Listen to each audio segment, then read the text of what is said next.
734. The previous chapter was a slip of the pen and will be corrected. Might change to earlier preamble. Inside the Ascension City, Twister visited the Ning mansion for the first time. The second in command of the criminal division came to meet the current hidden official of the Ascension City. Ning Yao stood at the old site of the dragon-slaying cliff. Other than Ning Yao, there was also a young girl with an ancient inkstone and a bamboo box on her back. She was running around with a cute little girl in white, beating gongs and drums. One asked if my master was powerful and how powerful he was. The other answered that my father was powerful and invincible. The other asked what my mother would do to you later. The other answered that I was not afraid of kowtowing. With gongs and drums, I could rule the world. The two of them who had a harmonious relationship suddenly turned hostile. One said that her master was her father, so she was closer to him. The other said that she recognized her master first and her father later. First come, first served, her seniority was still lower. The so-called falling out was actually just a competition to see who could make the loudest noise by beating their gongs and drums. Twister Xian felt that it was really difficult for Ning Yao. She had Guizhuzhou and a daughter who fell from the sky. Ning Yao did not seem to mind the commotion and nodded to Twister Xian. Twister Xian came to Ning Yao and said, Zhao Yao had a drink with Zheng Dafeng and left the Ascension City. Qi Shou personally sent him out of the city. It seems that Zhao Yao is going to the westernmost side to learn Buddhism from the monks of the Shoshin Temple. Ning Yao nodded and said he probably wants to learn Confucianism, Buddhism, and Taoism. Was he going to walk the same path as Mr. Qi? Twister Xian smiled and did not speak. Ning Yao asked, "What's wrong?" Twister Xian said, "I'm curious. Why did you choose Chen Pingan, who was just a teenager in a shabby alley when you traveled alone? Can you tell me about it?" Logically speaking, Ning Yao had seen all kinds of sword immortals on the Great Wall of Sword Qi since she was young, and then traveled the world. She should have seen many young talents, bookish, heroic, and immortal. She must have seen all kinds of things. Ning Yao said, "What did he say to you?" Twister Xian shook her head and said, "Chen Pingan never talked about this." Ning Yao narrowed her eyes slightly and smiled. Twisting Heart was helpless. Should she call this man and woman an immortal couple, or should she call them an adulterous couple? Even a seamstress like Twisting Heart, who had no feelings for love, could not take it. Therefore, Twisting Core corrected herself. "I was just asking casually. You don't have to answer." Actually, Ning Yao didn't intend to say anything. The two of them strolled together. Ning Yao turned to Guizhuzhou and reminded her, "You guys can have fun, but you're not allowed to leave this place." Guizhuzhou nodded vigorously and said, "If anything goes wrong, I'll bring my head to Mistress." The little girl threw the gongs and drums to the ground. She put her hands on her hips and asked, "Whose head?" Guizhuzhou squinted at the little girl and said telepathically, "We're on the same team. Why are you trying to undermine us?" Ning Yao no longer paid attention to the two children's frolicking. Twister Xian made an exception to appear in the Ning mansion this time. She was definitely not here to chat. However, Ning Yao couldn't help but look back at Guizhuzhou.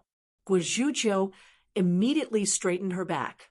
Of course, Ning Yao knew why Guizhuzhou didn't want to stay in her own home. Similarly, Ning Yao was even worse than Guizhuzhou.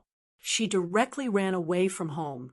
Even when Guizhuzhou returned home, she was mostly busy in the flower bed. She meticulously took care of the exotic flowers and herbs that she brought back from her travels. She no longer swept a large area with her rod or chopped a large pile with her sword. It was as if when one grew up, one would be reluctant to part with them. Every time Chen Pingan returned home from his travels, he would go and add soil. There was no exception. It was the same principle. Twister Xian said telepathically to Ning Yao that year in prison, Chen Pingan made a deal with an ascendant state called Frost Descent. Frost's descent earned a grain of Guyu money from Chin Pingon and bought half of his freedom. He promised to help you once. Therefore, when you were traveling, I almost twisted open the wick and released this otherworldly demon from Qing Ming Tian. Ning Yao asked almost. Twister Xian nodded and said, Zheng Dafeng found me and told me not to rush. This person seems to be quite familiar with the inside story of Shinto. Ning Yao didn't want to talk about Zheng Dafeng's background. As the gatekeeper of Luopa Mountain, he was half a family member. Therefore, Ning Yao only said, Chinpingan's hometown, Liju Grotto Heaven, is the most unfathomable place in the world. If you have to deal with people from there in the future, get used to it early. Twister Xian smiled and said, Chinpingan, Zheng Dafeng, Zhao Yao, I have seen 3 of them. They are indeed very strange. Ning Yao said, You don't have to worry about this immortal sword, naive. Before I reach the ascendant state, I will definitely make her obedient. When the time comes, I will confront the one-eyed one. In addition to that otherworldly demon, I will also ask Zheng Dafeng about some rules of Shinto. Twister Xian was a little surprised. I thought you would refuse the interference of outsiders. Ning Yao shook her head. I don't think you are outsiders. What's more, Tao is dangerous. There is nothing to be embarrassed about seeking help, just in case. Zhao Yao and the others were outsiders. Knowing her relationship with Chin Pingon, he still came to see her alone. If it wasn't for Mr. Qi, Ning Yao didn't mind sending Zhao Yao out of Ascension City. She didn't send that person out of the country with a sword. It had a lot to do with Ning Yao's good mood, that half of the Great Wall of Sword Qi was still there. He was still there. Twister Xian said, Then I will leave the wick in Ning Mansion? Ning Yao nodded. Up to you, inside and outside of Ascension City. Naturally, no one dared to spy on Ning Mansion with the mountain and river palm. They didn't have enough courage, and their realm was even lower. Twister Xian took out the oil lamp. After twisting the wick, a white-haired boy floated to the ground. At first, he was in a daze. Then, he suddenly looked like he was about to cry. He raised his arms and shouted, Ancestor Ingguan, your martial arts are unparalleled. Your spells are heavenly. Your sword immortal is outstanding. Your heroic spirit is handsome. Your promise is worth 1,000 gold. Your plan is flawless. Ning Yao glanced at the little bootlicker whose face was flushed red and said to Twister Xian, You should take him back. Twister Xian smiled. Anyway, there are already 2. One more won't make a difference. Shuangjiang saw that the situation wasn't good. He immediately clasped his hands and raised them above his head. He lowered his head and said loudly, I am willing to be Ancestor Ingguan's Tao companion. I will do my best. Ning Yao stretched out her hand and rubbed her forehead. She turned her head and asked, Is this how you behave in prison? Twister Xian shook her head and said, It's even worse than this. In any case, Chin Pingon enjoys it. Ning Yao nodded. Then let him stay. It was a good thing that he could ask Shuangjiang some questions to pass the time. Otherwise, if he kept reading those 2 books, he would not be able to find any flowers. In the 2 books, one was hiding something, the other was open and above board. There were quite a lot of beautiful women. On Xiaoping Peak, which was opposite Mirage City, a green-robed swordsman named Qin Yin bought all the restaurants and inns on the entire mountain. He often drank alone here and enjoyed the sunset and the rise of the sun. In a place called Peach Leaf Ferry in the Great Spring Dynasty, Shomi was riding on a small boat. He shook out a round-faced girl in cotton clothes from his sleeve and had her boil tea with peach blossom water. The Peach Leaf Ferry had an exquisite structure. The bow of the ferry was engraved with a jade head. Because the Great Spring Dynasty was once an ancient swamp country, the common people needed to use jade to suppress the flood dragons and water descendants. In addition, there were screens on both sides of the middle cabin. The cabin was quite large and could hold many books. The rear cabin had a stove and sleeping quarters. One could enjoy the scenery, drink tea, eat, play chess, and play zither without any problems. Although it was small, it had all the essentials.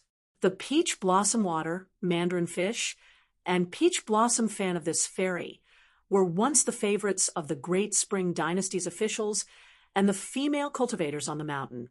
When brewing tea on credit, Zhou stretched out his hand and casually flipped through a stream of time. Flipping through time was as simple as flipping through the pages of a book. When Firen, who was disguised as Chen, appeared at the Peach Leaf Ferry, Zhou smiled and immersed his mind in the small boat that Firen was on. Firen of the past naturally did not notice. The person that Firen had arranged to meet was Tong Yi Continent's Golden Peak Monastery's master, Du Hanling. He was a nascent soul realm cultivator and was more sensible. The ferry stopped at the shore. Firen got up and did not go ashore. Zhou stood at the end of the boat with his hands behind his back.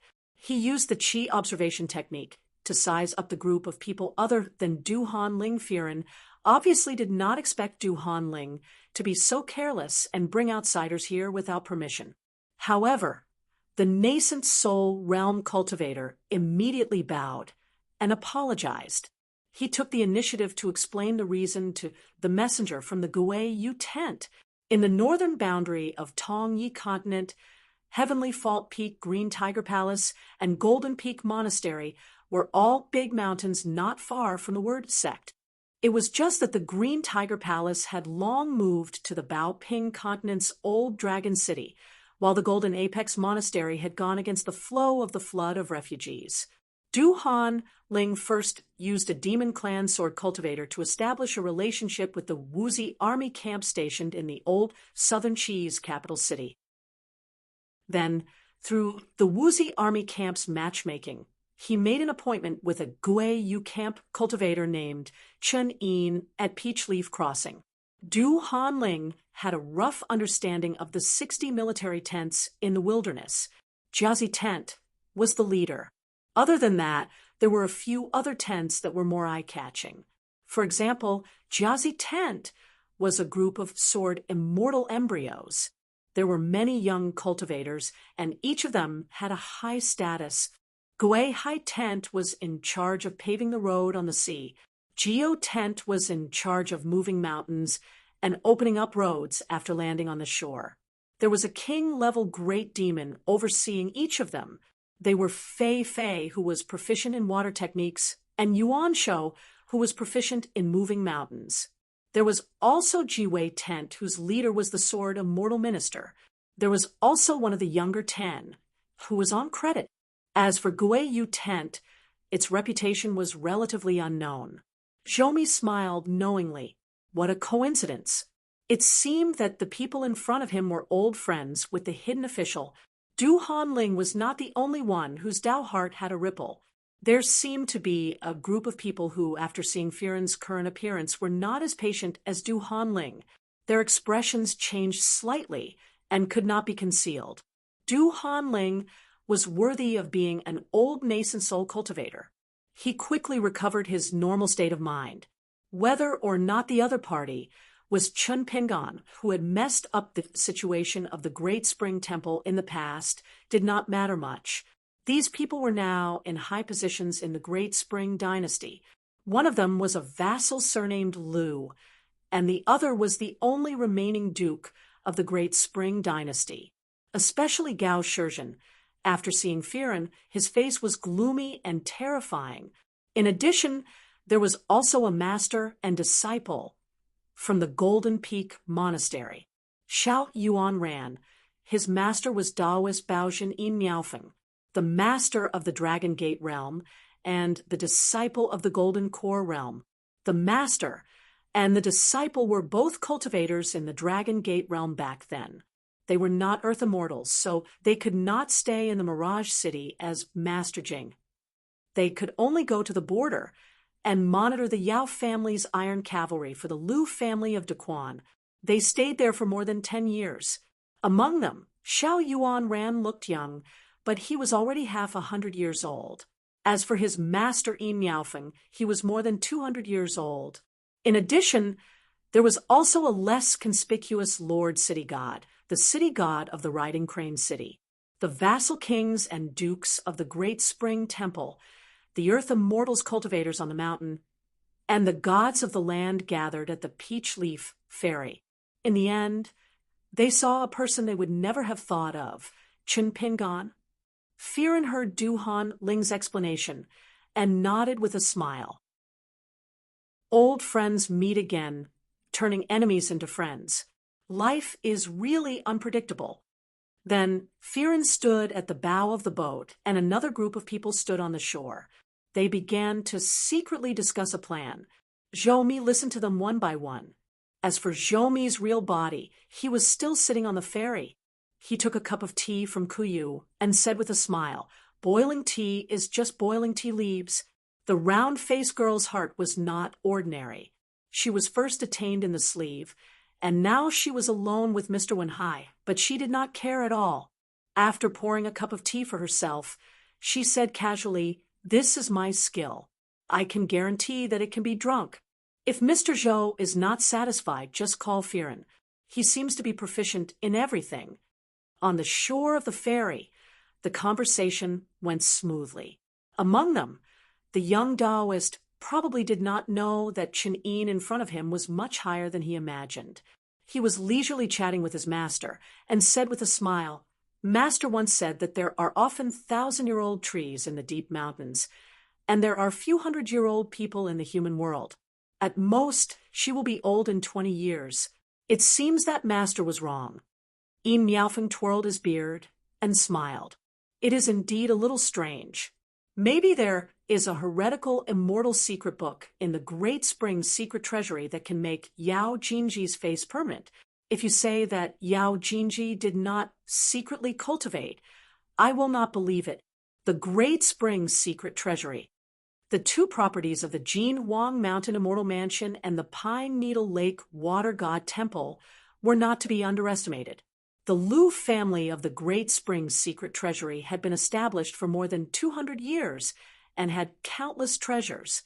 Unfortunately, the emperor moved to the Fifth World. Who knows how much of the family's property was left now? A sword light turned into a rainbow and landed on the bow of the ferry. Zhou smiled and said, "You came at the right time. Sit down and have some tea." Firen tore off the mask and returned to his original appearance.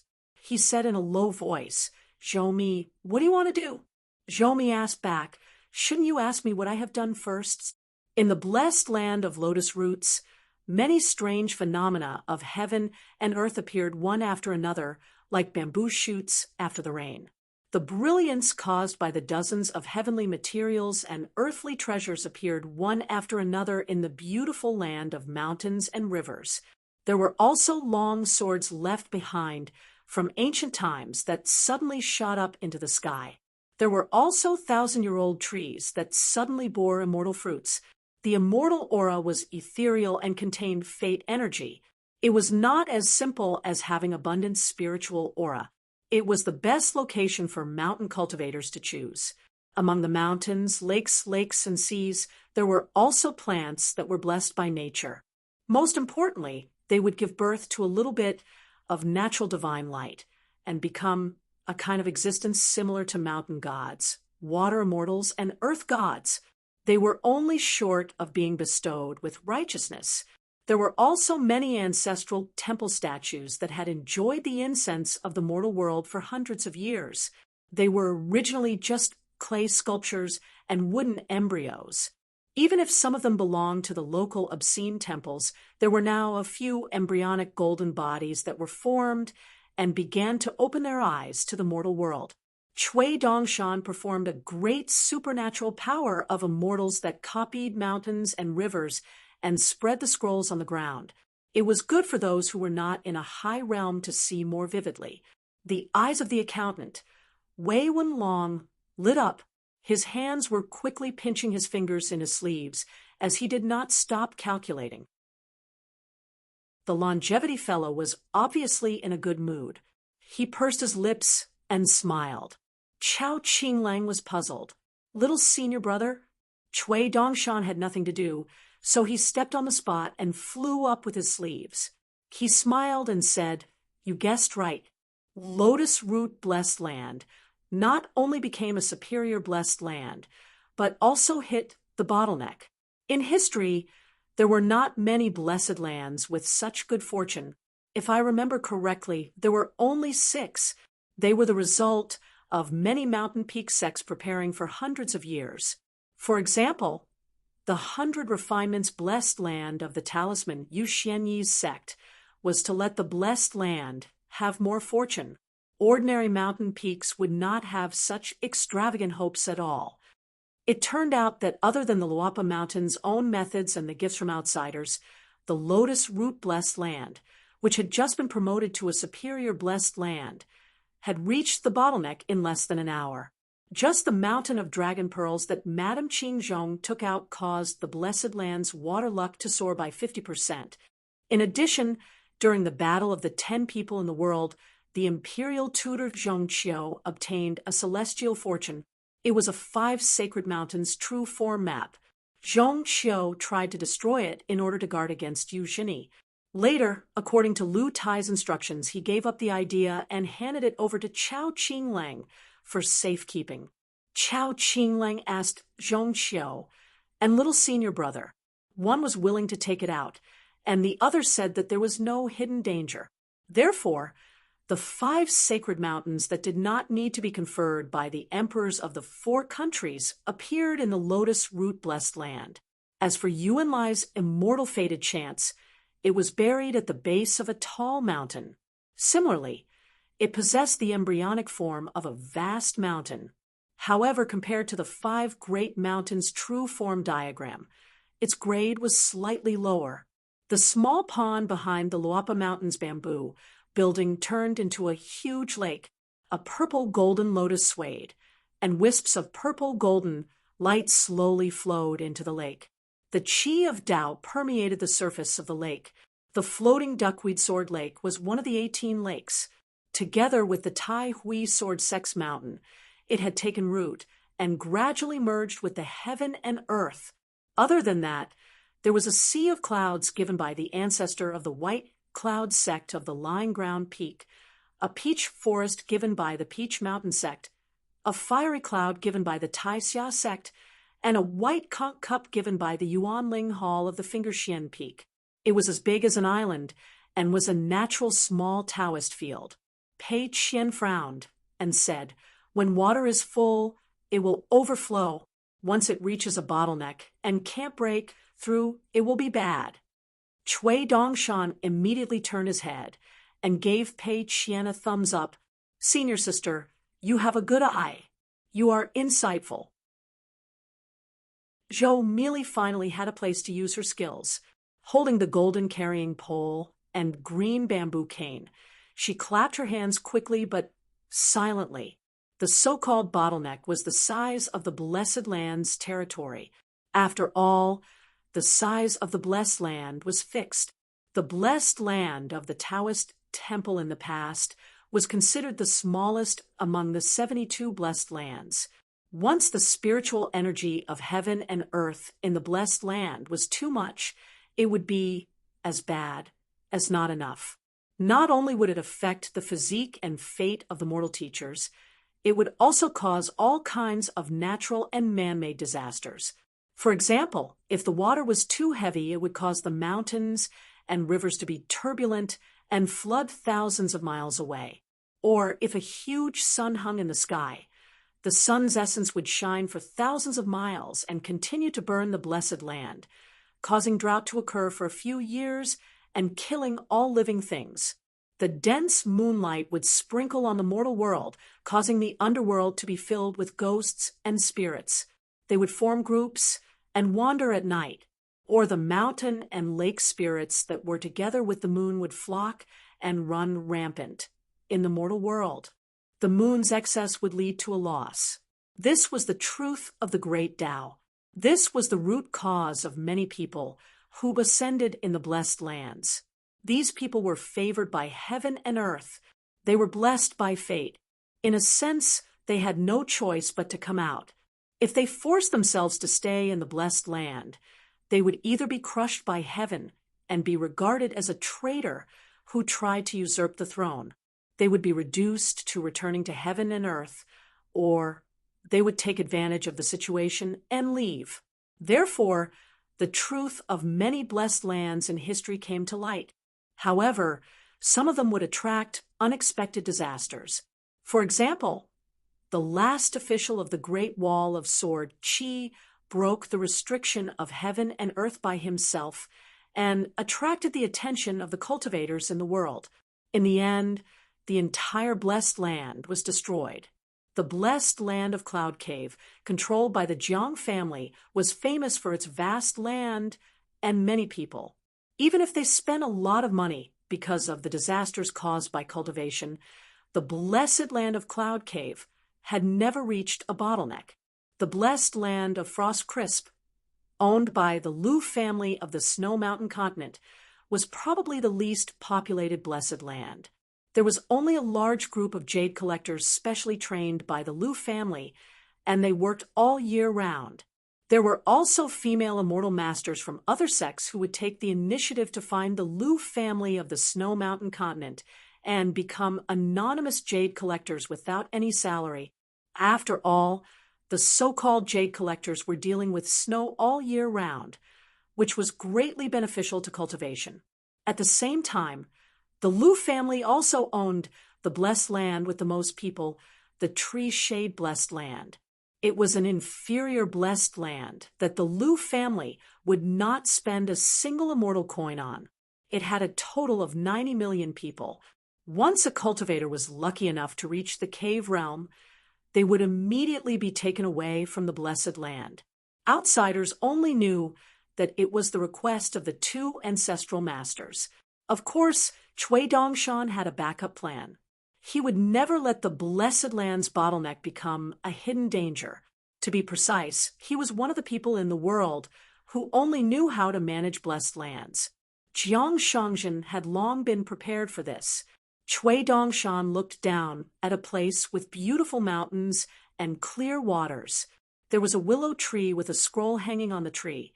Cui Dongshan reached out and grabbed it in his hand. He untied a golden thread wrapped around the scroll and placed it horizontally in front of him. The scroll was suspended in the air. Cui Dongshan touched it with 2 fingers, and the scroll instantly unfolded.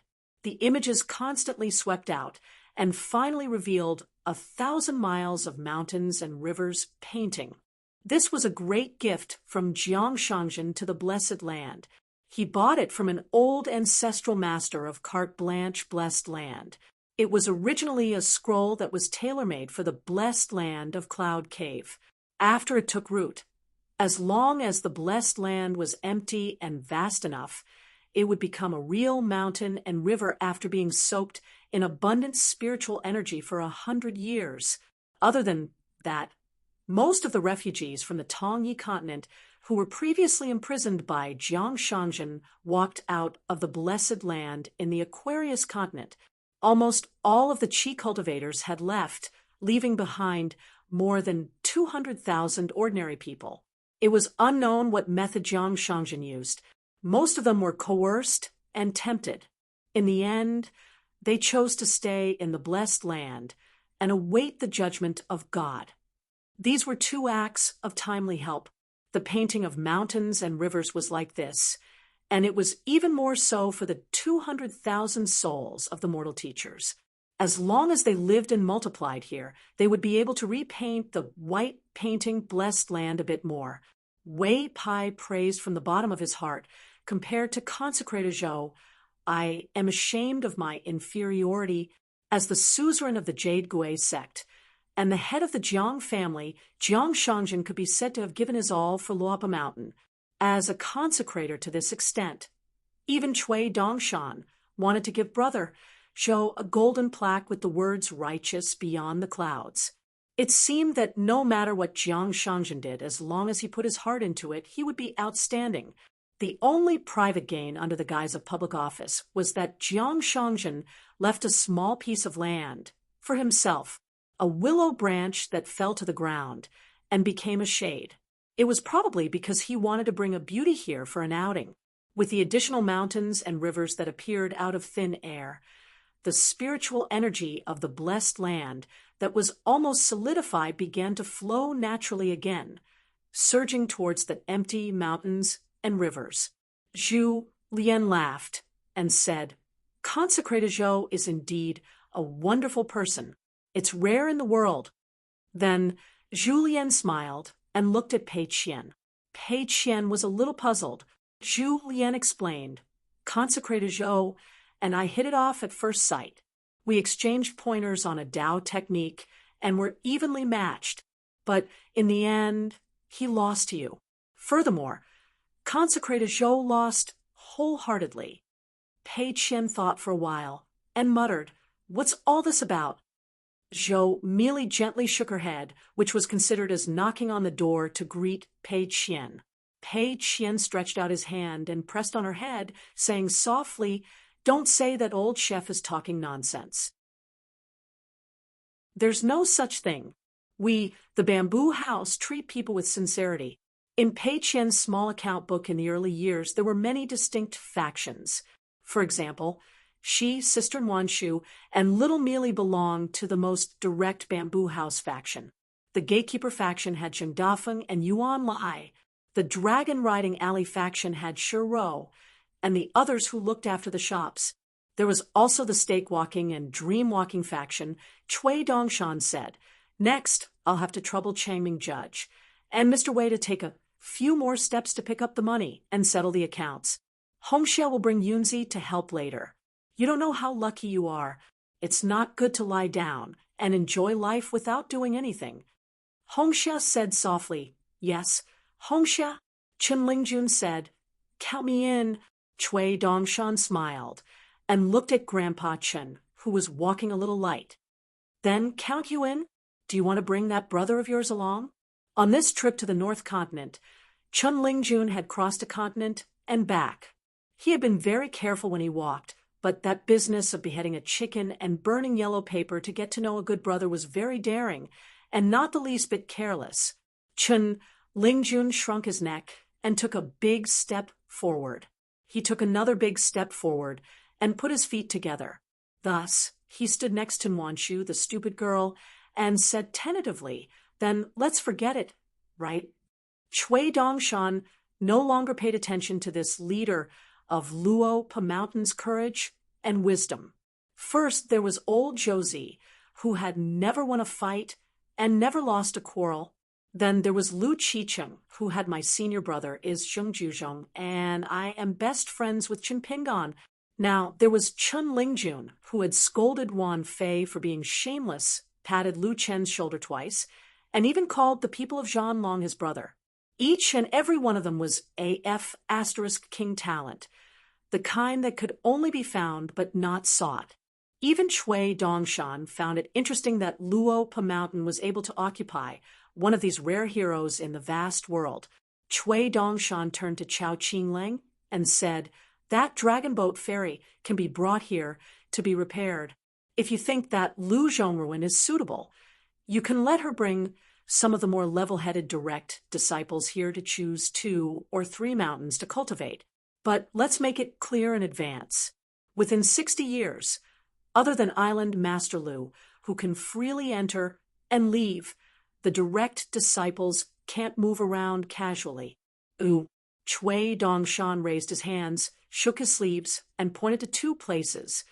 For example, these 2 places have a lot of water luck. They can be given to Lu Zhongruan of Pearl Hairpin Island. One was a part of the South Xuanshui Hall, which was given by Shenlin, the Duke of Spirit Source, and the other was a stream given by Li Yuan, the Marquis of Longting. When the dragon boat ferry called Overturned Ink had returned to the Oxhorn Mountain Ferry, it was already on the verge of collapse and broken. Just the immortal money needed to repair it had actually exceeded the value of the dragon boat itself. Lu Zhongruan wanted to buy this dragon boat. She could not use it as a ferry on the mountain, but as a souvenir, she could park it in the water hall. She did not expect that Luo Pa Mountain would decline the matter, saying that it wanted to be repaired as before. Lu Zhongruan had good intentions. She wanted to reduce Luo Pa Mountain's financial losses. Since Luo Pa Mountain did not mind, she was too lazy to do more. But in the Luo Pa Mountain's account room, for the distant Cloud City and the nearby Pearl Hairpin Island, even if both sides were small immortals, Luo Pa Mountain was actually quite considerate of their good intentions. Chao Qinglang nodded and had no objections. If Luo Pa Mountain wanted to stand tall in the chaotic times of war and peace, and if it wanted to have a foundation for 1,000 years, not only did it have to form an alliance with large sects for mutual benefit, but it also had to try its best to make Pearl Hairpin Island, Cloud City, and Sparrow Mansion, which were not prominent for the time being, grow stronger together with Luo Pa Mountain. And it absolutely could not only make friends with benefits. In Luo Pa Mountain, money had to be earned, incense had to be earned, and people's hearts had to be earned. Chui Dongshan said, "I was a little more indecisive today, but I am an exception regarding this lotus root-blessed land. In the future, it will be up to you to decide. If you want to discuss with others, then discuss. If you don't want to, then do it yourself. Since Sir believes in you, I believe in you, so you don't have to mind what I think. We are of the same generation, so there is no need. Just don't let Sir down." Chao Qinglang and little senior brother bowed to express their gratitude, but in fact, they were not relaxed. Chui Dongshan suddenly smiled at Zhu Lian and asked, "My actions today are more outstanding. Old chef won't be unhappy, right?" Zhu Lian smiled and said, "The capable do more work. No one will blame you for making more mistakes, not to mention that Mr. Chui Jr. is doing more right." Chui Dongshan retracted his gaze and looked down at the world. "I've been throwing money and money, and now I can finally make money. My luck has turned. A good sign. A very good sign." Every top-grade blessed land in the world that had reached the bottleneck was truly a treasure bowl of endless wealth. The sects and magnates who had the blessed land in their hands only needed to plunder the heavenly materials and earthly treasures and bring them out of the blessed land. Some cultivators in the blessed land could also break the cage and be taken away from the blessed land. They could become the immortal masters of the immortal abode in the beyond the heavens. This was what many books in the blessed land called ascending to the immortal world after attaining the Tao. This was how the blessed land holder used the spiritual chi of heaven and earth, or, in other words, real immortal money to exchange for real immortals. Moreover, this move did not harm the Tao, the geographical advantage, or the harmony between people. In the end, Zhu Lian pulled Wei Shanjun, who had nothing to do anyway, and might as well enjoy the scenery, to continue to guard the sky screen. He was responsible for keeping an eye on the picture scroll, the longevity fellow, and the accountant, Wei Wenlong, began to travel far and wide to pick up money. Chui Dongshan left the blessed land with Pei Qian, Old Sword Immortal Me, and the dispensable Hong Xia. Chao Qinglang quietly went to the capital of the Nanyuan Kingdom. Scholar, scholar, scholar, and champion were all Chao Qinglang's titles.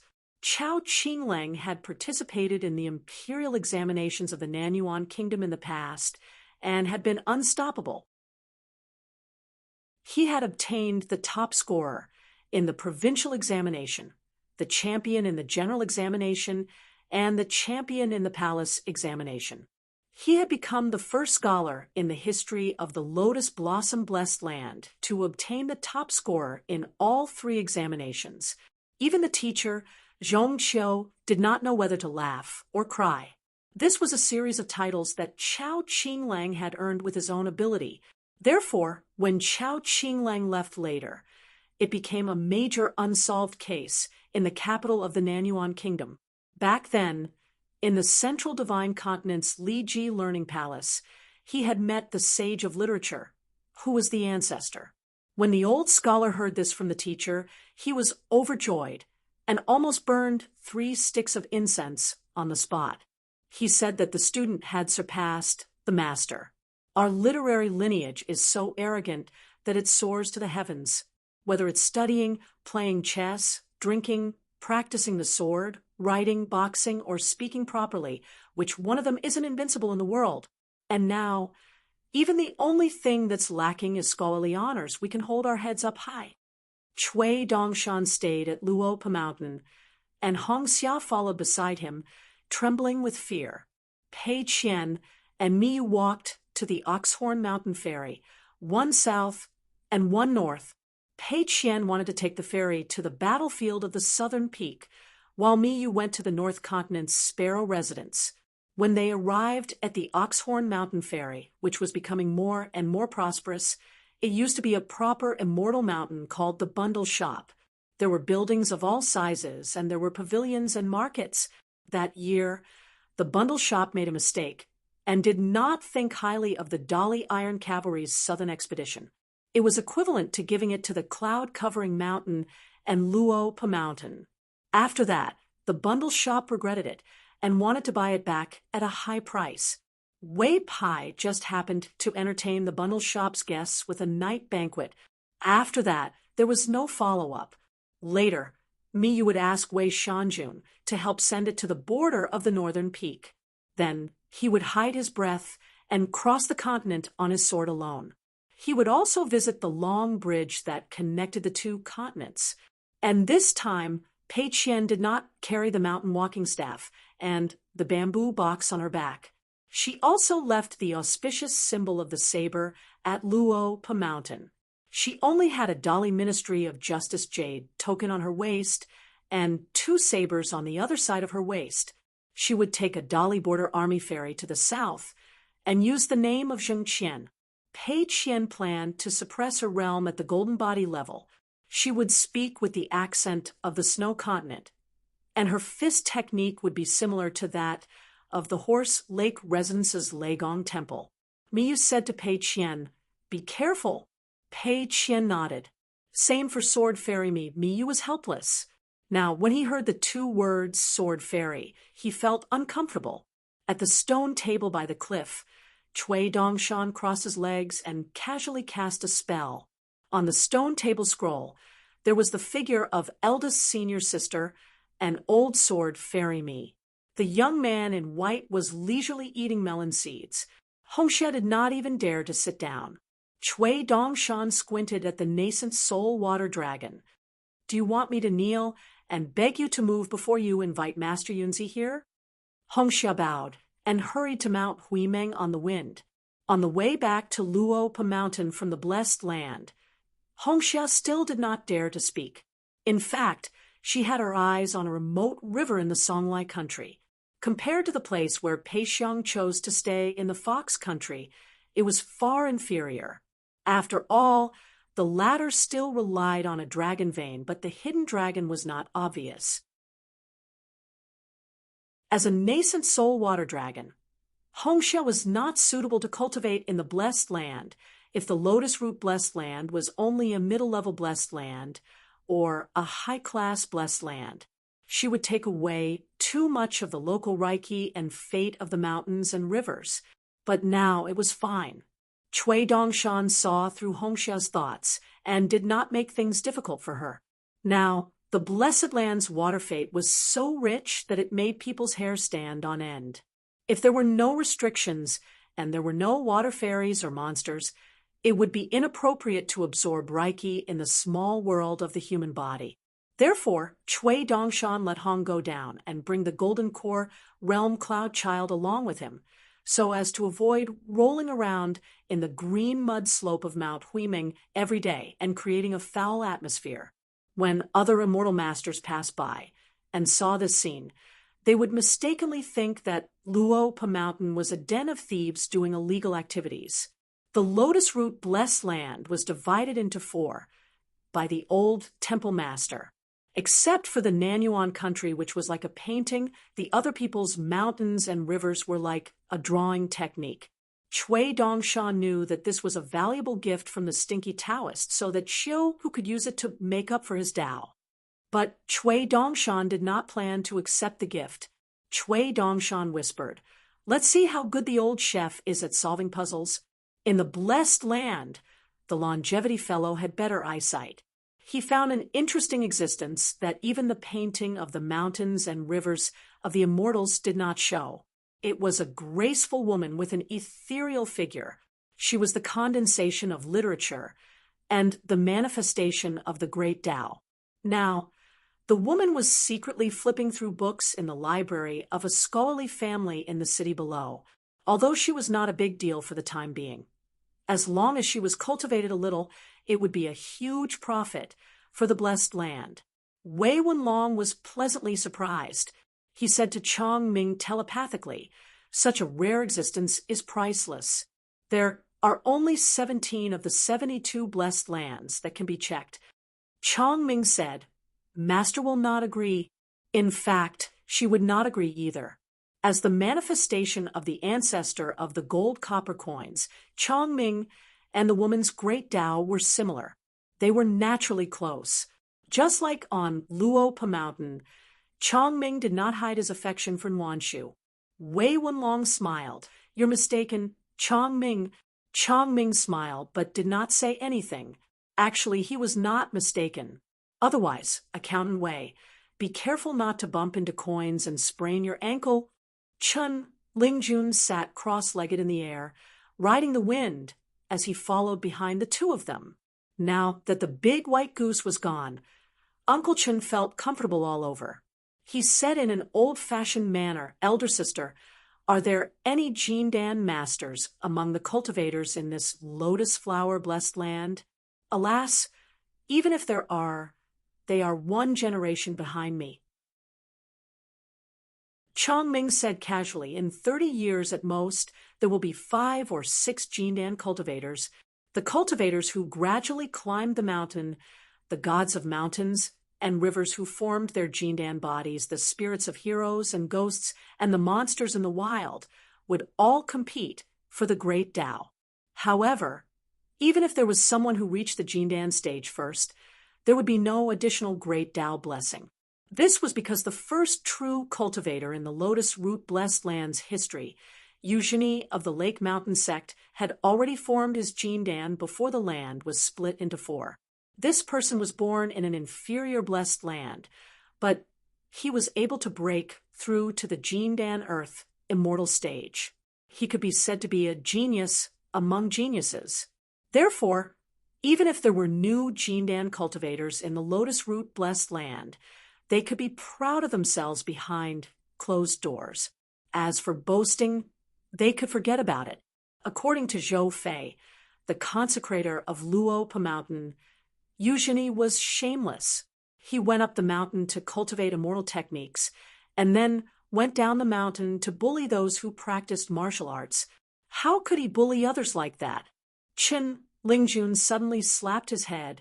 "I have to go to the Fox Country to scout for my good brother, Sister Chong Ming, Wei Abacus, goodbye." Chun Lingjun left as soon as he said that. He really wanted to visit the Fox Country. He also knew how to use camouflage. Master Chen's nascent soul stage was not just for show. He wanted to see if he could help his new good brother, Chin Juelio, find a wife. Yunxia Mountain, the Fox Country, and the Eternal Spring Palace in the north of Dali's capital were all famous for their female cultivators. This was especially true for the Fox Country, which the Su family of Qingfeng City had invested a lot of money to develop for a long time. It was famous for being a hero's mound of gentleness. However, after Pei Xiong used her magical power to move from Qingfeng City to Luopa Mountain, it was isolated from the world and rooted in the blessed land. Then Lord Wei Shan, who could not climb out of his money, strengthened the restriction, causing the foreigners who were traveling or cultivating in the Fox Country to be like headless flies. It was not easy to pacify the Fox Country. Those charming women were also infatuated and good at whispering pillow talk. Which hero could beat them? Chun Lingjun, as the senior who first showed the young mountain Lord the Mirror Flower and Moon Water, was actually very familiar with the mountains of the Fox Country. There was a mountain and a temple in the Fox Country, and it was rich in literature. In history, many poor scholars who took a detour to burn incense here were really proud of their exam results and passed the imperial examinations. Chen Lingjun planned to bring Qin here to burn incense in the future and change the unreliable name Zhuelio to Qinglu. It would be more auspicious. Now, the identity of Qinglu in Dali's officialdom was very valuable. As for how to help his brother obtain the identity of a native scholar in Dali, he would ask Lord Wei Shan for it. It was not like he had not asked before. There was a Linlu Academy on Mount Pinning Cloud. Chen Lingjun had thought of everything. He would find a dark and windy night when there were few people on the mountain and secretly visit Lord Wei Shan. This was probably what Chen Lingjun had always been thinking about, walking the Jianghu. Righteousness is paramount. Even though he had become a nascent soul waterflood dragon, he could not change his bad habit of puffing himself up at his own cost. His good brother Chen Zhuelio was good at everything. He did not have much money, but he was so extravagant that he did not care about money. He was even more willing to puff himself up than Chen Lingjun. The only thing he could not see was that he was not an official. Normally, he liked to speak in a genteel manner, talking about how he was a wealthy guest, getting drunk 3,000 times, dejectedly getting old, and learning and swordsmanship were boundless. Just listen to him. At a glance, it was obvious that he was a down-and-out scholar who still had evil intentions toward the imperial examinations. How could Chen Lingjun not help him? Zhu Lian suddenly had an idea. He left Lord Wei Shan alone at the sky screen and went with Pei Xiang to the Fox Country. Zhu Lian also called for Chen Wanshu and Zhou Mili. Pei Xiang used a camouflage technique for the group, and they landed in a private flower garden called Yunu Qin. Gu Shu had many flood dragons, and Guyu women were the most affectionate. And with so many emotions in the world, who could compare to a fox's charm? In a viewing pavilion, there was a snow-white bamboo mat made of ivory. Pei Xiang wore a close-fitting brocade robe, but she had a bamboo robe on the outside. At this moment, she was kneeling on the ground. Zhou Mili followed suit, but she felt awkward, so she followed the old chef and sat cross-legged. After Chen Wanshu obtained his master Pei Xiang's approval, he began to brew tea on the side. The tea set was ready. The bamboo pot was boiling, and the fire was just beginning to turn red. The fragrance was fragrant, and there was a small pink dress with sleeves. Zhou Mili glanced at the old chef. She held a cup with one hand and held it with the other. She lowered her head and took a sip. She accidentally drank too much and quickly spat out most of it. Only then did she nod and pretend to be an expert. Good. Probably because she felt that she was too concise and did not show off her knowledge. Zhou Mili quickly emphasized and added, excellent. Chen Wanshu smiled. Zhu Lian reached out to rub the little girl's head. Little Mili tilted her head and complained, ah, ah, ah, ah. Old chef, you made me shorter. I used to be too easy to talk to. In the future, other than the good mountain lord, I'll be fierce to anyone who dares to delay my growth. Zhu Lian laughed loudly. Pei Xiang's expression was bleak. She ignored the playful banter between the Luo Pa Mountain's butler and the right protector. This ruler of the Fox Nation, who should have been overjoyed, felt a little sad. At this moment, she turned her head to look outside the pavilion, a little absent-minded. Zhu Lian just smiled and drank his tea. Pei Xiang retracted her gaze and called softly, Yan Fong. Zhu Lian smiled and said, when drinking wine, you have to have a heroic spirit. When drinking tea, you have to have a normal heart. Pei Xiang said angrily and shyly, easy for you to say. Zhu Lian asked, then do you think little Mili is easy? Zhou Mili quickly straightened her back. Although she did not understand what the old chef and Sister Pei Xiang were talking about, the black-clothed girl was about to frown, but she quickly relaxed her brows. Pei Xiang said helplessly, little Mili can have no distractions. I'm the ruler of the Fox Nation, and I was born a fox charm. How many years have I been immersed in the mortal world? How can you let me have a normal heart? Yen Fong, don't force me. Zhu Lian nodded and said with a smile, around the sword immortal our North Continent's fire dragon, Venerable, Lu Shui Pit's Madame Qingzhong, Tai Hui Sword Sex Lu Jinglong, Fuping Sword Lakes Ji Kai, Qi Suling, Duke Yuan Shenlin, Marquis Longting Li Yuan, Tong Yi Continent's Jade Pendant Sex Sect Master Jiang Shangshan. Even Pei Qian is a peak martial artist.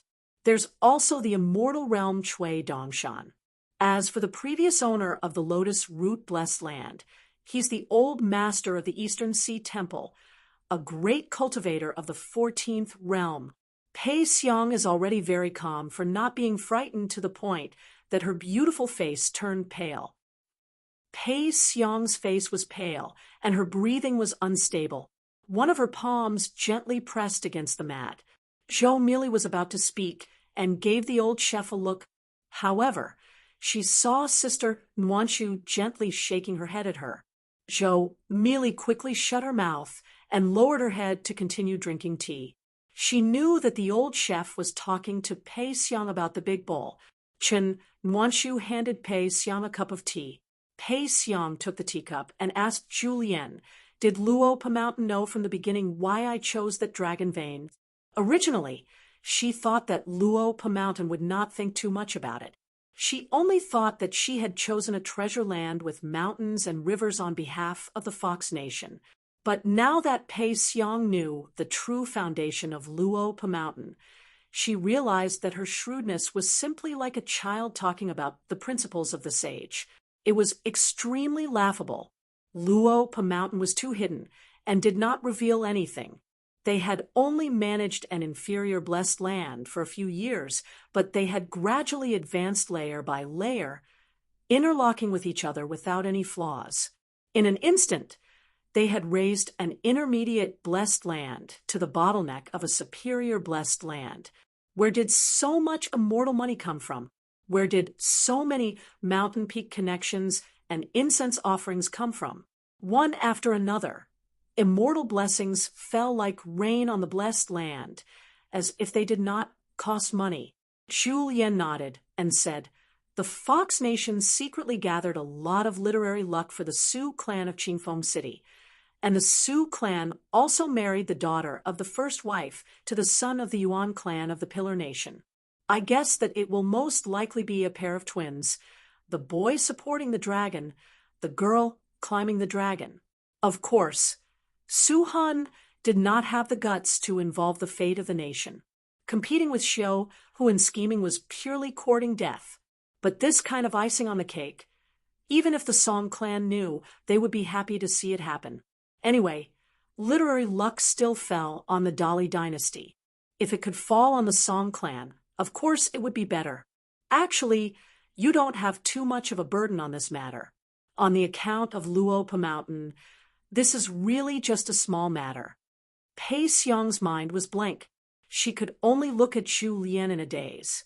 She originally thought that she and he were already in front of her, but it turned out that Zhu Lian was still a person far away on the horizon.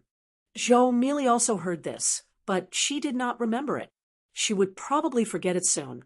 She heard that it was the duty of the right guardian, but she could not remember that it was the mute lake monster.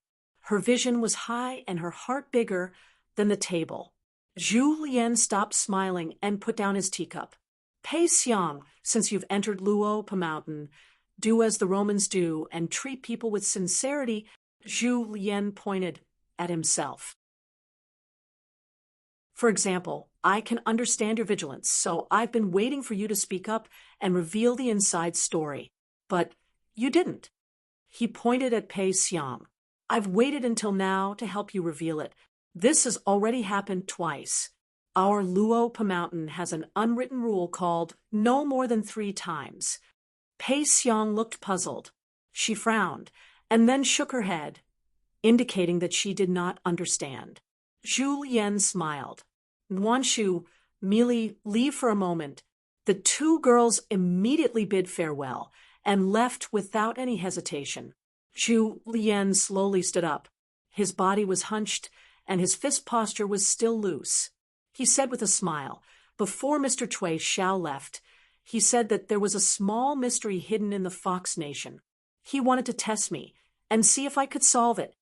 Pei Xiong raised her head. Fox tails appeared behind her. She was just seeking self-protection. It was true that the small world of the Fox Nation was her territory, but one shouldn't forget who this blessed land belonged to. Zhu Lian said, Pei Xiong, I'll give you one last chance. Otherwise, the ruler of the Fox Nation will change. Don't worry, our Luopa mountain will never burn the bridge after crossing the river. Not only will you not die, you can still cultivate your Tao. The Fox Nation's fortune will still prosper. However, you've brought this upon yourself. Don't blame me for punching you too hard. Pei Xiong's eyes were red. She bit her lips so hard that blood seeped out. She did not notice it at all. She only said aggrievedly, Zhu Lian, what do you want me to say to you? But what can I say? Zhu Lian revealed the truth. The real mastermind behind the Fox Nation and Clearwind City. Is he related to the Jinyang Mountain Ancestral Master Hall? Pei Xiong collapsed to the ground. However, when she thought of something, her soul trembled. She could not speak at all. She was in great pain. It was definitely not an act. She hugged her head with both hands and tried her best to stabilize her Tao heart and soul. She looked up at Zhu Lian with a complicated expression. She was reluctant to part with him, guilty, regretful, and self-reproachful. A young man in white suddenly appeared in the pavilion. He put two fingers together and gently poked between Pei Xiong's eyebrows. The young man had his back to Zhu Lian. He laughed and said, Old chef, you're really ruthless. Can't you learn from my husband? Pei Xiong felt relieved, as if she had been pardoned. A nascent soul realm cultivator was actually sweating profusely. She knelt on the mat again. She was like a student who had made a mistake and suddenly had to face the punishment of two teachers. Cui Dongshan cast a soul fixation spell on Pei Xiong. However, compared to the body fixation spell of the immortals on the mountain, it was more particular. It was not a method to seal the qi residence of a qi cultivator, but it was specifically used to suppress the mind of a nascent soul realm cultivator, so that the person behind the scenes, who was thousands of miles away, would not be able to deduce the truth. Cui Dongshan turned his head and said with a smile, Old chef, you almost alerted the enemy. Zhu Lian smiled. You've solved half of the puzzle? Cui Dongshan nodded. Old chef, no wonder you can cook a table of good dishes, tricking the entire Fox Kingdom to Luopa Mountain and isolating them in the Lotus Root-blessed land was an unreasonable move. His methods were indeed too much, but it could also be considered a divine move. After all, he had cut off half of Qingfeng City's financial resources. However, if Zhu Lian was complacent and kept in the dark, unable to detect the real hidden danger, it would be the key to victory in the long run. Luopa Mountain seemed to have gained a lot, but in fact, they had been hiding their strength for many years. If they took the initiative to give their opponent a bad hand, they might have won a small geographical advantage and lost the whole game in the end. Not only did they lose a superior bottleneck-blessed land, it was very likely that the foundation of Luopa Mountain would be shaken. Chao Qinglang would feel guilty for his hometown and disappointed in himself. Zhong Qiu, a scholar and martial arts grandmaster, would be even more lost. Pei Qian, who had been unable to let go of the Temple of Heart, would be very angry. Pei Qian's state of mind would affect the warm trees and rice. Luopa Mountain would be defeated bit by bit. You want to run? Cui Dongshan turned his head and looked in a direction. He reached out and grabbed something from the void at the border of Fox Country. He condensed a soul thought into a chess piece and gently crushed it with 2 fingers. He then reached out and slapped it heavily on Pei Xiong's forehead. It returned to its original position with some slight changes. What a joke! How dare you play mind magic under my nose?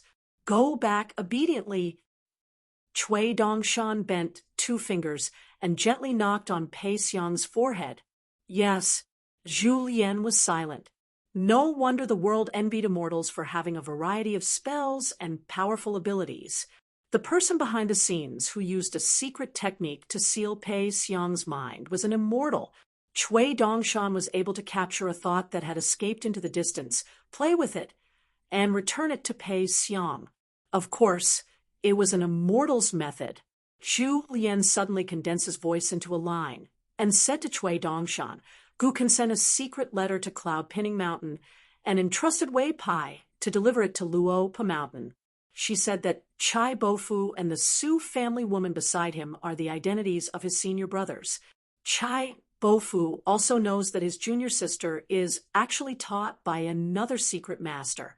However, Gu can said in the letter that Chai Bofu really doesn't know who it is. Therefore, I guess that the Su family woman and Pei Xiang are both chess pieces of the same person. However, neither side knows about this. The person behind the scenes has also allowed them to fight among themselves for many years as a smokescreen. Cui Dongshan smiled and didn't say anything. Zhu Lian smiled and said, "The human heart is like water. Therefore, communicating with others is like wading through water. It can be a small stream that is clear and the bottom can be seen. It can be a surging river that is extremely turbid, or an ancient well that is bottomless. If you are not careful, you can drown to death." Cui Dongshan sighed and raised his hand to wipe his cheeks with his sleeve. "There are some things that I know but can't say or do. Old chef, your cooking skills are good, so please bear with it. Otherwise, it will only confuse a matter that was originally clear. Once the water is turbid, it will be difficult to see the fish in the abyss." From Zhu Lian to Zheng Dafeng, and then to Wei Pai, the 3 of them had a tacit understanding of one thing. They trusted Cui Dongshan and had to be careful of his true intentions. Cui Dongshan was well aware of this and didn't feel that there was anything wrong with it. In fact, Cui Dongshan had always believed that a mountain should be like this and should be like this. Everyone was a good person who flaunted themselves as moral sages. Perhaps everyone was a snob who was more shrewd than an immortal abode. It was not appropriate at all. Cui Dongshan looked at the scenery outside the pavilion and muttered, "Where does the wind rise and where does the snow fall?"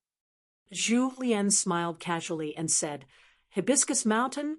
In the lotus root blessed land, there was a hibiscus mountain. Together with the Bird's Eye View Peak, Spring Tide Palace, and Lake Mountain Sect, they were known as the 4 great places to watch clouds and admire snow." Cui Dongshan said helplessly, "I stared at that place for a long time, but there was no movement at all. Old chef, don't you think it's worrying? In the 5th world, in a secluded landscape at the border of a mortal staff sect and soldier disintegration mountain's influence, a mountain and lake cultivator who didn't have the identity of a Taoist official in the Qing Ming world found another fellow Taoist who didn't have an identity yet. It was a young man who looked like a scholar. His name was Eugenie. He looked like a child and had quietly ascended to the unpolished jade realm in the New World. However, he came from the vast world and went to the Qing Ming world first before coming here. The young scholar found Eugenie. The latter was sitting cross-legged on a long sword and breathing slowly. His nostrils and ears were like 4 white snakes. Eugenie opened his eyes and asked, "Fellow Taoist, why have you come to the mountain?" Both of them were now in the Taoist domain, but the man in front of him dared to wear a scholar's robe and wander around alone. It was already very illogical. He looked like a Dragon Gate cultivator, but he could break through several mountain and mountain restrictions and find him. Of course, it was even more illogical. The man smiled and said, "Fellow Taoist, just call me Zheng Huan. You and I are from the same hometown, so just call me by my name. You don't have to be polite." Eugenie looked indifferent and said, "Leave quickly." The scholar who called himself Zheng Huan smiled and asked, "So what if I don't leave?" Fighting and killing Aren't you afraid of spilling blood on the ground and polluting the clean water of this place? Shini remained silent and carefully sized up this courageous stranger. Back then, the blessed land changed greatly because of a young banished immortal. Dinging died, and Eugenie took advantage of the situation and finally became the undisputed #1 person in the lotus flower blessed land. After that, he no longer cared about anything below the mountain and the world, and only continued to cultivate. In the world, the only person who could be considered as his opponent was the new leader of the demonic cult, Lu Tai. As for the martial artist Zhong Qiu, who parted ways with him and went further and further away, Eugenie simply did not have the time to find trouble with the Nanyuan kingdom. After he formed a golden elixir, he went into seclusion 3 times. Twice, he was interrupted by Lu Tai. The last time, he successfully ascended to the lotus flower blessed land. However, at that time, the blessed land was already turned upside down, and the mountains and rivers changed color. Eugenie was even more lazy to care about the Nanyuan kingdom. As for people like Tang Tie and Cheng Yuanshan, they were not worthy of Eugenie's attention. During Eugenie's last seclusion, a nameless young martial artist quietly appeared in the world. He used a sword but was not a sword cultivator. After practicing swordsmanship for several years in the mountain, when Eugenie broke through to the nascent soul realm, the young man went down the mountain with his sword. The young man's first battle as a fledgling was to challenge the entire Lake Mountain sect without knowing the immensity of heaven and earth. However, these disturbances could be considered as Eugenie's funeral. Eugenie did not care about the honor or disgrace of the Lake Mountain sect at all. Eugenie stood up and planned to leave on his sword. "Since you're here, I'll leave." Sheng Huan's words were not to be taken lightly. He smiled and said, "Why leave? Where can you go?" "I'm just here to take a look at one of the old temple heads' methods. I'm not targeting you, Eugenie. The real purpose of this trip is to see a disciple of mine. You recognize him. He's one of the banished deities of your blessed land, Lu Tai, or Lu Chui. He's not very accomplished, but he's quite boastful. I'm worried that when I see an unfilial descendant, I won't have anything to talk about. That's why I dragged you along so that you can catch up with him and help warm up the atmosphere." Eugenie had already landed on the ground. He bowed and lowered his head, unwilling to get up for a long time. He did not even dare to say a word. Scholar Zheng Huan, one of the 5 dream manifestations of the Baek Okekyung building's 3rd sect master. It was different from the Yin spirit of a cultivator or the Yang spirit of an external body. It was more mysterious and indescribable. This Sheng Huan could be considered a person of the indomitable realm. Eugenie hated the banished deities the most, so his understanding of the Tongyi continent and the Haran world was not shallow. However, when he heard that the other party called himself Sheng Huan, Eugenie did not think in this way. After all, Eugenie did not think that he was worthy of a Baek Okekyung building's sect master entering the mountain to visit him. In this tiny blessed land, you're just a deity. Of course, there's no need to think too much. However, this habit has to be changed in the future. Otherwise, the higher you stand, the faster you die. Zheng Huan, who was one of Lu Chen's incarnations, smiled. He raised his hand, and a lotus crown appeared out of thin air. He casually placed it on his head and asked, "It's not suitable for me to wear it now. Why don't I lend it to you?" Eugenie bowed even more and said softly, "I don't dare." Lu Chen smiled and said, "It's fine if you just bow. The Taoist sect passed down this etiquette not to make future cultivators weak in the knees." Eugenie, oh Eugenie, the higher your realm, the more afraid of death you are. No wonder the sect master looked down on you and asked you to leave just because you're in the nascent soul realm. It's okay, the sect master doesn't think highly of you, but I think you're a talent. I'll give you an opportunity later. It's neither too big nor too small. You'll be able to handle it. Eugenie remained silent and tried his best to calm himself down. The technique he used was simple. He just had to remember that the other party was Lu Chun and quickly forget everything else. Lu Chun saw that his strategy was not bad, so he did not make things difficult for a person who had cultivated to the pure jade realm. He brought Eugenie down the mountain and went to a place near the center of the world. Eugenie was filled with emotions. It was said that this person had 5 dreams. They were the dream of the Confucian master Zhenghuan. In the dream, the skeleton came back to life. In the dream, the oak tree was alive. In the dream, the spirit turtle was dead. In the dream, the butterfly was unknown. There were thousands of ways to interpret the dreams in the future. Before Eugenie left the Qingming world after obtaining a customs clearance document, the sect master only asked him to cultivate in the 5th world and go with the flow. However, on the way to the door, Eugenie flipped through many books from various Taoist lineages. Among them, there was the analysis of Taoism by the 3rd chief of the Baek Okekyung building. The only thing they had in common was Lu Chen's void boat.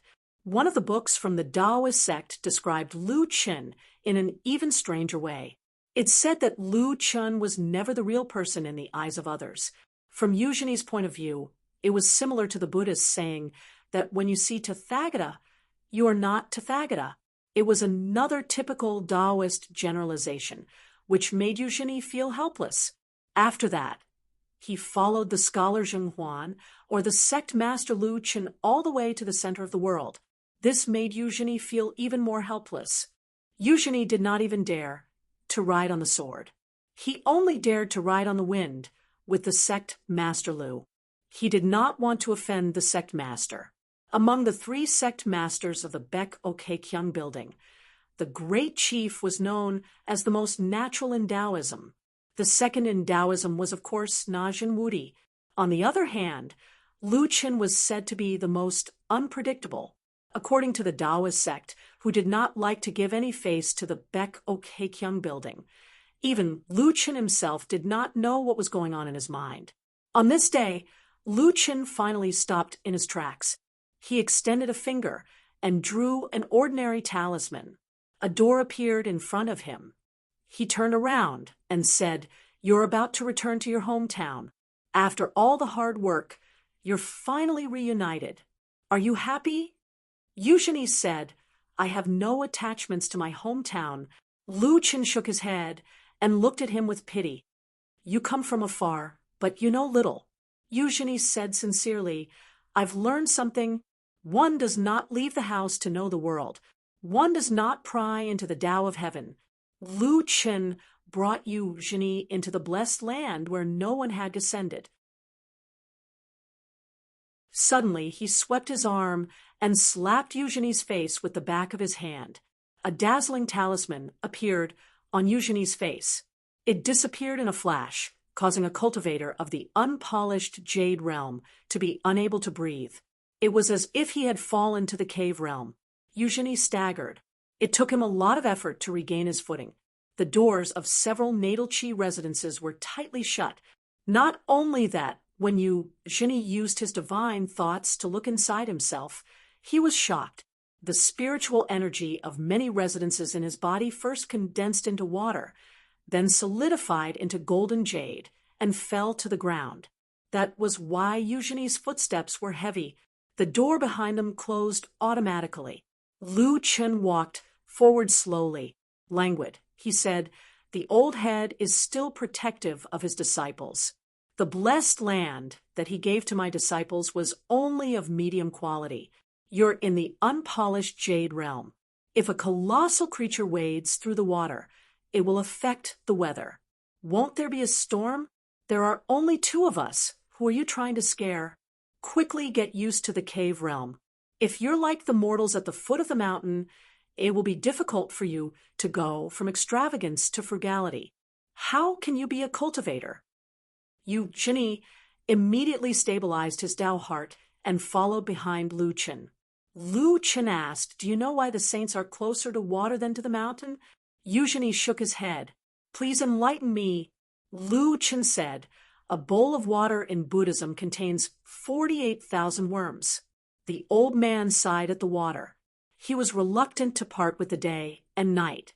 "My master also said that water is close to the Tao, and the Tao is everywhere." "Why?" "Look, when it comes to water, the grand masters of the three sects are very amiable. They don't quarrel at all. Look back, there's something about the one who respects the husband is the leader of chaos. Isn't the debate between the three sects scary? Then, do you know that before the debate between the three sects, the Qingming Tian was already talking about their own Das and Dharma in the Western Buddhist kingdom? The Baek Okekyung building and the 7 great Tao lineages lost the most miserably. Have you heard of it? Once Eugenie left the lotus flower-blessed land, he tried his best to read the Tao scriptures of the Qingming Tian. Of course, he knew about this. He said, in the 17 debates, the Qingming Tian lost all of them. The 17 perfected persons all took off their crowns and shaved their hair to become monks. In the end, they became the 17 monks of Wu-Wu. Lu Chun revealed the heavenly secrets for you, Eugenie.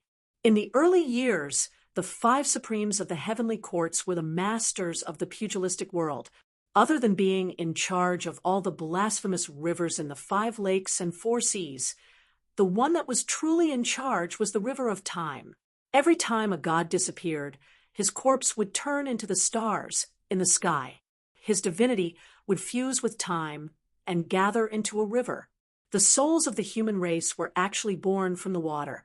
Therefore, in the world, only the human race had the physique. Recently, once a god cultivated, he would ascend the fastest. This made the demon race, which had a longer history than the human race, envious of him. They would eat, and eat. In reality, no matter how much they ate, it would still be one. It would not increase or decrease. What was the point? Even if they ate half a one, so what? Lu Chen only walked slowly in the forest. He did not ride the wind. He said slowly, "Back then, when I arrived at the Qingming Tian, I was not in a hurry to go to the Baek Okekyung building.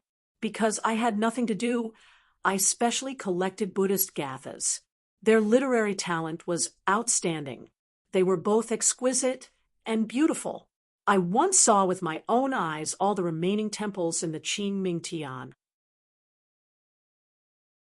I also heard with my own ears an old monk sing, 'Flowers fall and water flow, silent heaven and earth emptiness.' He then threw down his horsetail whisk and closed his eyes. What a good life and death day. There is nothing. Ooh, speaking of this, Lu Chen turned his head to look at the childlike Eugenie. He sneered and said, 'Look at you. Can you compare? The difference between our Tao hearts, is it really just a difference in our realms?' Eugenie humbly accepted the advice and carefully pondered over the meaning. Looking at the scholar Zhenhuan in front of him, he only felt that the other party was leisurely walking through the forest. His simple Tao aura was like the moonlight and wind. Lu Chen waved his sleeves hard. The sound was crisp and clear. The current scenery in the blessed land was about the time of light snow. The ground was not cold yet. Eugenie said carefully, "Chief Lu, are we going to Furong Mountain?" The childlike old Amorliu did not dare to ride the sword. He could only carry it on his back. He was short, but his sword was long. He looked very comical. If he carried the sword on his back, it would be fine. However, the third chief, who temporarily changed his name to Zhenhuan, insisted on carrying the sword on his back. He said that if one could not carry a sword properly, how could one have a righteous heart?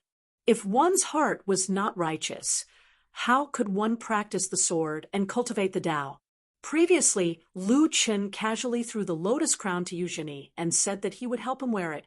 Lu Chen said that he wanted to wear a white cloud as a crown. It was more wild and refined.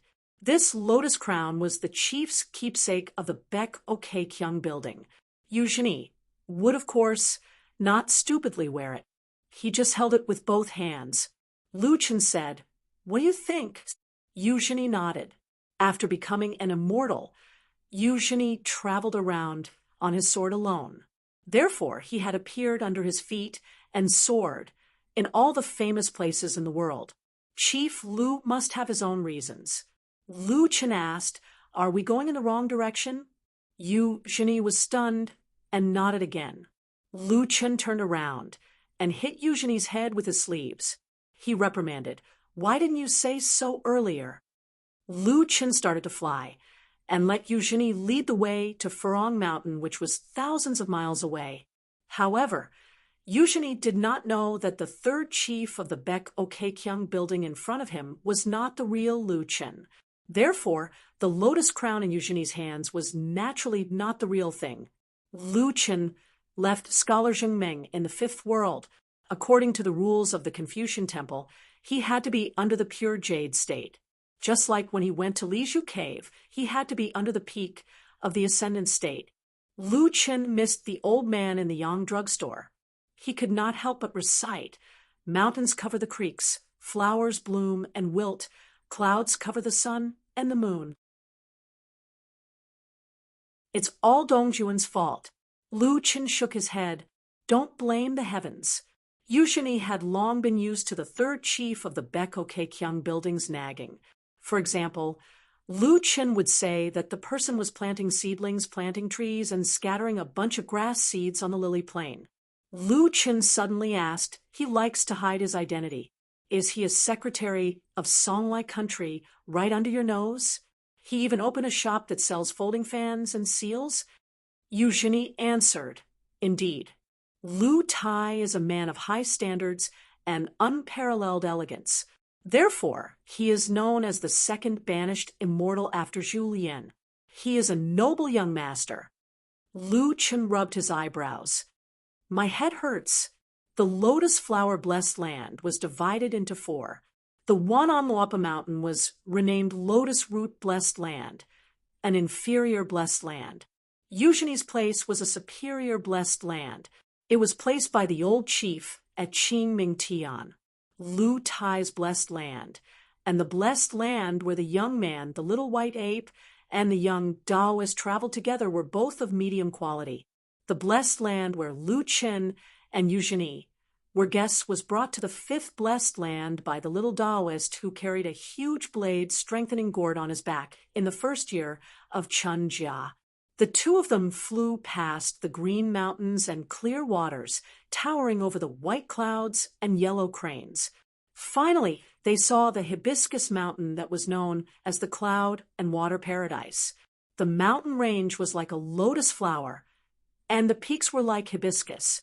Lu Chen landed outside the boundary of the hibiscus mountain and continued to walk with Eugenie. Every time the weather was cloudy, walking on the cliff plank road of the hibiscus mountain made the tourists feel like they were in a fairyland. After the devil sect's sovereign sect, Master Dingying, the banished immortal Lu Tai took less than 10 years to unify the forces of the devil sect. Lu Tai took a liking to the hibiscus mountain and opened a summer resort there. It became the most famous forbidden land in the lotus flower blessed land. Today, it was drizzling on the mountain, and the mist was hazy. Lu Chen just walked on a plank road and chanted, "The light rain is soft, and the wind is gentle. My limbs are free for me to stretch." 3 people blocked his path: the martial artist Tao Xiang, the Taoist Huang Shang, and the martial artist Huanin. Every one of them was worthy of the title of a first-class hero in the Blessed Land. They were the direct disciples that Lu Tai took in at the Eagle Fortress. Then they were brought to the Blessed Land and became the overlords of the Devil sect.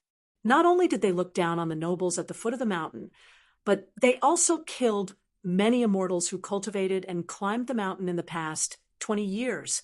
Moreover, among the 10 people in the previous generation, those who obtained immortal fate, such as Zhou Fei from the Spring Tide Palace and Lu Zong the Sharpener, were able to go to the Tong Yi continent where the 3 of them were from. Other than that, even those who stayed in the Blessed Land and could be considered a threat were extremely strange. First, Zhong Qiu suddenly disappeared. Then, the most powerful person in the world, Eugenie, broke through to the nascent soul realm and ascended. In the end, no one in the world could go against the devil's sect. The sects of the Jianghu could not do it. The immortal abodes on the mountain could not do it. And even the monarchs below the mountain could not do it. Among the 3 direct disciples of Lu Tai, the Taoist priest Huang Shangxiang had restrained his methods. Currently, he was already the imperial tutor of Nanyuan country's capital city and had obtained the title of Taoist Master Void Pierce Stage. As a matter of fact, when Lu Tai was bored to death, he asked the Taoist sects in the world to nominate the 4 great reverends. Their Taoist titles were Tongxian, Void Pierce Nanhua, and Dongling. Apart from Huangshang, a direct disciple of Eugenie from the Lake Mountain sect, also obtained one. Without Eugenie in the world, Master Lu Tai was truly invincible. He retreated to the mountains and forests like a wild crane. He had no interest in the blessed land and left it to the 3 direct disciples to take care of the world. He would only occasionally go to the capital of the Nanyuan kingdom. He liked the rainy and snowy weather and would walk alone in the streets with an umbrella. Even among the disciples, Huangshang, who was the immortal protector of the state, was not allowed to approach him. He would never disturb Master Lu Tai's relaxation. It was rumored that Master Lu Tai had accepted another direct disciple. However, Furong Mountain was a forbidden area for everyone. Anyone who stepped into it would die. Tao Xiang and the other 2 were no exception. Thus, they had yet to meet their junior martial brother. Now, there was a rumor that the youth from the sword-seeking Lake Mountain sect was sect Master Lu Tai's last disciple. Tao Xiang and the other 2 were each in their own country. However, for some reason, their sect Master Lu Tai suddenly sent them a flying sword message, asking them to come to Furong Mountain to receive guests. The middle-aged Taoist priest Huangshang greeted Eugenie and said respectfully, "Junior Huangshang pays his respects to immortal Master Yu." Tao Xiang reached out his hand to hold the hilt of his saber and leaned against the wooden railing of the plank road. He asked with a smile, "Immortal Master Yu, are you returning home in glory?" As for the youthful-looking Huanin, his interest wasn't on Eugenie, but on the smiling scholar who didn't know if he was dead or alive. Eugenie did not dare to act rashly. He only carried his sword and held his Taoist crown in a daze. Of course, it was not because he was afraid of the 3 juniors in front of him, but because he did not know what Lu Qin was thinking. Eugenie did not want to draw legs on a snake. Lu Qin rolled up his sleeves and walked forward in large strides. He laughed and said, "I am Zheng Huan. I was lucky to have met Immortal Master Yu. I have been by your side for many years. Not only have I learned good martial arts, I have also learned a few Taoist and immortal arts. I can use them to exchange pointers with you. Do you want to come at me together, or one by one?" Although Tao Xiang had restrained much of his strength, his hand was still as fast as lightning. He casually slapped the side of the scholar's head, causing him to fall off the plank road and off the cliff. The scholar's voice gradually became softer as he let out a long series of miserable screams. Even Tao Xiang, who had attacked, was confused. Was it over just like that? Eugenie still did not move. He sighed with emotion. This kid is lucky. His name will go down in history. In an instant, Eugenie knew that something was wrong. He was only in the Immortals' Cave realm, and that Beko Keikyung building's 3rd sect master did not seem to show any signs of appearing. Did he just fall off the cliff and die? It was drizzling in the mountain, and the plank road halfway up the mountain was filled with clouds and mist. However, at the peak of Mount Furong, the sky was clear and bright. A distinguished figure in white clothes and a jade belt was standing on the top of the mountain. He was extremely handsome, and it was hard to tell if he was a man or a woman. He was holding a folded jade bamboo fan. On both sides of the bamboo fan were inscriptions of homecoming invitation and yellow flower invitation. He was standing on the top of the mountain and enjoying the scenery. The cultivator in the mountain had cultivated himself well. He looked fresh and clean, without the slightest bit of vulgarity. Behind him stood two charming beauties with heads full of pearls and jade. One of them was holding a sword with a golden tassel hanging from it. There was a book seal made of the texture of lychee jelly. The words on the side were stone out of the green field. I am in the blue sky. The top style was rise, and the bottom style was pull the sky down. The ancients had a saying that the difficulty of cutting stone was as difficult as ascending to the blue sky. However, in the capital of Songlai country, there was a young master of seal engraving. His knife skills were exquisite and unparalleled. He was like a sword immortal riding with a flying sword. The other maid was hugging a snow-white porcelain pillow. It was in the style of the great world's worry-free pillow. It was also known as the longevity pillow, which implied that one could sleep without worries. What was interesting was that in addition to a poem with a lot of words on it, there was a blush mark near the words, "Summer is long. The world is peaceful. The sky turns to summer, and the heart is at peace." It was probably the beauty who was sleeping soundly on her side, and her blush was imprinted on the porcelain pillow. Such a romantic and gentle scene was enough to make one's imagination roam freely, even if one hadn't seen it with their own eyes. Lu Tai waved his folding fan. The two talisman beauties disappeared. Lu Chen appeared at the top of the mountain and smiled. Pity, pity. Lu Tai smiled. Unattainable. Truly hateful. Then Lu Tai placed his folding fan on his waist and bowed. Respectfully, the Lu family's disciple pays his respects to the ancestor. Lu Chen asked, "Are you the one who wants Qin Pingan to be the cornerstone?" Lu Tai straightened his back and picked up his folding fan again. He said innocently a few unintentional words from a descendant. How much will the ancestor blame? At this moment, Lu Qin was completely different from the fortune-teller who opened a stall in Pearl Grotto Heaven, or Zhenghuan who casually threw a lotus crown to an outsider. He said with a calm expression, "Do you know what you're doing?" Lu Tai opened his folding fan and gently fanned it. There was a sentence written on it. Descendant Lu Tai comes to see the ancestor Lu Qin. If he had known, he would have reversed the positions of the two names. Lu Tai was silent for a moment and asked with a smile, "It is said that the ancestor has the 5 dreams. Each has its own great Tao. In addition, there are the 7 objects of the heart: wooden rooster, spring tree, mole, kunpeng, oriole, swan and eye, and butterfly. I wonder if the ancestor can let me see one of them?" Lu Qin turned a deaf ear and walked to the edge of the cliff. He put his hands behind his back and looked at the distant mountains and rivers. Poor Lu Kai from tree shade blessed land. Poor Lu Kai from Xinjiang mountain. The colorful phoenix's wings are connected by telepathy. When it meets you, it will be the time to part, but it's just a fleeting moment. Zhou Si shouldn't have asked me about you. Lu Qin suddenly laughed and turned his head to say with a cheeky smile, "What grandchild or grandchild? You care too much, but I don't. We can cancel each other out. Come, let's go to your hut to drink. There is no need to worry about food. The wine in Fengnian village is the best." Lu Tai said, "If you don't show up to save him, Eugenie will be beaten to death. My disciple Huanin is a person who can pick up scraps." Lu Qin slapped his head. "I almost forgot about that." Although he said so, Lu Qin had no intention of saving him. He just followed Lu Tai to Furong Mountain. In fact, it was completely different from what the outside world imagined. It was just a wooden hut.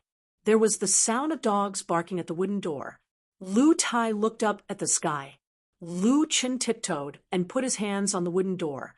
He smiled at the guard dog and said, "Shoe dogs bark strange things." Lu Tai said to the dog, "Lu Qin, shut up." The guard dog immediately prostrated on the ground obediently. Lu Chen laughed loudly. Wonderful, wonderful, unfilial ancestor Sun Shao. Coincidentally, it was snowing at Furong Mountain.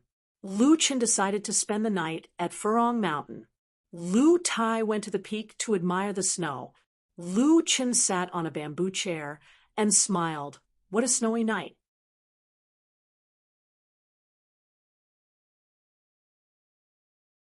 "735. Aquarius Continent. At the peak of Southern Peak, outside of the Mountain Lord Shrine, there was a rough building that looked like a temporary military tent. Dali's civil and military secretaries, as well as the various vassal generals and generals, flowed in an endless stream. Their footsteps hurried. Everyone was wearing a jade pendant that was temporarily treated as a customs clearance document. It was the same style as the jade pendant of Old Dragon City's Fu family. In a relatively secluded area, there were 4 people, old and young, leaning against a railing and looking at the battlefield in the south.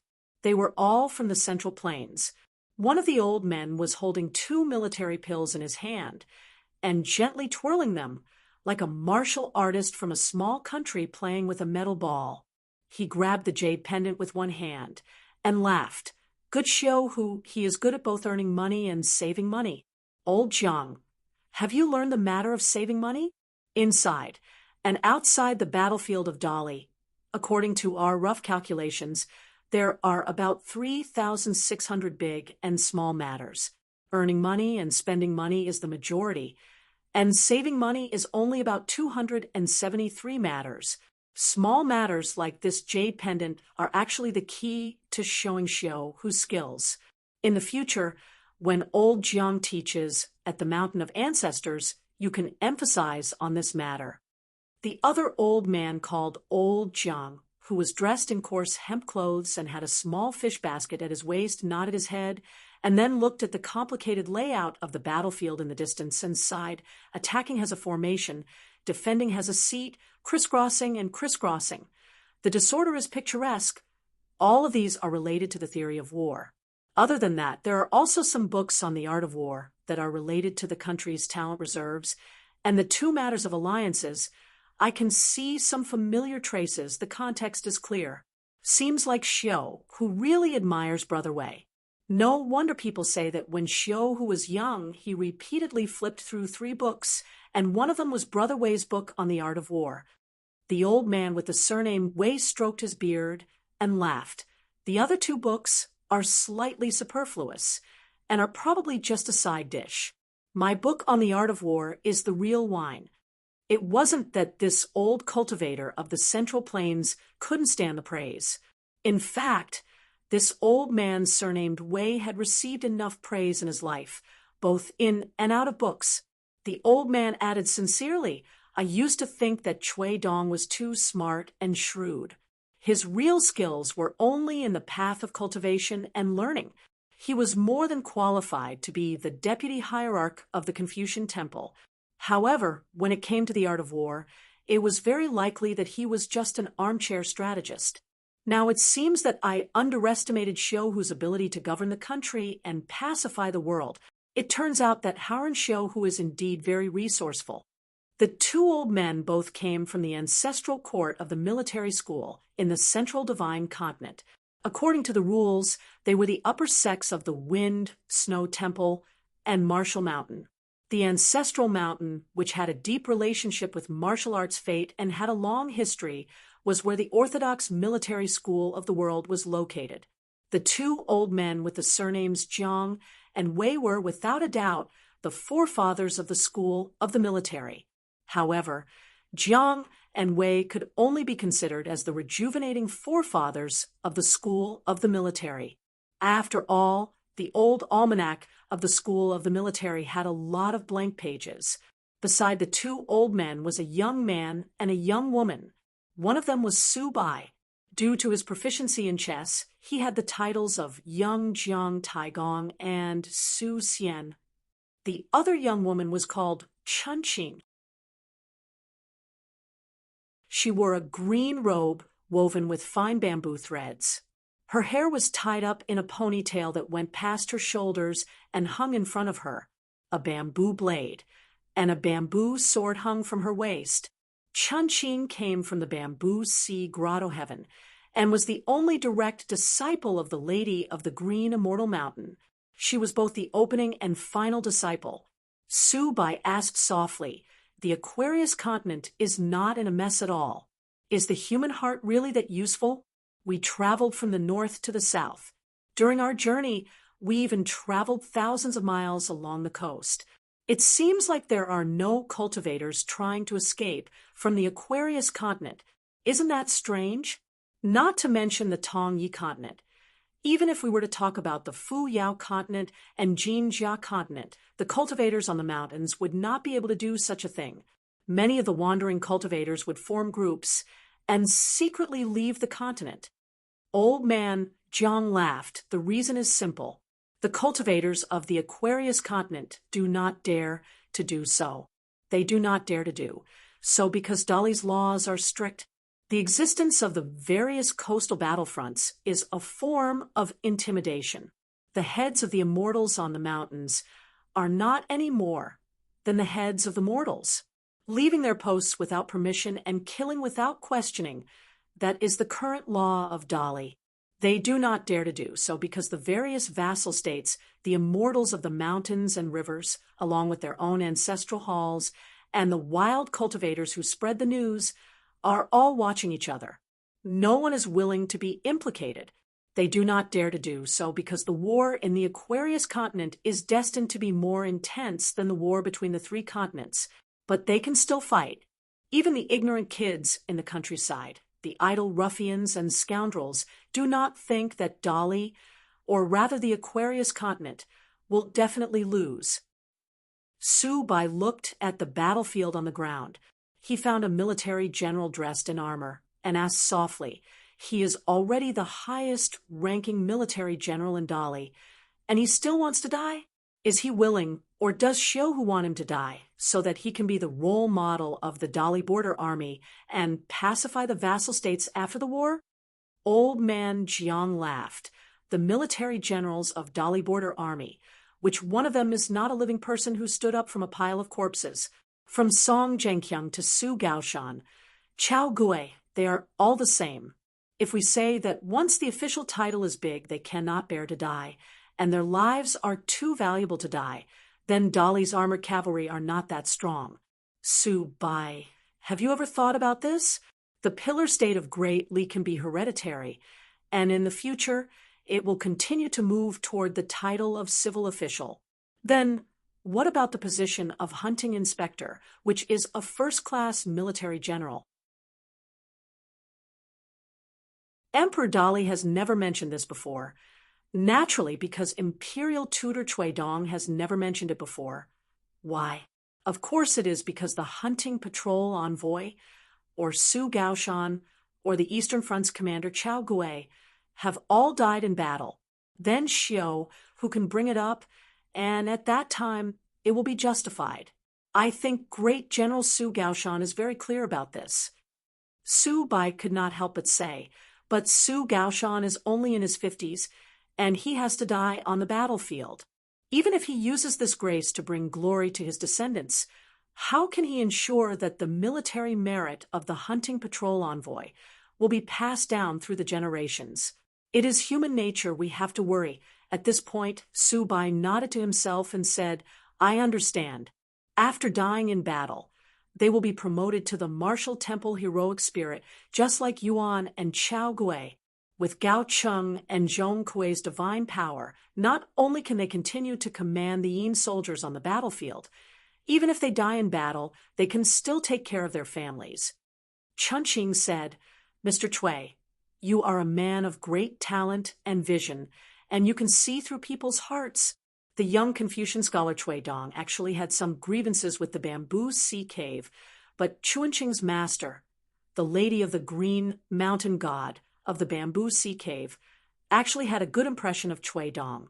Therefore, although Chun-Ching was too young and had never had any dealings with Xiu, who she had a good impression of Cui Dong, which was why she called him Mr. Cui with all her heart. According to her hill master, a certain swordsman's character was extremely bad, but those who were regarded as friends by that swordsman could definitely be made friends with. The Green Mountain God did not lack those pots of wine. Su-bai suddenly opened his eyes wide. A young man in white was swimming in the water from a distance. He seemed to be leisurely, but in fact, he was as fast as lightning. The heavily guarded southern peak did not seem to be surprised at all, deliberately turning a blind eye to this person. Su-bai immediately recalled the identity of this person. He was a mysterious existence shrouded in clouds and mist. This fellow had a series of titles and identities. Not only was he the leader of the spies in the southern part of Dali, he was also the behind-the-scenes supervisor of the central part of Dali and a great blasphemous river. He did not have any official position in Dali, but he was an extremely important figure with a transcendent status. The young man continued to swim in the water beside the group of four, his face full of surprise and surprise.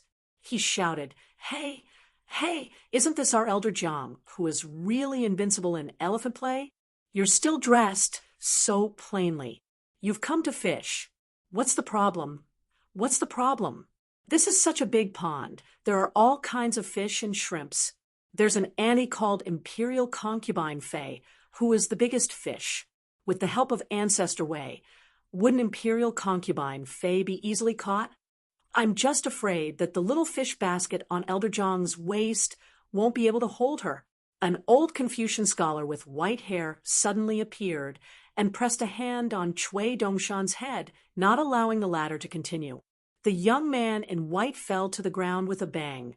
He pretended to shout angrily, but he could not get up. He jumped a few times and fell back to the ground a few times, like the most clumsy Jianghu martial arts style. In the end, Cui Dongshan had no choice but to get up resentfully.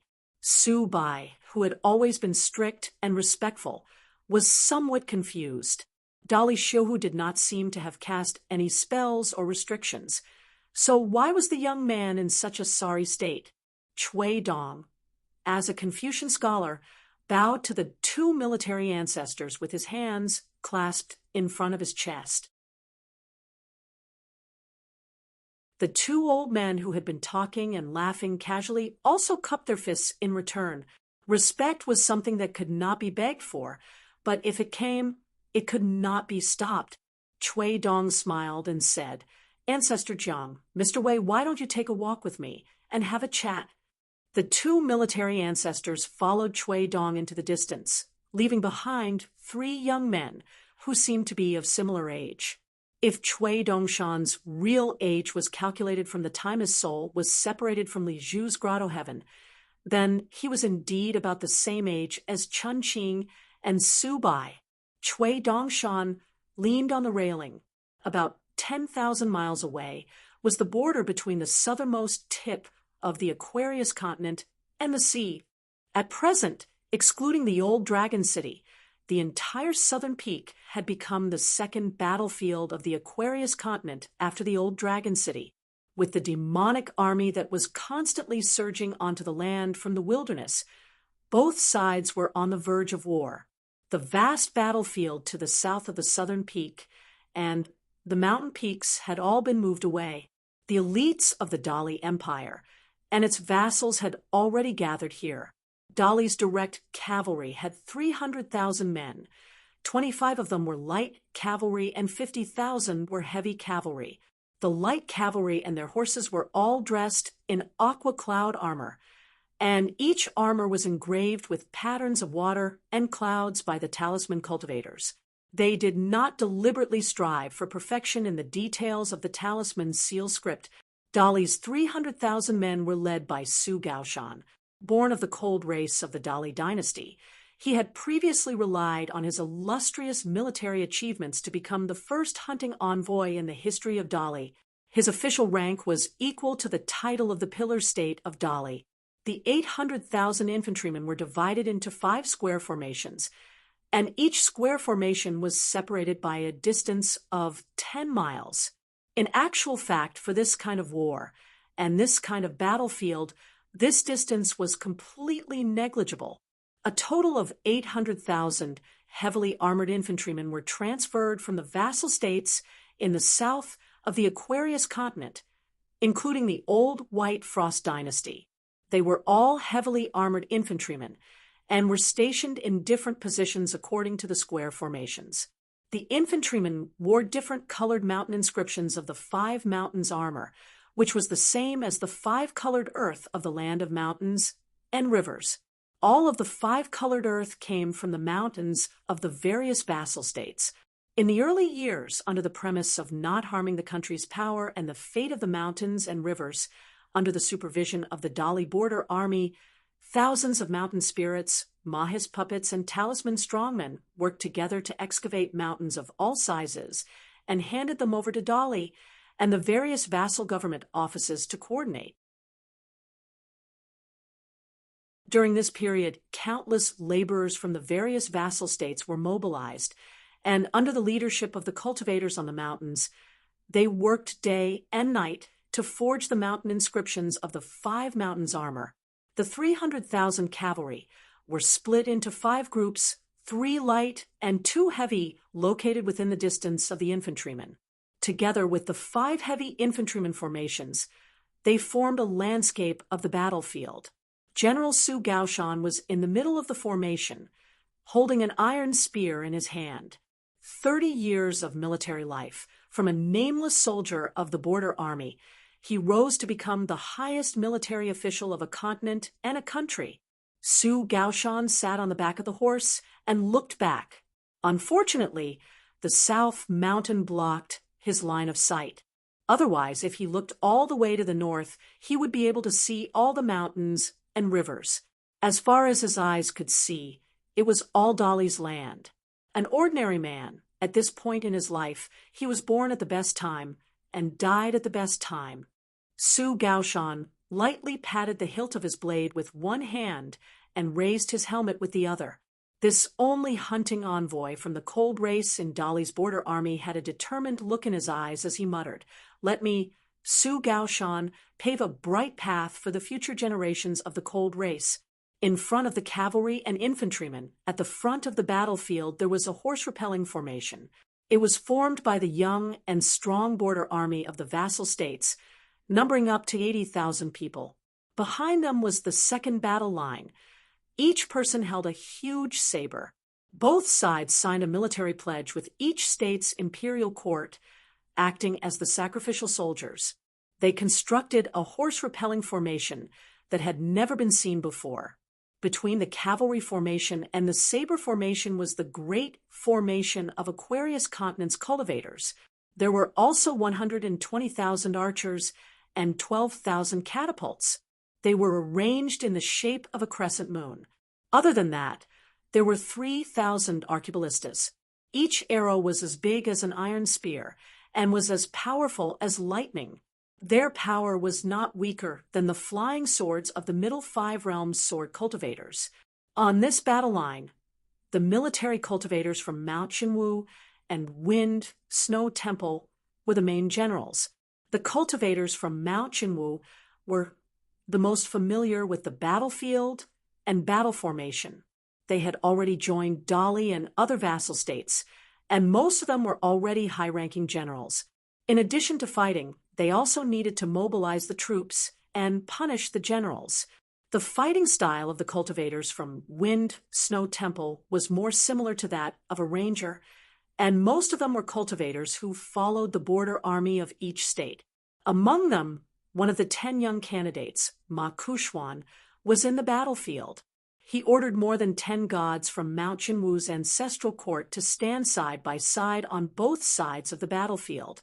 The female suzerain of the Hemp sect, Guiqi Immortal Master Zhuquan, carried a saber with the inscription, "Mighty Heavenly Might, kill thousands of ghosts." She stood side by side with a white skeleton sword cultivator in the Ghost Valley, the swordsman Pu Sheng. The latter was tall and slender, wearing a black robe. He used a camouflage technique to regenerate flesh from bones, and for the first time, he regained his original appearance. He was a young lady full of heroic spirit. Zhu Quan laughed. "Pu Sheng, I didn't know you were so good-looking. Beauty a great beauty. Is the bald donkey from the great round moon temple blind?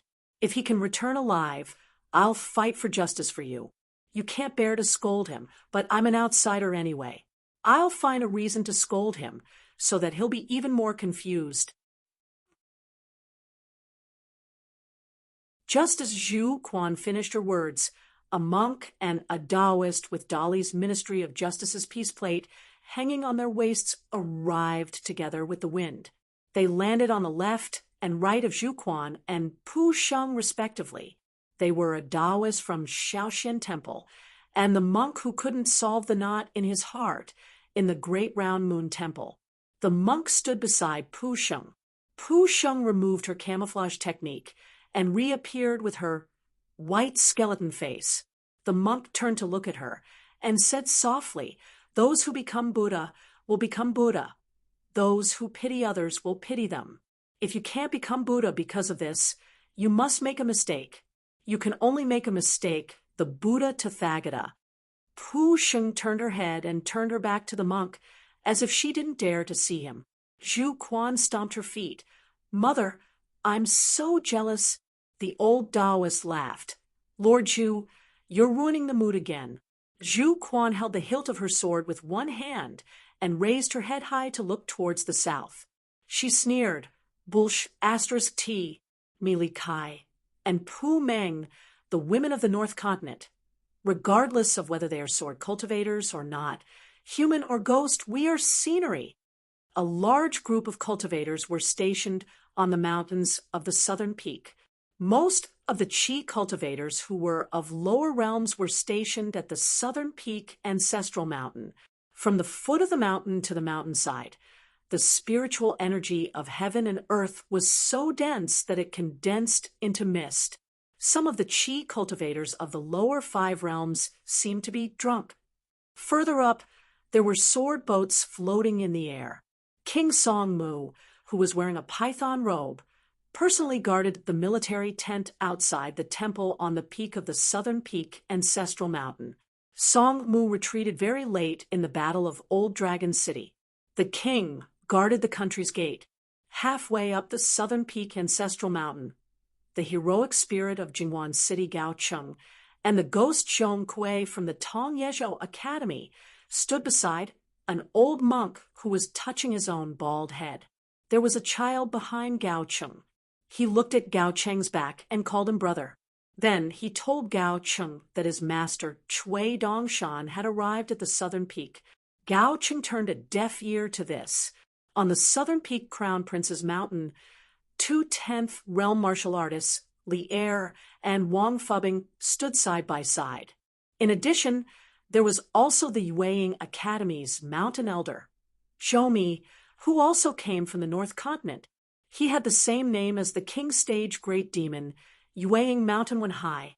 Therefore, Mountain Elder Zhou left a sentence in the academy to suppress his mother's anger. Then he brought a large group of Confucian scholars from the academy south to the Aquarius continent. However, Zhou Mi left the academy's disciples in the central region as he went south alone. Now he was in charge of guarding the southern peak Crown Prince's Mountain with his good friend Li Er and the old boar Wang Fubing. On the southern peak Crown Prince's Mountain, there was a celestial mansion whose height was second only to the temple on the peak of the mountain. A few major families in Old Dragon City were temporarily staying here. Other than the Fu family, the Sun family, and the Fan family, there were also a few great sword immortals and old sword immortals from Zhenyang Mountain. There was also the city, Lord of Qingfeng City, Su Han. They were all staying in different quiet courtyards. The young city, Lord of Old Dragon City, Fu Nanhua, was catching up with Yunxia Mountain's nascent soul grandmaster, Kai Qinxian. A few major families in Old Dragon City had already moved out of the city. However, the losses were still immeasurable. Luckily, before the war, there were a few trade routes, and they had accumulated quite a bit of wealth. Even if they were injured, it was not to the extent of being unable to recover. As long as the Aquarius continent could be defended, everything was fine. This was a gamble where they would either win big or lose everything. Furthermore, Old Dragon City had no choice but to agree to Dolly's request. Furthermore, as the leader, the Fu family of Old Dragon City was the Fu family, and they spared no effort. The few vassal families could only grit their teeth and swallow their anger. Normally, they had to squeeze out a smile and put on a calm posture, not daring to show any resentment. After all, if they really won the war, they would be able to reap huge profits. As for the few continent crossing boats in Old Dragon City, including Osmanthus Island and Mountain Sea Turtle, they had all moved to the northern region of the Aquarius continent. The Su couple, as well as Su Binxian, were secretly discussing with Xinjiang Mountain's Tao family ancestor, Mountain Protector Consecrate, and the Lady Tao Zi. City Lord Su Han was currently a Jade Pure realm military cultivator and was wearing the Swansea armor. His son, Su Binxian. In the early years, there was a graceful Taoist nun who roamed Clear Wind City and personally gave Su Han's son a name, which meant a person who was proficient in both civil and martial arts. The relationship between Xinjiang Mountain and Clear Wind City was not as simple as being allies. The few people in the study room were closely related to each other.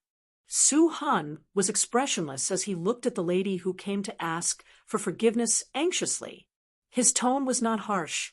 Fox Country is not some city. After closing the door and activating the city protection array, all news can be cut off. Such a large territory, spanning thousands of miles, it is impossible for it to disappear into thin air without any news. The pawns that were arranged earlier did not send any news back to Clear Wind City.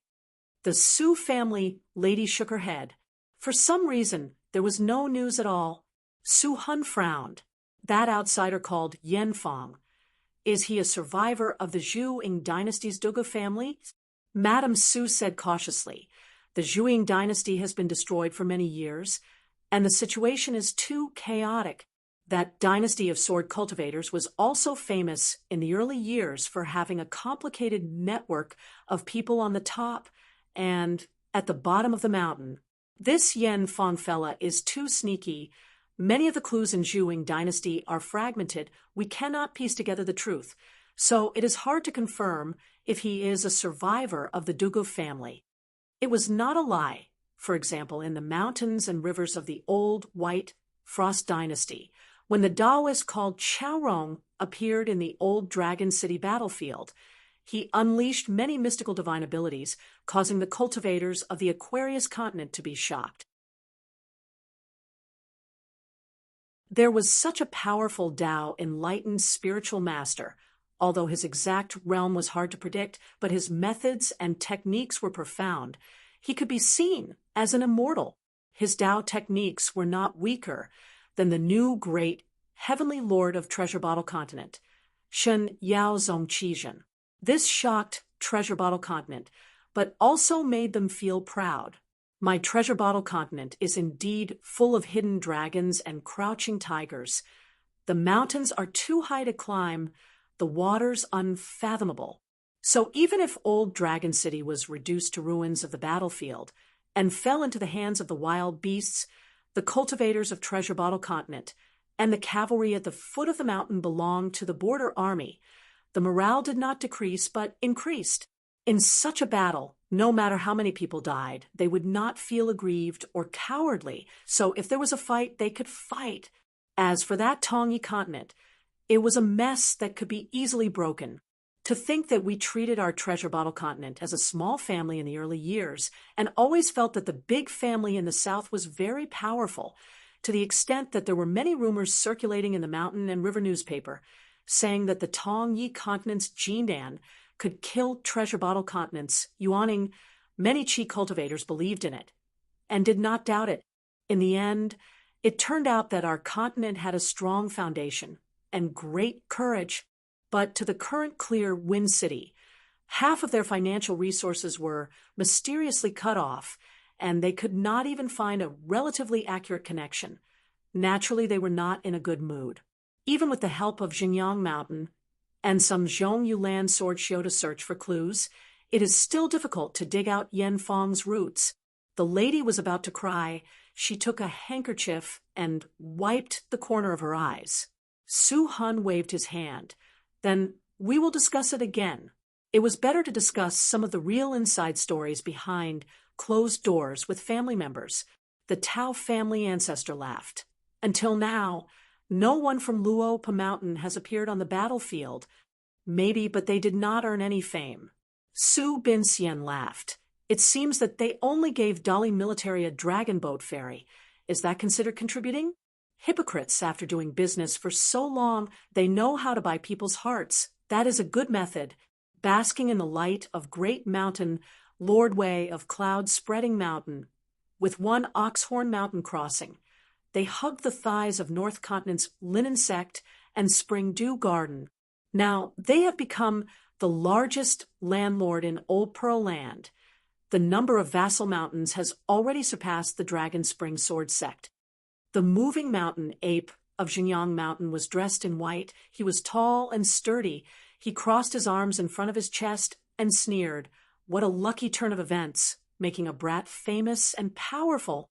Su Binxian could not help but say, Northern Peak's cloud-spreading mountain is indeed terrifyingly deep.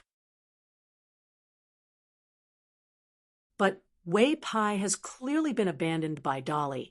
His deity position was only Chiduan Mountain's local lord. His rise is too strange. Who can burn such a cold stove? Luopa Mountain is lucky. Madame Su said timidly, but I don't know why there is no news of that young mountain lord after so many years. The white-clothed ape twitched the corner of his mouth. A lowly mud bottle alley. How much can he do in less than 30 years? I asked him to take revenge. In the past, when I was at Xinjiang Mountain, he did not dare to come, but now that he is out of Xinjiang Mountain, he is still hiding. Such a coward is not even worthy of Madame Su mentioning his name.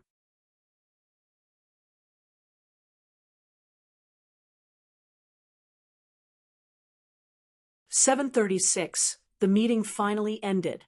Cui Dongshan sat cross-legged with his back against the wall, chatting with Chunqing telepathically. Why didn't Madame Green Immortal Mountain wait a decade for you to reach the upper 5 realms and the peak realm before letting you leave the bamboo sea grotto heaven? Now that the world is so chaotic, geniuses are worthless and can disappear at any time. Madame has given me a huge problem. Let me say this first. You have to return to the central divine continent alive. Don't fall in cultivation, and don't die." Cui Dongshan did not want the only direct disciple of Madame Green Immortal Mountain to die in the Aquarius continent. Cui Dongshan still respected and trusted that Madame Green Immortal Mountain, back then, when the old bastard became a rat hated by the entire world, the Yu family of the Central Plains, the Lu family of the Snow Mountain Grotto Heaven, and the Bamboo Sea Grotto Heaven had all lent a helping hand to the old bastard. Yu Panshui and Lu Jubao could not help but have some selfishness, hoping that Xiu would be a friend and a helper. Only Madame Green Immortal Mountain did not ask for anything. She just saw her friend in trouble and had enough wine on her mountain. Chunqing squatted by the side. Master said that in the Tao of martial arts, no matter how hard you punch or how heavy you attack, you won't die. So it's better to fight with a peak realm cultivator. Don't worry, before I left my hometown, Master and I made a promise. Either I return alive and inherit the Green Immortal Temple, or I die outside. Master will treat it as if he doesn't have a disciple like me. Cui Dongshan nodded. That's true. If you fight with my master, it'll be a matter of my master's 2 swords and 1 punch. And on the battlefield of the Great Wall of Sword Chi, my master met a few people of the same path. For example, the demon race sword immortal Sichin, who has a chance of ascending to the throne, and the leader of the moon-supporting mountain's 100 sword immortals, Fei Ran. These 2 sword cultivators specialize in extracting silk from cocoons, exchanging injuries for death. They specialize in targeting young geniuses. Chunqing asked, "Is the difference between me and your master that great?" Hidden official Qinshi, the last of the 10 youths, but it was acknowledged in the central divine continent that there was an insurmountable gap between the 10 youths and the 10 substitutes. Chunqing had long been a martial artist of the wandering realm and was a chi cultivator at the bottleneck of the nascent soul realm. She was proficient in 5-element techniques: thunder, talisman, saber, and sword Dao. And she was also a highly skilled array master, so she was proficient in catching, killing, tracking, hiding, tracking, and escaping. The Green Mountain sex madam regarded Chunqing as her own daughter and personally trained her, because the bamboo sea cave had friends all over the world. In just a dozen years, there were as many as 4 ultimate level masters who taught her disciple Chunqing martial arts. The most frightening part was that Chunqing was only in her early 20s. She was only 14 years old when she was ranked as one of the top 10 candidates. She was the youngest of the 10 candidates. Cui Dongshan said with a smile, "The difference between you and my master is not in realms. To be more precise, if realms are calculated on paper, you were slightly higher than my master when he was on the list. It's just that in the battles on the mountain, the difference between life and death can be decided in an instant. It's a good thing that you're proficient in all kinds of skills. You can avoid a lot of accidents. Unfortunately, you met my master, who likes to think about what if. You'll still die.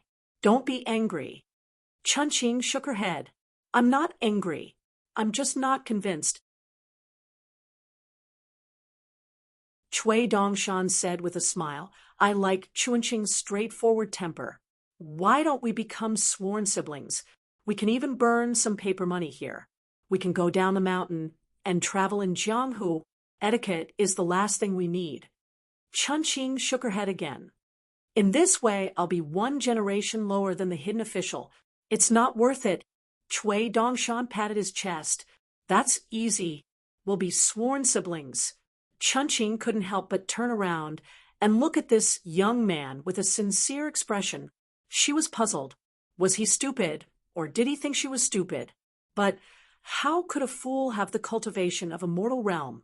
If Jiang Taigong hadn't reminded her that he was a real immortal realm cultivator before she left, she would have thought he was a real immortal realm cultivator. Chunqing would have thought he was just an earth immortal. But on the way from Nanyue Ancestral Mountain to Tsaiji Mountain, Cui Dongshan was honest with her. He even scolded her and Xiao, who for their misdeeds in the bamboo sea cave. She felt close to him. As for why Cui Dongshan kept emphasizing that Cui Dong was the peak of that old bastard's life, it was only when they were young. Chunqing couldn't understand it at all. Chunqing looked at Cui Dongshan for a while, but the young man only looked back at her with clear eyes. Chunqing could only look away and change the topic. "I hope I can have a match with your husband in swordsmanship and fist techniques in the future." Cui Dongshan pecked at the rice like a chick and nodded vigorously. "Sparring is good. You don't know and don't know. My husband is famous for being gentle, courteous, and thrifty. He's a modest gentleman, an elegant gentleman. Especially when sparring with women, he's always been the most rule-abiding and never overdo it. However, my husband is very busy and has yet to return home. Even if he does return home, he won't easily make a move. He likes to reason the most, far more than making a move. Ordinary people can forget about asking my husband to spar with them. However, given my relationship with Miss Chunqing, it's not a problem for me to spar with her. As my husband's most valued and appreciated disciple, one of them, I can still help say a few words." Ooh. Chunqing cupped her fists and thanked him. After she withdrew her fists, she said doubtfully, "Stop when it comes to fist techniques? There's no need for that. I don't dare to say much about other things, but I can still take a beating. You can let your husband fight with all his strength. It's fine as long as no one dies." Cui Dongshan's expression was strange. He raised his sleeve and wiped his face. Chui Dongshan didn't want to give up and continued, "In the future, I'll take you to Luapa Mountain. When we come back, you'll be worshipped in name. Isn't that great? Besides, my neighbor, Wei Pai Mountain, actually has some connections with the Bamboo Sea Cave. Wei Pai Mountain has a bamboo forest and calls it half of the Bamboo Sea Cave. He also has the reputation of small green immortal mountain. I tried to persuade him, but to no avail. He just said that his bamboo forest is magnificent and called it half of the Bamboo Sea Cave. How can it not live up to the name?" Chunqing didn't care much about the description of half of the Bamboo Sea Cave and small green immortal mountain. She just asked, "Is it Wei Shanjun who likes to hold night banquets?" Chui Dongshan defended himself and said, "Nonsense! What do you mean he likes to hold night banquets? You can't wrong my Wei Shanjun. Holding night banquets is not a matter of whether he likes it or not. Every time the gods of mountains and rivers of the northern mountain and the immortal master of records came to congratulate Mount Pailuan, what can Wei Shanjun do? It's hard to refuse such kindness." Chui Dongshan waved his sleeve and said passionately, "Wei Shanjun with two sleeves like the wind accepts a small gift from me. Night banquets are definitely worthy of his reputation." Chunqing asked in a low voice, "Do you have a grudge against Wei Shanjun?" Chui Dongshan leaned back and said with a panicked look, "What are you doing? Miss Chunqing, you must have misunderstood me." Chunqing said, "I can see that you're not honest." Chui Dongshan sighed and suddenly pressed his face against the wall again. Chunqing asked curiously, "Hasn't that patriarch moving mountain of Xingyang Mountain, who has a majestic aura, already left the Windy City? Why are you still eavesdropping?" "Ooh," Chui Dongshan muttered. "First, it was the mutual deception between brothers. Now, it's the sincere confidences between family members behind closed doors. It's all very interesting. They didn't say that I can't eavesdrop. It's a waste not to listen." Chunqing said, "You're not honest." Chui Dongshan said with grievance, "How is that possible? Go and ask Gao Chung of Jingwan City. If I'm not honest, how can I help him find his long-lost brother?" Chunqing was skeptical, but she said, "Old method, let me have a look. It's really interesting." Chui Dongshan smiled brilliantly. He put two fingers together and pinched something in the air before handing it over to Chunqing. She opened her palm and saw that it was suspended in the air for an inch. Ripples of mountains and rivers could be seen on her palm. If she used a mind mustard seed to travel through it, she would be able to hear and see it with her own eyes. It was as if she was there, and she would be able to observe it with Chui Dongshan. Most of the immortals who stayed in this mansion were candidates for sex in the Aquarius continent, such as Xingyang Mountain and Qingfeng City. Otherwise, they were second-rate immortal sects that were just a hair's breadth away from being a sect. However, in this huge mansion with a deep courtyard, the person with the highest cultivation realm was Su Hun of Qingfeng City, a newly minted unpolished jade realm cultivator. Su Han was only famous in the continent for his great killing power. He was not proficient in other spells, divine abilities, and unorthodox techniques. Of course, he could not detect the secret prying of an immortal realm cultivator. What's more, one of Chui Dongshan's preferred identities was a second-class spy in Dali's Green Wave Pavilion. He had official documents and tokens. In addition, Chui Dongshan also had a lot of titles. For example, he was the consecrator of the Fu family in Old Dragon City, the guest of the Jiang family in Yunlin, and the incense emissary of the Crown Prince's Mountain in Beiwei. Even if Chui Dongshan was asked to take out the Caiji Mountain Temple's blessing certificate within half an hour, Chui Dongshan could also take it out. The Mountain God King's wife would also give it to him with both hands. The mountain under their feet was called Caiji Mountain. The wife of the Mountain God King was once the king of Southern Mountain.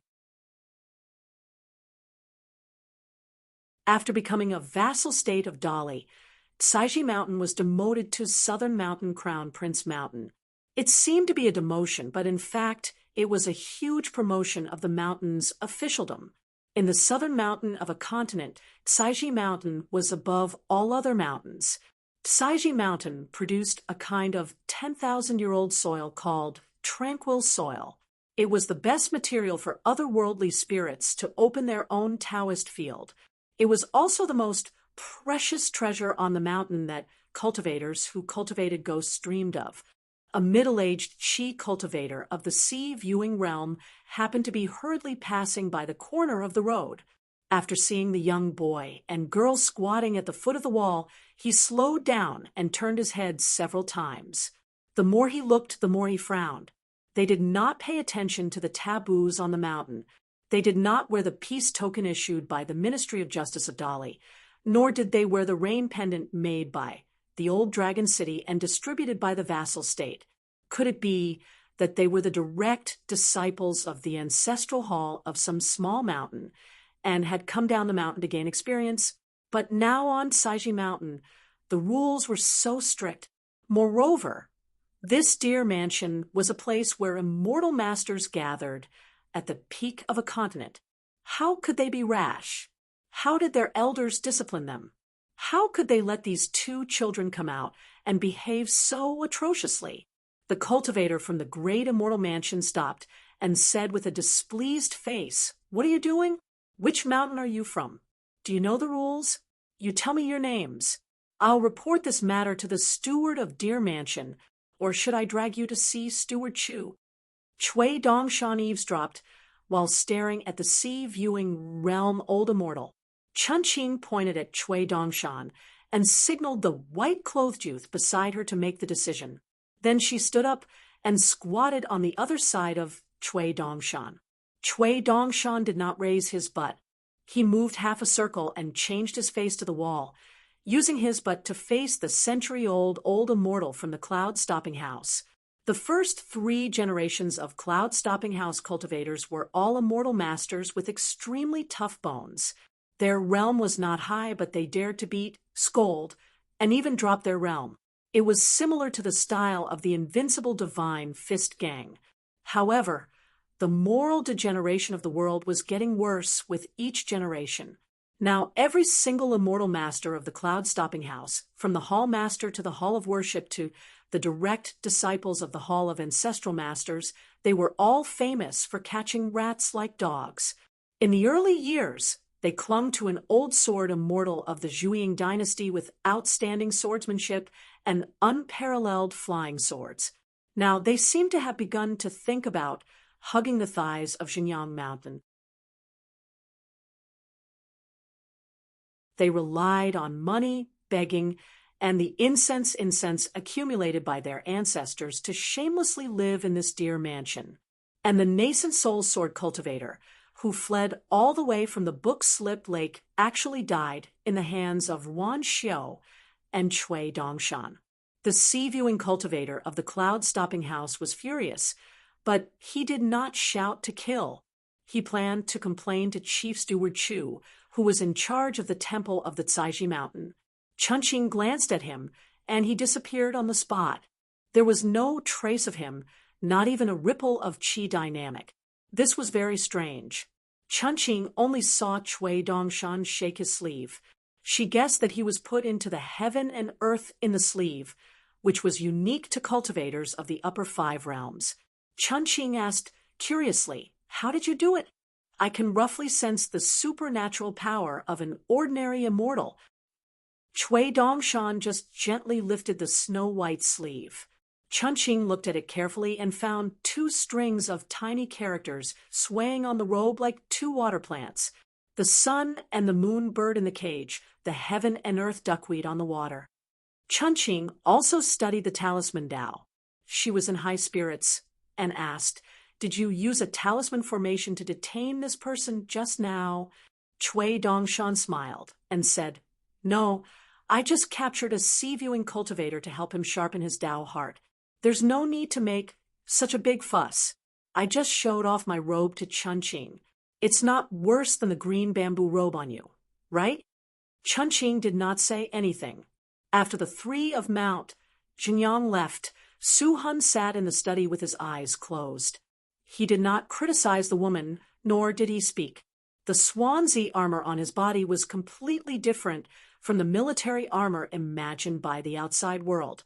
It was not a defensive treasure, but a mysterious offensive treasure. This made Su Han even more certain of his identity as the strongest person below the upper five realms before he reached the Jade primitive realm, the legitimate son. Su Binxian leaned against the back of the chair and took out a widely circulated travel book from his sleeve. He never got tired of reading it. The woman of the Su family slowly stood up. She wanted to say something but stopped. After Su Han opened his eyes, he did not make a move, but a clear slap was heard in the room. The woman's cheek became red and swollen instantly. Su Binxian raised his head and looked at his parents.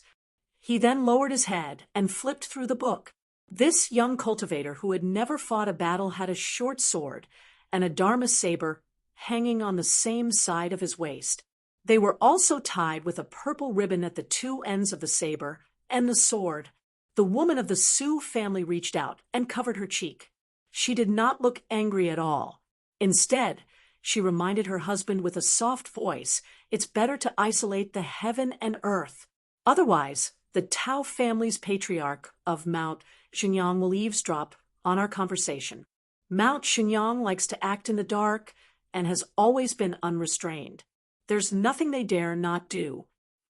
Su Han sneered and said, "Do you think my Jade primitive realm is a decoration? Old Crook Tao is only in the nascent soul realm.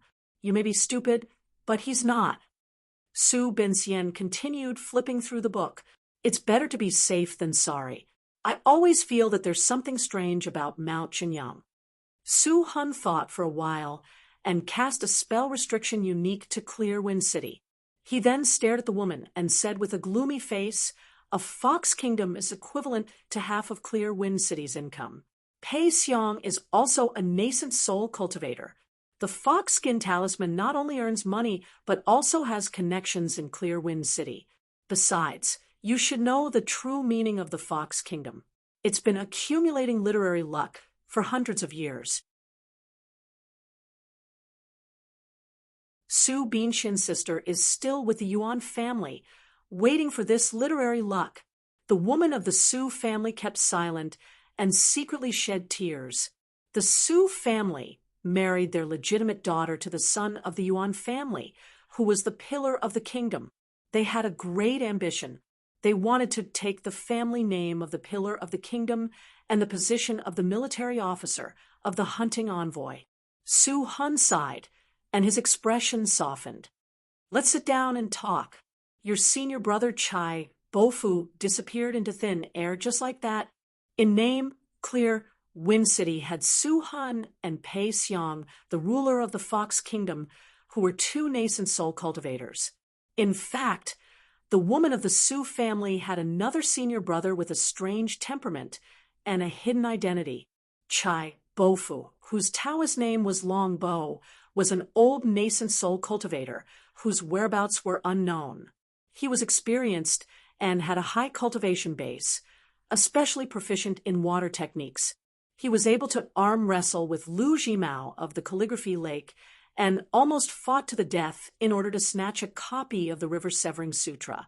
This person was extremely arrogant and was especially proficient in camouflage techniques.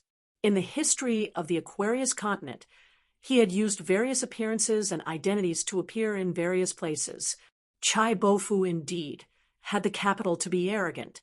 After all, there were not many cultivators in the Aquarius continent who could fight with Lu Jimao, Lu Laocheng, and Li Tuanjing and still be alive today. The white jade belt with dragon patterns on it was hung on Chai Bofu's waist. There were a bunch of jade pendants and bottles. Most of them were camouflage techniques. His real trump card was the white jade belt. It was actually a sleeping dragon that he obtained from the ruins of the Gushu immortal residence. Back then, it was because of this opportunity that he formed a deadly feud with Lu Laocheng. Chai Bofu even dared to kill several Gong Willow Island Ancestral Master Hall's direct disciples alone. He was bold and ruthless and had many life-saving techniques. It was not difficult for Su Hun to defeat him, but it was not easy to kill him. Chai Bofu had secretly met with his wife many times.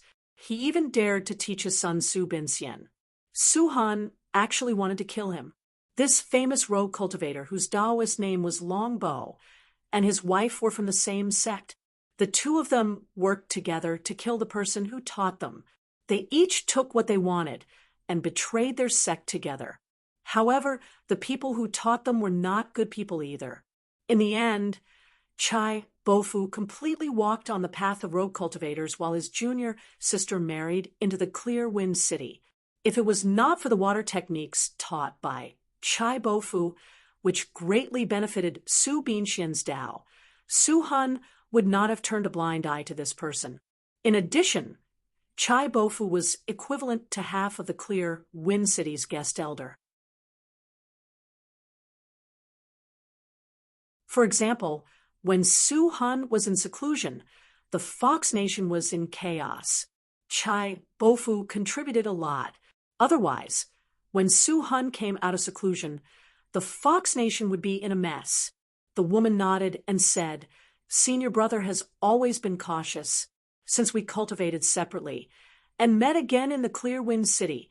I have never seen his real face." In truth, it was not that Long Bo, who had been following Lu Qicheng, had not thought of leaving behind clues for the Clear Breeze City to seek help, but there was no need for him to deliberately make a move against the blind Lu Qicheng, as he had been caught red-handed by Gu Kan twice. As for the result, one could imagine. Falling into the hands of Gu Kan, who was more like a rogue cultivator than Chai Bofu, was definitely not easier than falling into the hands of Lu Qicheng. Therefore, during the journey across continents, that brother Long Bo was practically lying down and pretending to be dead. Lu Qicheng and Gu Kan, you 2F asterisk King Senior brothers, either you kill me, Chai Bofu, and end it all. In addition, the drop in cultivation realm is not a problem at all.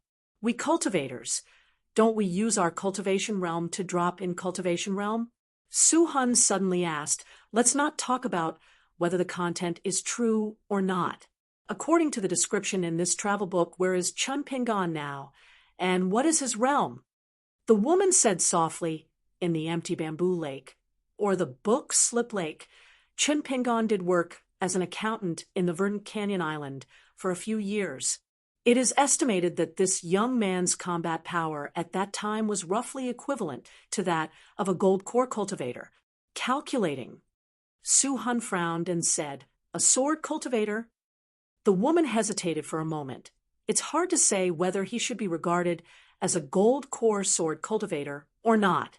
However, this person is very shrewd at such a young age and is good at hiding his strength. This kind of person is definitely not easy to deal with. Back then, I felt that this person was more dangerous than Lu Xianying. It's just that Jinyang Mountain is too arrogant, especially that mountain guardian ape. It looks down on a trash who has broken the longevity bridge and is unwilling to eliminate the root of the problem. Pearl Hairpin Island's Lu Zhongruan is now a gold core cultivator. Luopa Mountain seems to be very respectful to Lu Zhongruan. Logically speaking, we can infer a thing or two about Luopa Mountain's background. However, it is very likely that Luopa Mountain is deliberately covering up their tracks.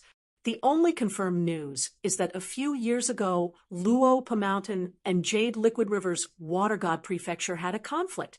In the end, it seems that Pailuan Mountain was very dissatisfied with this. Wei Pai used the mountain's officialdom to suppress the Water God Prefecture. I heard that Chongdan River's Water God Li Jin had a slip of the tongue when he was drunk at the State City Gods banquet. Luopa Mountain has a pure martial artist overseeing the mountain. He is a great grandmaster who has the potential to reach the far travel realm.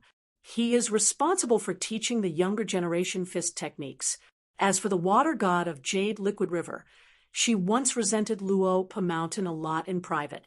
She said that if it weren't for the protection of Wei Shanjun of Pailuan Mountain, she would definitely lose some of her merit and flood Luopa Mountain. Su Binxian suddenly interrupted with a smile. What if these two righteous gods of the river and the city god of the dragon province have actually been bribed by Mountain a long time ago and are purposefully putting on a show for us? Wouldn't our clear wind city and the righteous Yang Mountain that possesses the 10 sword immortals have always been going around in circles? The woman smiled. The old ape was right about something. In just over 20 years, no matter how many fortuitous encounters he encounters on his path of cultivation, no matter how smooth his path is, how powerful can he become? Worry is worry, but it's fine if we scare ourselves. Going around in circles? If that travel book is only 50 or 60% real, then the Lord of Mountain has been wandering around the Aquarius continent like a headless fly. It's actually even more like going around in circles. He wants material benefits, an empty reputation, and a romantic encounter. He wants everything. He can't bear to part with anything along the way. A person like him won't be able to reach great heights, no matter what. The most important matter is for Clear Wind City to rise to the top of the clan. Su Han stared at the woman firmly. Even though he had set up restrictions, he still said to her mentally, apart from this, I've never asked about the matters of the Fox Kingdom and Pei Xiang, but that doesn't mean I'm in the dark. Before this war, any nascent soul cultivator on the Aquarius continent was precious. Even if they were living under someone else's roof, Pei Xiang wouldn't have feared a Dragon's Gate realm cultivator like you so much. The woman paled slightly. Su Han waved his hand. I only look at the results, not the process. Returning to an elegant courtyard of his family on righteous Yang Mountain, the ancestor of the Tao family immediately used an ability to isolate the world. The white-clothed old ape escorted Tao Zi here before leaving by himself. As the only protector of righteous Yang Mountain, he possessed a venerated status. Even an old sword immortal like the ancestor of the Tao family, who sat at the top of the ancestral hall, still needed to treat him with respect. Furthermore, on righteous Yang Mountain, everyone knew that the white-clothed old ape doted on Tao Zi the most. He was basically the protector of the mountain range of the Tao family. The ancestor of the Tao family was naturally very proud of this. Tao Zi had already changed from the little girl who first toured the Pearl Grotto heaven to a slender and elegant woman. When the white-clothed old ape bid farewell and left, she had just sat down when she stood up again. She walked the white-clothed old ape all the way to the entrance of the courtyard. The burly old ape patted Tao Zi's head, indicating that there was no need for her to be so courteous. The woman's limpid eyes narrowed into crescents. Tao Zi was indeed very close to this grandpa ape who had protected her since she was young. She even treated him as her own elder. There were many things that she might not even say to her own patriarch, but she was able to speak her mind to Grandpa Ape without hesitation. Without even needing the ancestor to open the door, the white-clothed old ape pushed open the mountain range restriction and strode away. The eyes of the Tao family's old sword immortal were gloomy and unfathomable. Despite their closeness, this protector of the mountain was a natural ally that could only be chanced upon by luck. However, this old ape was truly too unscrupulous in front of Tao Zi. He did not care about the ways of the world at all.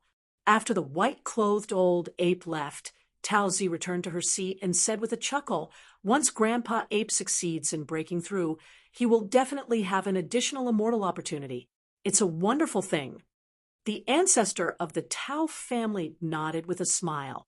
For example, Lu Laochun was the only cultivator of the Aquarius continent who had reached the upper 5 realms. He had a mysterious providence that protected his great Tao. Now, he had indeed become the head consecrator of the True Realm sect. It was rumored that he had reached the immortal realm. It was only a matter of time before he caught up to the divine grandeur sect's great heavenly lord Qi Zhen. The Wind Snow Temple's Wei Jin was an excellent example of monopolizing the providence of the sword Dao. From the looks of it, Li Tuanjing of the Wind Thunder Garden had been trapped by love for hundreds of years. It was truly a waste of resources and did not know how to cherish his fortune. Otherwise, as long as Li Tuanjing broke through the nascent soul bottleneck, the first native immortal realm sword immortal in the history of the Aquarius continent would be at his fingertips. However, in this way, the one to suffer would be Upright Sun Mountain.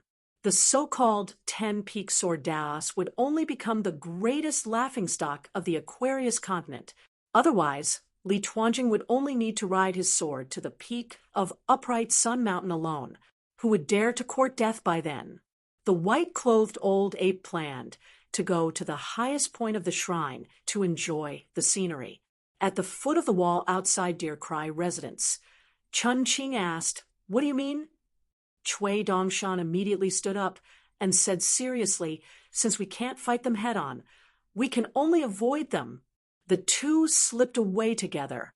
In a viewing pavilion by the cliff, Chun Qing stood on her tiptoes and looked into the distance. Dust and sand were flying everywhere like a tide. Chun Qing frowned and said, "The savage world wants to disturb the Southern Mountain battle formation. The wind-riding cultivators that Dolly has placed may not be able to completely block the enemy's charge." Cui Dongshan stood on the railing and glanced at the behemoths that revealed their true forms. Most of them were in the Earth Immortal Realm, and there were also some mountain and lake monsters that were naturally huge. However, the most troublesome one was far away. There was a remnant of the ancient god that was trailing behind him. Even Cui Dongshan did not dare to say that he could stop him from advancing. In a battle where the cultivators on the mountain and the cavalry below the mountain were mixed together, the most crucial thing was that both sides had to suppress each other and not allow any exceptions. For example, once Cui Dongshan appeared on the battlefield, he would definitely attract the attention of the Sword Immortal Advisor. Just like when Fei Fei made a move and used her natal divine ability to move the sea to attack Old Dragon City, Wang Zhu from the Aquarius continent revealed his true form and went against her, dispelling most of her water spells. Previously, when Bai Yi used his sword to support the Yao continent, he was the biggest exception. Therefore, no matter what price Wen Hai paid, he chose to kill Bai Yi. Before this, Bai Yi killed the sovereign Yao Jia, and Yao Jia killed Zhou Xinji for the same reason. In a battle that involved the trend of the world, no matter if you were an ascendant realm cultivator or even a great cultivator of the 14th realm, no one could turn the tide. The ones who could decide the outcome of the battle were the immortals on the mountain and the cavalry below the mountain. Chun Qing subconsciously stretched out 2 fingers and gently twirled her green robe. In this way, the demons will die and pay a huge price. However, as long as the army formation at the foot of the southern peak is disrupted, the savage world will still benefit. Cui Dongshan laughed. The old bastard still has some tricks up his sleeve. The white-clothed old ape did not meet the white-clothed young man and the green-robed girl. He went to the mountain peak alone and saw 3 pure martial artists. There was a young woman among them. She frowned slightly and stood alone, looking at the battlefield in the south. The white-clothed old ape recognized one of them. It was Li Er from the old Pearl Grotto Heaven. It was rumored that this person had once fought with Song Jianqiang. As for the other 2, the white-clothed old ape did not recognize them. Pei Qian, who went by the alias of Jing Qian, and Wang Dingyi, the oldest martial artist in the North Continent who had once gone mad. The white-clothed old ape sneered. Li Er turned his head. The white-clothed old ape ignored him. Wang Dingyi clicked his tongue and said, "Li Er, someone is not giving you face.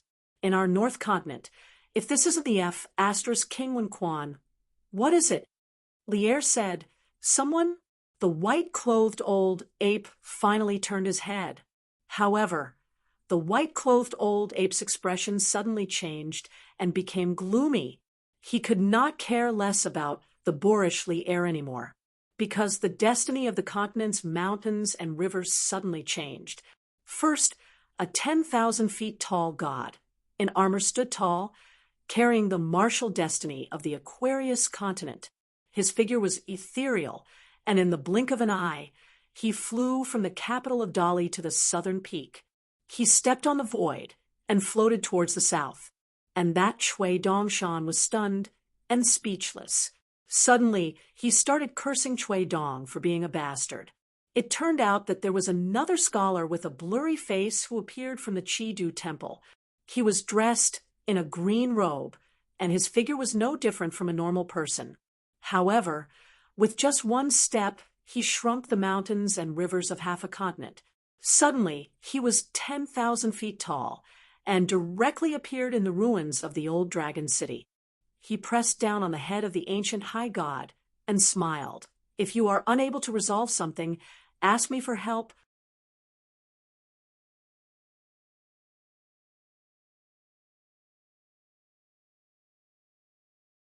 "737. In Saiji Mountain, the crown prince of Nanyue, Li'er, took a deep breath and looked to the south. He cupped his fists and saluted the tall scholar in green from afar. Besides, the battlefield was too far away. Even though Li'er was a martial artist, he did not have the supernatural power to observe mountains and rivers. In addition to the battlefield at the old site of Old Dragon City, the atmosphere had become chaotic and could not be seen. In his hometown of Liju Cave, Li'er had drunk with Mr. Qi. At that time, Li'er did not expect Mr. Qi to visit him. There were only a few bowls of inferior wine at home. Fortunately, Mr. Qi did not mind. Although the scholar in front of him was not the real Mr. Qi, it did not prevent Li'er from cupping his fists and saluting him. Li'er suddenly used telepathy and said to Pei Qian, "You must trust your master. He and Mr. Qi are both real scholars. They do not only repay evil with good. Moreover, your master's line does not have the habit of letting the next generation bear the grudges of the previous generation. The line of the sage of literature was the most reasonable. The line of the sage of literature was also the most protective. The old sage of literature was protective of his disciples. Even after his first disciple, Chui Dong, betrayed the Wen lineage, the old Xiuzai still protected his disciples and did not hesitate to imprison himself. Mr. Qi protected his disciples. Mr. Zhuo protected his disciples. And Mr. Qi also protected his disciples. In the future, the third generation disciples of the Wen lineage would also protect their younger disciples. If it were not for this, Li'er would have punched the mountain-moving ape of Xinjiang Mountain when he saw it. Back then, this old beast had chased after Qin Pingon and Ning Yao. He had run amok and trampled on Li'er's ancestral home. At that time, Li'er had squatted at the door and sighed. He was worried that he would break the rules and be punished by his master. He would also cause trouble for Mr. Qi and Master Wan. That was why he had endured it. As a result, the woman cursed the heavens and cursed the earth, scolding him the most. In the end, she even implicated Li Huai's family. They had to stay in the woman's home for a period of time and suffered a lot of vexation. On the dining table, the dishes near Li'er's family were all vegetarian dishes. When Li Huai wanted to stand on the stool and pick up a meat dish that was far away on the horizon with his chopsticks, he would be scolded a few times. Things like he had no upbringing, and it was no wonder that his family's Huaizi was always at the bottom of the school. What was the point of studying? His brain was just like his father and mother's. With one look, one could tell that he was a good-for-nothing. He might as well start working in the fields as soon as possible and strive to be a long-term worker for some wealthy family in Peach Leaf Alley in the future. At that time, when he saw his son silently take back his chopsticks and obediently put his butt back on the bench, the simple and honest man's heart was about to break. But after all, they were his relatives. The family of 4 was living under someone else's roof. He couldn't hit them or scold them. If he really braced himself and quarreled, In the end, his wife would be in a difficult position. Lier could only endure it. Fortunately, at that time, his daughter, Li Lu, didn't care. She went straight to an empty bowl and walked to her uncle's table. She picked up a large bowl full of meat dishes and placed it next to her brother. Only then did Lier feel much better. Pei Qian nodded gently. It was not easy for him to suppress the murderous intent in his heart. If his master's wife was the moon in the sky in his master's heart, then Pei Qian was very clear about what Mr. Qi meant to his master. It was something that his master had never told anyone about. Pei Qian had seen his master's state of mind twice. It was just that Pei Qian had never mentioned this to anyone. His master was well aware of this and had never told him. He had not even given him a chestnut. Pei Qian's state of mind after returning from a long journey was a bit similar to his master's state of mind when he returned from the Book Lake. His master had to make a trip to the North Continent, where the people were valiant, to suppress the dragon raising its head in his heart. That was why Pei Qian had to travel to the battlefield of the southern mountains as soon as he returned to Luapa Mountain. Anyway, on the battlefield, there was no need to care about right or wrong when punching. There was no need to pay attention to the weight or the importance of life and death. The heavier the better. It was very simple and pure. On the battlefield of the Jinjia continent, Pei Qian became more and more clear about the saying, "There is no one in front of him." In fact, there were two situations. One was that after learning martial arts, one had to be bold. No matter how strong the enemy was in front of you, you still dared to punch anyone. Therefore, being invincible in front of you was the boldness that a martial artist should have. The other was that when learning martial arts, one had to be extremely pragmatic and able to endure hardships. In the end, after punching a few times and 100 times, the enemy in front of you would all die, and there would be no one in front of you. Pei Qian used telepathy to form a line and asked curiously, "This Xinjiang Mountain Guardian Consecrator has a very high realm and strong fists." It didn't look like it. When he was in Luopa Mountain, Pei Qian only knew that this old ape was famous for being unruly and arrogant. Even in the 10-sword celestials of the 10-sword, celestials of the 10-sword, celestials in Luopa Mountain, it was too obedient. It seemed that it wanted to become the first demon of the upper 5 realm in the history of the Aquarius continent. If that was the case, why did it have such an arrogant aura like that of a sovereign stage demon when it had yet to reach the 5 realms? Did it secretly learn Xiaomi's arrogant way of walking? However, when he thought about how his master and mistress had to work together to deal with this old beast when they were young, Pei Qian could not help but feel a little afraid.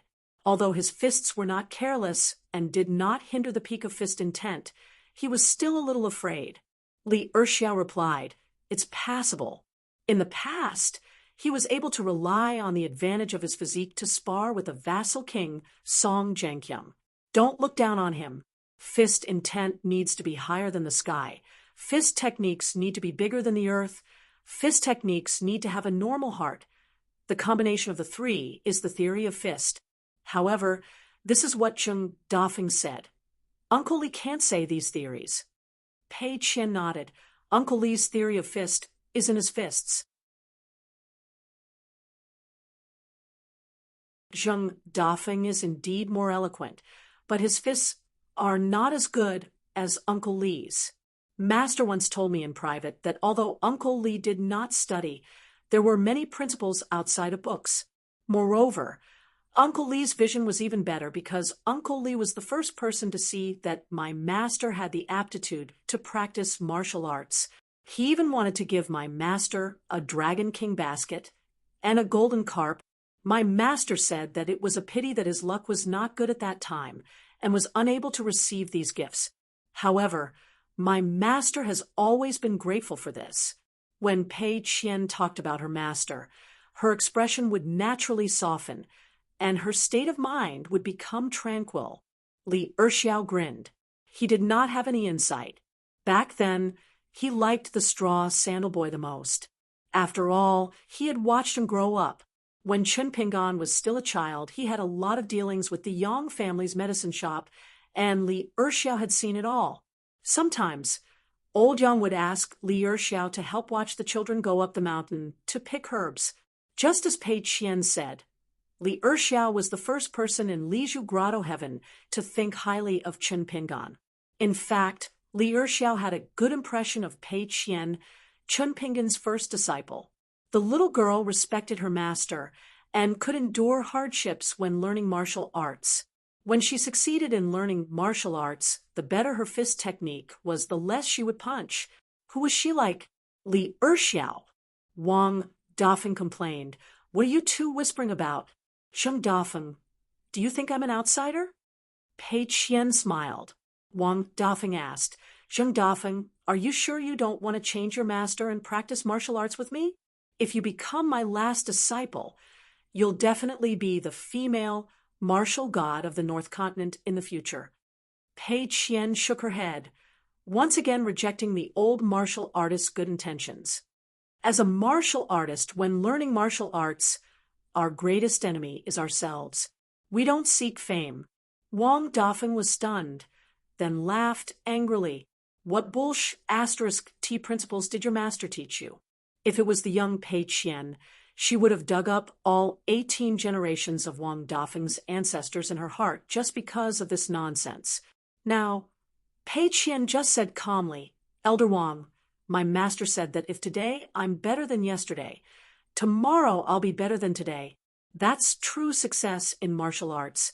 Only with this in mind can one be qualified to compete with outsiders and with heaven and earth. Wang Dingy exclaimed in surprise. He nodded and laughed. That does sound reasonable. Could it be that your master is a scholar? Otherwise, how could he say such scholarly words? Pei Qian nodded and said, Of course my master is a scholar. Wang Dafeng was a little regretful.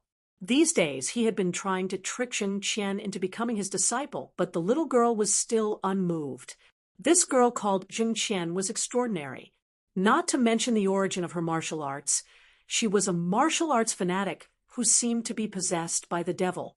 She practiced martial arts all the time.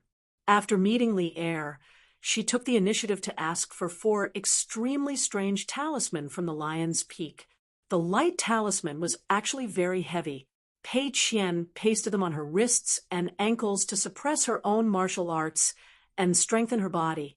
Therefore, at first glance, Pei Qian looked like a martial artist who had not met a good master and had gone astray in his martial arts. Wang Dafeng was very interested in the talisman, but Li Er's temper was not very good.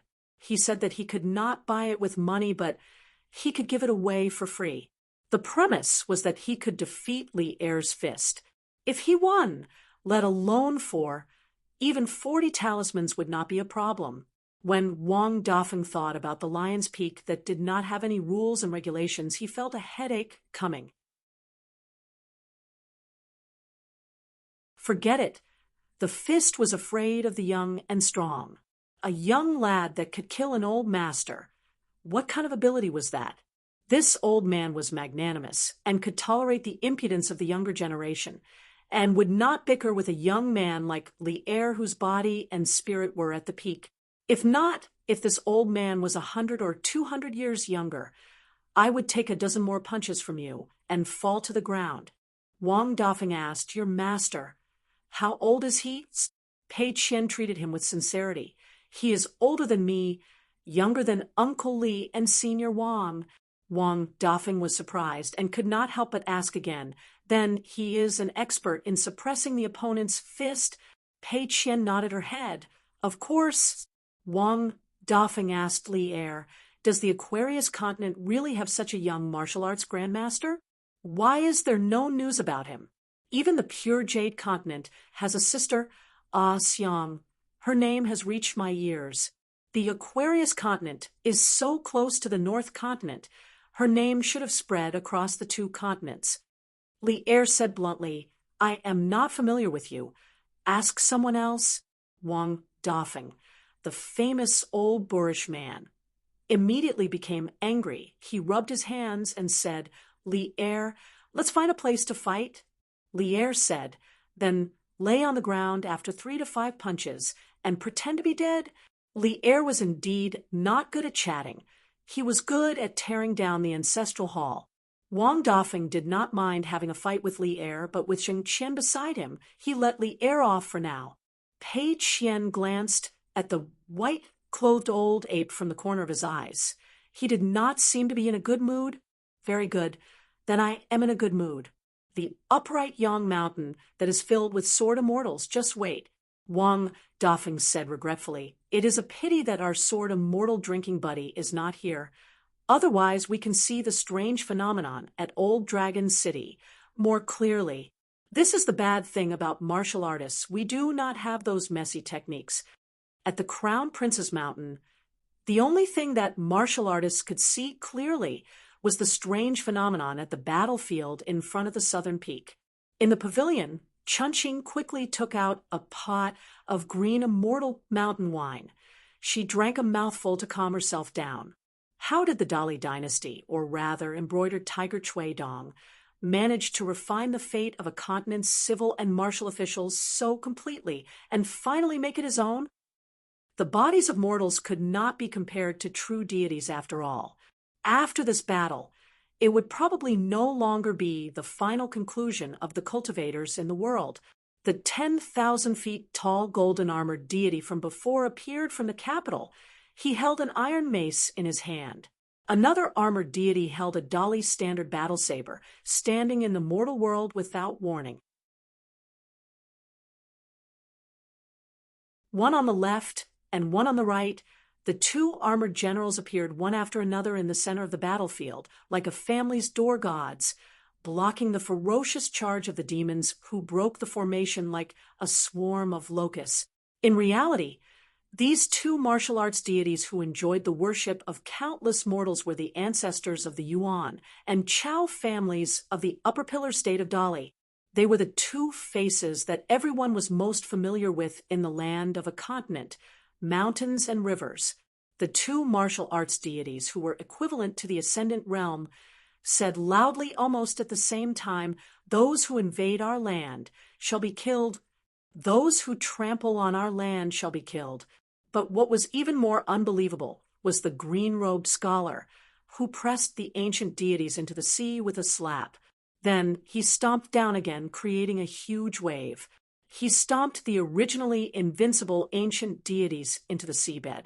The high-level god who had come from outer space to visit the vast world struggled to get up, but the area within a radius of 1,000 miles was filled with broken and scattered glazed light, revealing the terrifying combat strength of this god. In the end, he was stomped even deeper into the sea by the green-robed scholar. The 2 armored martial arts deities were hit by the countless spells and attacks of the demon cultivators.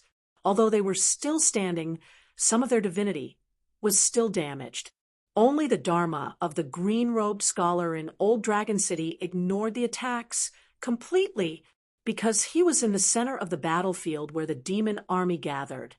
The thousands of brilliant spells and powerful weapons all missed him. Simply put, the green-robed scholar could suppress the remnant of the ancient deities and even turn the glass shards of the River of Time into attacks. Like sword boats that kept shattering, countless flying swords freely splashed and killed the demon army within 1,000 miles. But the demons in the desolate world seemed to be facing an opponent that did not even exist. This scene shocked even Chunqing, who was far away from the battlefield. Higher than the Ascendant Realm? Wouldn't it be the 14th realm? Logically speaking, even Chui Dong, who was in the Ascendant Realm, would not be able to handle it. The Song clan's martial arts fate was prosperous, and the 2 deities, Yuan and Chao, could be seen everywhere in the human world. However, literary fate was not something that could be casually placed in a basket. It was too demanding for the deities' realm when they were alive.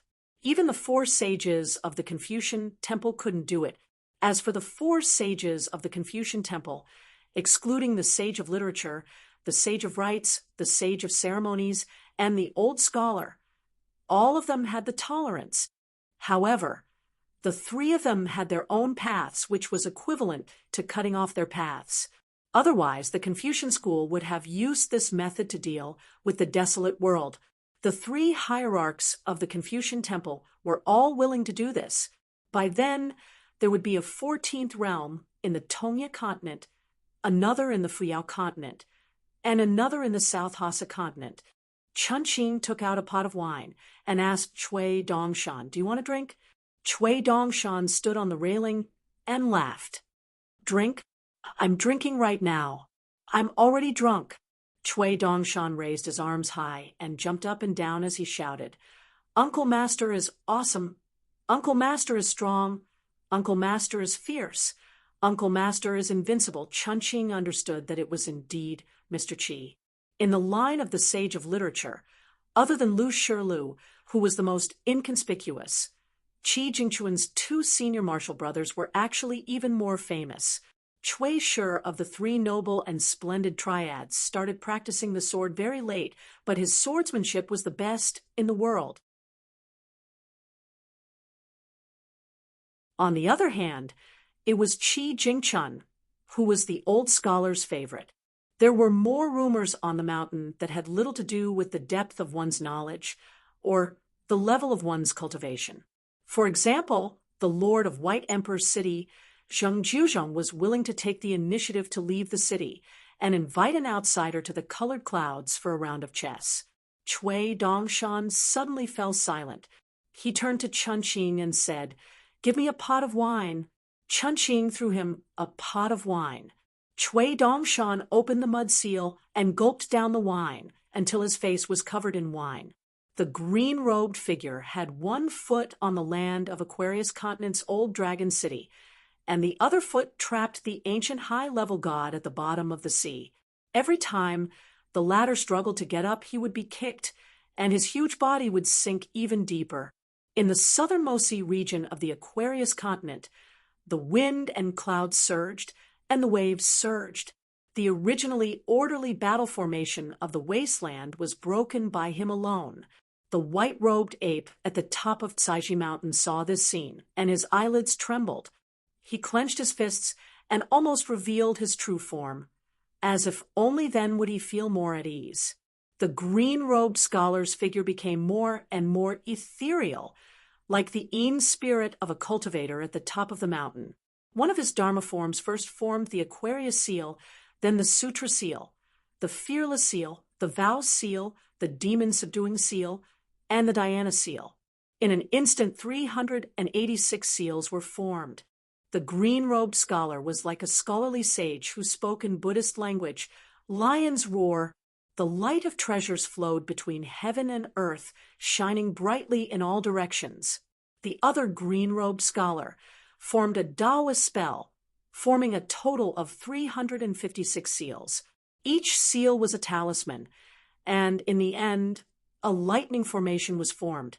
The scholar raised his hand and said the two words, "lightning pool." The sage's words were law, but he used Taoist edicts to change the fate of the heavens, and a huge golden lightning pool appeared in the sky.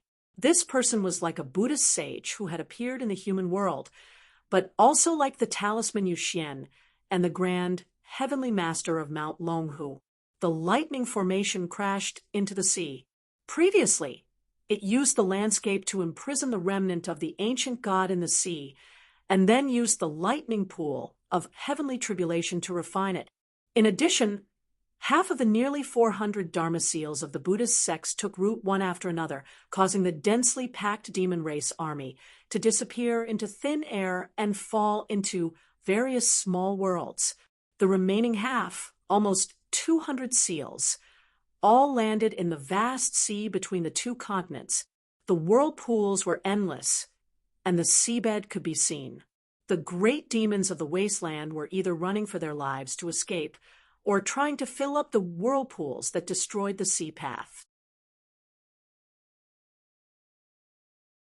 On the top of the southern peak, the old monk in chicken soup shook his sleeve. Then the old monk's shoulders suddenly tilted and his body staggered, as if his sleeve was a little heavy. At the southern end of the Tongya continent, In the ancestral mountain of the Yugui sect, a young Dawa smiled and said, "So Mr. Qi is very knowledgeable about the five thunder spell of Mount Longhu. Just by using the formation to imprison the lapis lazuli pavilion master, he was able to deduce this lightning formation. Mr. Qi is really a learned man." Chunqing started drinking again. The master of the mountain master was right. There was always someone better than him. Chunqing was young, but thanks to the incense burning on the peak of the green immortal mountain and her own extraordinary talent, she learned a variety of things and was also praised for the purity of her magic arts. However, now that she had seen the means of the green-robed scholar with her own eyes, Chunqing felt embarrassed. No matter how modest this young girl who had walked out of the bamboo sea cave for the first time was, and how she knew the immensity of heaven and earth, the magnificent picture in front of her eyes still made her heart sway, and she felt ashamed of her own inferiority. She always felt that it would be difficult for her to reach the old dragon city in this lifetime. Cui Dongshan laughed and said, "Miss Chunqing, don't be discouraged. After all, he is my master's senior brother. It's normal for his spells to be better." Chunqing murmured, "That's too high. I can't even learn it." Cui Dongshan carried the wine pot that only had a few mouthfuls. He walked sideways until his shoulder leaned against the pillar of the pavilion, and then he fell silent. Qi Jingchun had King reached the 14th realm a long time ago. Unification of the Tao. What kind of Tao? The right time, place, and people? Qi Jingchun directly merged with the root of the three sects. In the battle back then, he didn't fight back. He only used his natal characters to resist the divine tribulation and eliminate the karma. Why did the old bastard ask him to go to the Dragon Pearl Cave? It was just in case. If he really pissed off Qi Jingchun, it would arouse some long-lost teenager's temperament. Then he would flip the chessboard and directly attack outside the chessboard. He wouldn't die, but he would inevitably suffer. Facts proved that countless hardships, big and small, fell on Cui Dongshan alone. First, in the old house of the Yuan family in the Dragon Pearl Cave, his realm fell. When he finally left the Dragon Pearl Cave, he was beaten by the old scholar. Then he stood at the bottom of the well to enjoy the cool air. When he finally climbed up the well, his head was sealed by the little treasure bottle. When he arrived at the academy of the Great Sui Kingdom, he was beaten and scolded by Mao Xiaodong at every turn.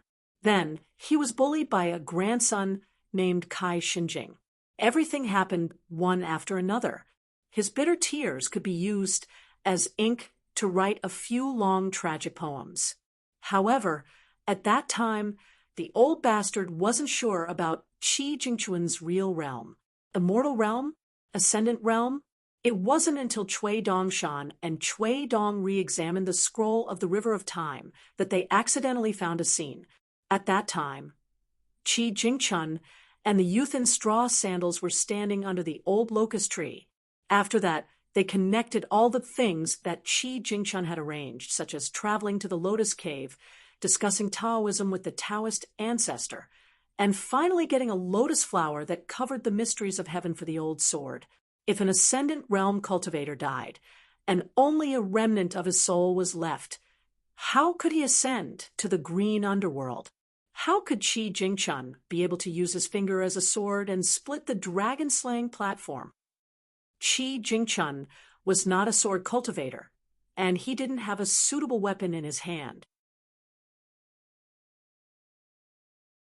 How could he split the dragon-slaying platform with a finger and let Wan Xiong, the military sage who was also in charge of heaven and earth, try? Cui Dongshan sat down and leaned his head against the pillar of the pavilion. He held a wine pot in his arms and stood still like a snowman on a mountain. The sages of the secondary saints of the Confucian temple in the Central Plains were probably worried about the future of the literary lineage. They were worried about whether or not they would be confused, and whether or not they would harm the origin of the literary lineage. Therefore, it was not strange for them to choose to watch from the sidelines. What about the Holy Master, or the Sage of Rites who admired Qi Jingchun since a long time ago? Why didn't they stop him? Why did they hope that Qi Jingchun could go to the Western Buddhist kingdom? The reason was simple. As long as Qi Jingchun wanted to live, he didn't need the Confucian temple to save him. It wasn't that he could live by escaping or hiding in the hairpin of the old scholar. As long as Qi Jingchun was willing to fight, he could live and even win. However, if Qi Jingchun fought with all his strength, not only would the fate of the continent be affected, the heavenly axioms counterattack and karmic tribulation that had been accumulated for 3,000 years in Liju Wonderland would also be destroyed. This was where the fundamental difference between Xiu Hu and Qi Jingchun's great Daos lay. According to the doctrine that Cui Shi had constantly perfected over the past 100 years, it seemed that Qi Jingchun absolutely shouldn't have made such a choice. However, if Qi Jingchun didn't want to settle the score, what could outsiders do? At that time, Cui Dongshan didn't believe in heresy. Instead, he ended up in an awkward situation. In the Yuan clan's ancestral home, he insisted on competing with Qi Jingchun in scheming. In the end, his cultivation base fell endlessly, and he ended up in a miserable state. After Qi Jingchun passed away, what happened to the martial arts fate of all the young people and children in Liju Wonderland? What about literary fate? There was no need to talk about literary fate, just martial arts fate. Vassal King Song Zhengqiang reached the 10th realm, Li Er reached the 10th realm, the Bamboo House Elder who almost reached the 11th realm, Zheng Dafeng of Old Dragon City, and then there was Chen Pingan, Pei Qian, Zhu Lian. This was Qi Jingchun's way of settling the score.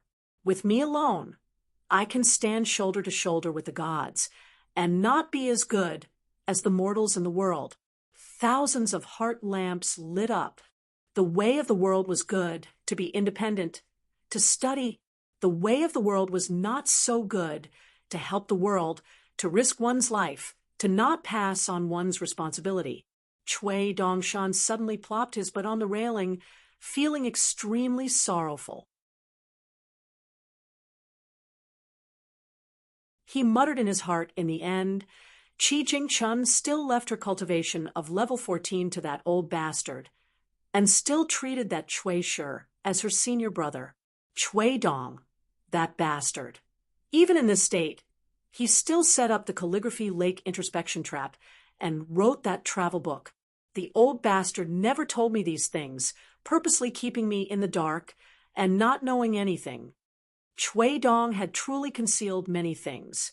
For example, the matter of digging Qi-Du and the few copybooks, Cui Dongshan only treated it as Qi Jingchun's backup plan. For example, he allowed Wang Zhu to successfully walk through desecration, causing the first true dragon to appear in the world, adding on the great desecration. It caused the water fate of the Aquarius continent to explode, adding on the 5 mountains of the continent. It was actually a hidden mountain array. Cui Dong had actually secretly refined a water word seal and a mountain word seal, causing the entire great desecration to be a water word seal, while the southern peak of Dali that was built up from dirt was a mountain word seal. Or, strictly speaking, it was a sky-flipping seal. Where was the final seal? It was the old site of Old Dragon City, including the old site of Old Dragon City, the vast land which was the southernmost mountain and river of the entire Aquarius continent, would be smashed into pieces and would not allow the savage world to touch the land of Aquarius continent. Who dared to do such a crazy thing? Who could do it?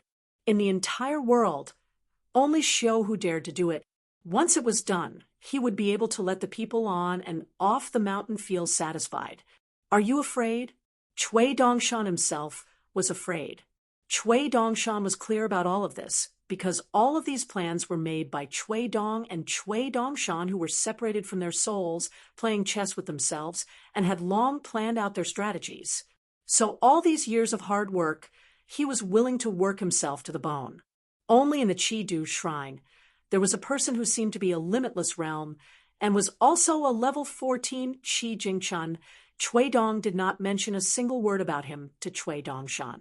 Qi Jingchun, this junior brother and senior uncle, even lied to his senior brother and martial nephew. That was fine. But in the end, this bastard Cui Dong even lied to him. Cui Dongshan had originally thought that Emperor Songhe's announcement to the world and the large-scale construction of temples and Taoist temples was still Cui Shi's effort on the matter of the people's hearts. He had never thought that all these actions were ultimately for today, for the sake of making today's Qi Jingchun's 14th level more stable. The golden lotus flower that used the land of the Aquarius continent as its flower pot, and the old monk and chicken soup that made Cui Dongshan thicken his skin to invite, and even earlier, as a key chess piece for the Dali Iron Cavalry to go south. Why did the North Continent's Lord of Heaven, Xie Shi, go south to the Zhuiying dynasty? Why was there the calligraphy lake questioning heart game? Cui Dong, this shameless person, even the old man who was not in the Confucian lineage, the three sects of Confucianism, Buddhism, Taoism, Shinho sect, He Xiaoyang Fan family's old Zhou, and Chao Rong, who was cultivating on the mountain of the White Frost dynasty, had all been schemed against by Cui Dong long ago. But Cui Dongshan could be sure of one thing: Qi Jingchun was destined to not say a word to Cui Dong. In the literary sage's lineage, both senior and junior had always had the same bad temper. Although left and right were stubborn and not easy to talk to, in fact, among the literary sage's lineage, left and right were the easiest to talk to. In fact, they were much better than junior Qi Jingchun, much better. Qi Jingchun only placed one chess piece on the chessboard, and after Cui Dong took over the chessboard, he played chess with the whole wild world. After that, it all depended on his ability to place more chess pieces on a continent. Even when Qi Jingchun died, Mao Xiaodong was only the deputy headmaster of the Cliff Academy in the Great Sui Kingdom.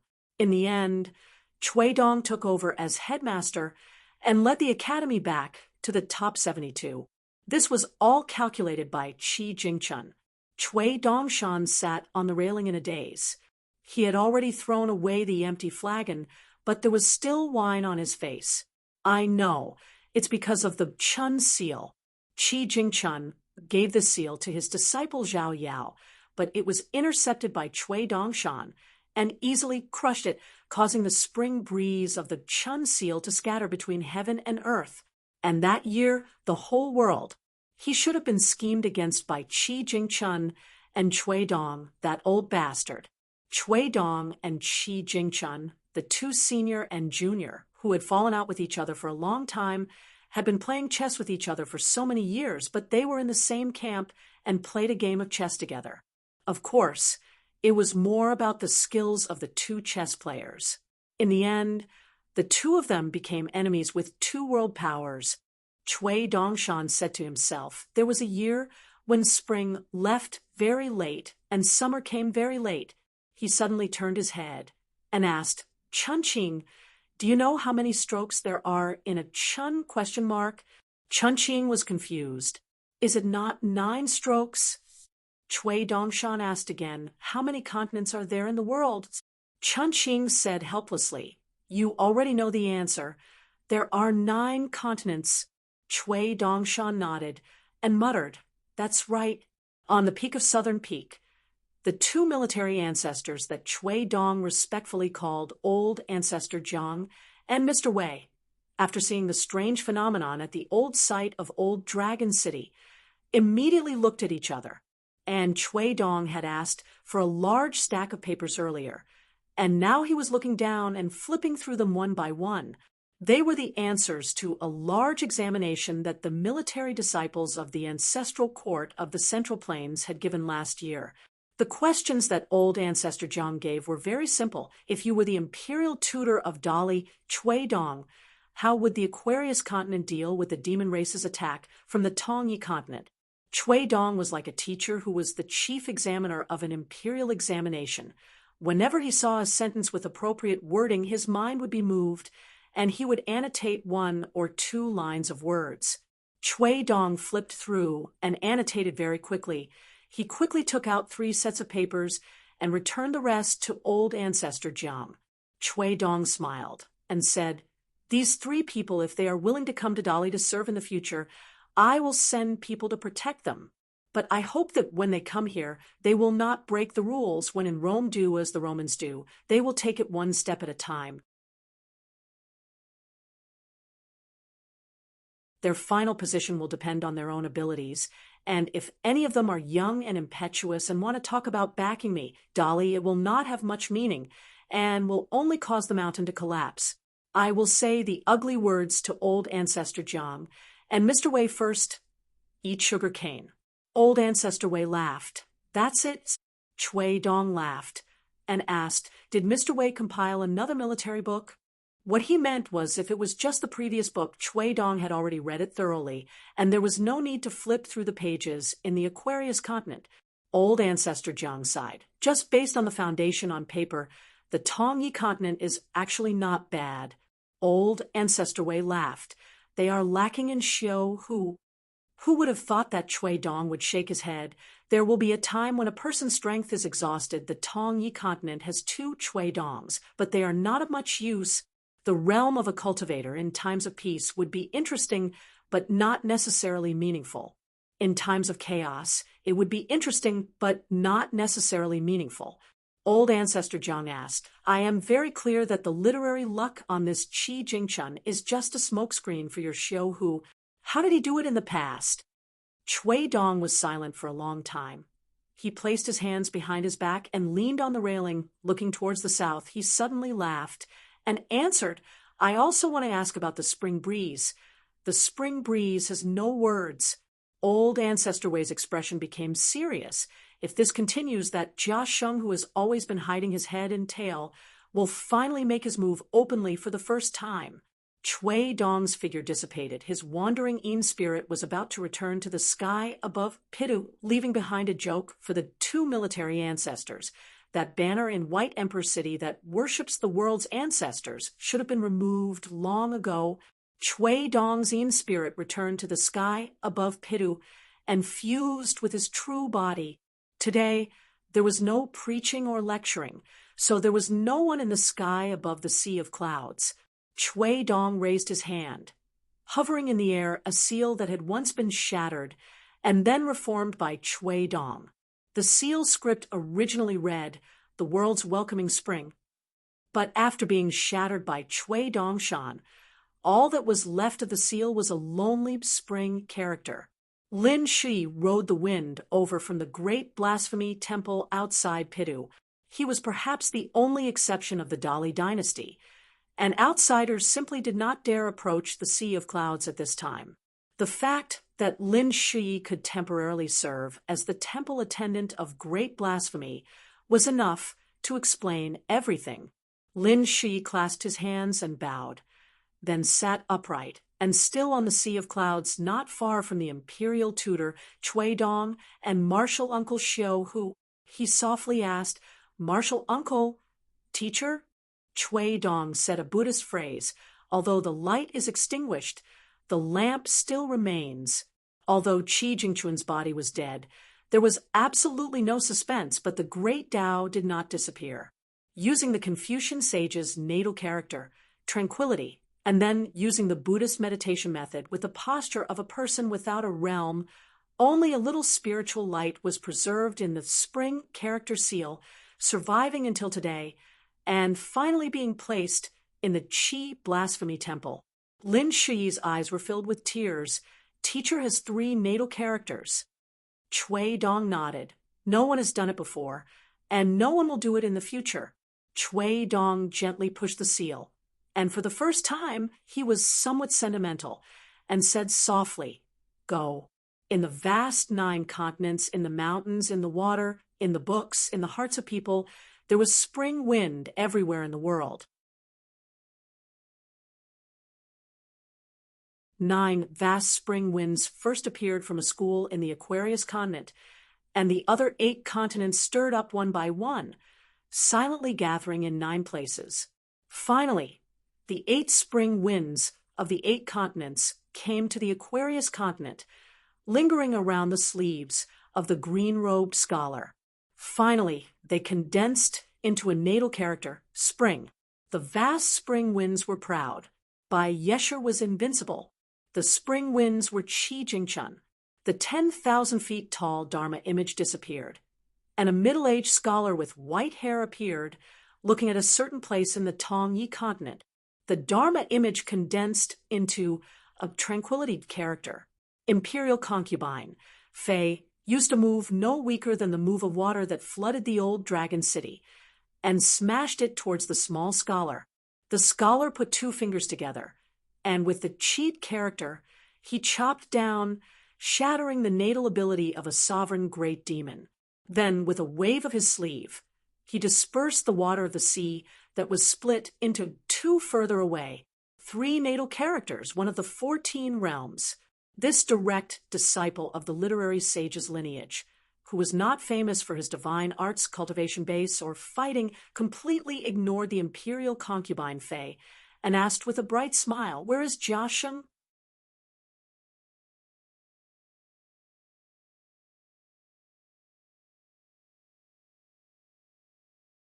"738, at the peak of Mount Sui. The old scholar and the deity in golden armor sat side by side at the top of the stairs.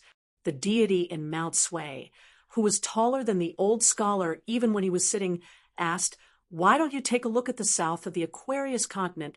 This doesn't seem like your style.' The old scholar sat on the right side of the deity in Mount Sui, as if he could stay away from the Aquarius continent. He shook his head and said, 'No, no. No matter how hard a person's heart is, how many times can it be broken?' The deity in golden armor suddenly looked into the distance and said in surprise, 'There's a rare guest visiting Mount Sui. Do you want to see him? If you think he's annoying, I won't open the door.' The old scholar said, 'If it's Dong, Han, and Zhu from the Confucian temple, tell them that the old man said not to bother our holy teacher.' Those 3 old Confucian masters were the 3 sect masters of righteous under the heavens. They were the true masters of literature for 100 generations. They were the backbone of the Confucian orthodoxy, passing down the torch, and their contributions would last for 1,000 years. The master of Confucianism was the hierarch of the Confucian temple, old scholar Dong. He proposed the perception of heaven and man. In his hands, he integrated the complex literature. Other than creating the framework of the 3 learning palaces and 72 academies, he also set up the Imperial College and promoted the official school. He also proposed a set of pure and righteous methods for the cultivation of Confucians. He also made the emperors of the later generations announce their crimes to the world whenever they encountered natural disasters or discovered mistakes in the governance of the country. In the past dynasties, the emperors of the various countries announced their crimes. The first draft of each crime was kept by the scholars of the Confucian Academy and was eventually stored in the Confucian Temple of the Central Plains. One of Teacher Dong's greatest feats was that he almost dethroned the 100 schools of thought. However, the sage of rites refused to do so. The hierarch of the Confucian temple had to settle for the next best thing. He used his own strength to evaluate the 100 schools of thought. The founding monarchs of the secular world would usually create a genealogical ranking for the 100 schools of thought within their jurisdiction. Teacher Dong used the Haran 100 schools of thought to determine the ranking of the 100 schools of thought.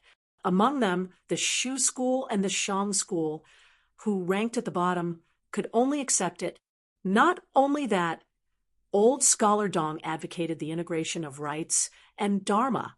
Therefore, the hierarch of the Confucian temple's knowledge had the greatest impact on the school of legalism and school of yin-yang. Therefore, old Master Dong was known as the world's Confucian master. The vice sect masters, Old Man Han and Old Man Zhu, sorted out and reshaped the entire Confucian orthodoxy. Moreover, they further divided the lines between gentlemen and sages. Teacher Han was naturally the closest to the secondary saints. It could even be said that Teacher Han was partly responsible for the rise of the secondary saints in the Confucian Temple. The other opened a new path and raised the peak of the literary vein, evolving into Li. Coincidentally, the old Xiuzai's branch of knowledge had many disputes with the three Confucian temples' hierarch and vice-hierarch. Old Master Dong had long since said, "The right path is not to seek benefits, and the right path is not to seek merit." In the end, the line of the sage of literature pushed out the scholarly work, and in the end, it led to the battle of the third and fourth, who walked out from behind the scenes onto the stage. Although the scholarly work was proposed by the sage of literature's first disciple, Cui Dong, within the literary vein of the Confucian orthodoxy, it was naturally seen as the second most orthodox theory after the old Xiuzai's human nature is evil. Therefore, at that time, the Confucian temple in the Central Plains saw the scholarly work as the fundamental principle of the old Xiuzai's knowledge. Furthermore, Cui Dong kept on suggesting that the word miep should be changed to xingji, which was more appropriate. This caused old man Zhu's literary vein to be unhappy. Cui Dong was also criticized by old man Zhu for using the word evil. In turn, old man Zhu questioned Cui Dong, who was more pretentious and shocking. The student did not recognize the teacher as a teacher, but which teacher did not care about the student? The golden-armored deity admired the old Xiuzai's courage. In the past, it was only the two of them on Mount Sui. It was fine if they talked nonsense, but now the sage of literature was sitting right beside them. How could the old Xiuzai be so bold? Unexpectedly, the old man smiled and said, "I didn't hear anything." Since the old Xiuzai had the guts to talk nonsense, he was not afraid of being scolded in the Confucian temple. Moreover, when they quarreled, it was hard to say who would be scolding who. The golden-armored deity said helplessly, "It's not the three Confucian temple hierarch. It's Mr. Zheng from White Emperor's City." The old scholar laughed and threw a look at his friend beside him. Perhaps he did not believe that the other party would open the door immediately and waste his saliva, so the old scholar stretched his neck first. When he saw that the door was indeed open, he deliberately turned his head to the golden-armored deity and said loudly, "Mr. Zheng, if the old man isn't happy, I'll take care of it. I won't make things difficult for Brother Huaixin. Look at this old Zheng. He's a big shot of the devil Tao, yet he dares to meet the sage ancestor. Just based on his boldness, how could he not be the number one person of the devil Tao? He's the number one. If it were someone else, I would be the first to be unconvinced. If it weren't for the second sage stopping me, I would have sent a plaque to White Emperor's City. Do you know the couplet in front of Brother Tianji's house on Mount Longhu? It's just SOSO, but it was still hung up by Brother Tianji. In Brother Zheng's White Emperor's City, as long as I drink, I'll be in the mood for poetry. As long as I use 80% of my power, I'll definitely be able to suppress the Taoist master's residence." Ooh. After the Suishan deity opened the door, Zheng Juzhong, who was dressed in a snow-white robe, stepped out from the edge of the boundary and walked directly to the foot of the mountain. He stopped there and bowed to the sage of literature first. Then he looked up at the eloquent old Xiuzai. The latter stood up with a smile. Zheng Juzhong snapped his fingers, and the two pocket-sized restrictions beside his ears were broken. The city lord of White Emperor City was obviously unwilling to accept the old Xiuzai's favor. The old Xiuzai, who had wasted his effort, was stunned on the spot. How could Zheng Juzhong be so shameless? Next time, he would definitely give him the White Emperor City's shameless chest basket. The golden-armored deity asked, "Do you still want to meet him?" The old Xiuzai sighed and nodded. He put his hand on the Suishan deity's shoulder and walked to the mountain gate together. Zheng Juzhong said, "I've always wanted to play a game of chess with the two of them. Now, I can wait for one of them. As for the other one, If he can also wait, I can bring people to the South Swirl continent or the Liuxia continent. There aren't many people in White Emperor City, only 17. However, they can still help a little. For example, 6 of them can use the White Emperor City's unique secret technique to infiltrate the Wasteland Demon race and steal the middle positions of the army's tents. It won't be difficult at all. The old Shiotsai sat down on the steps.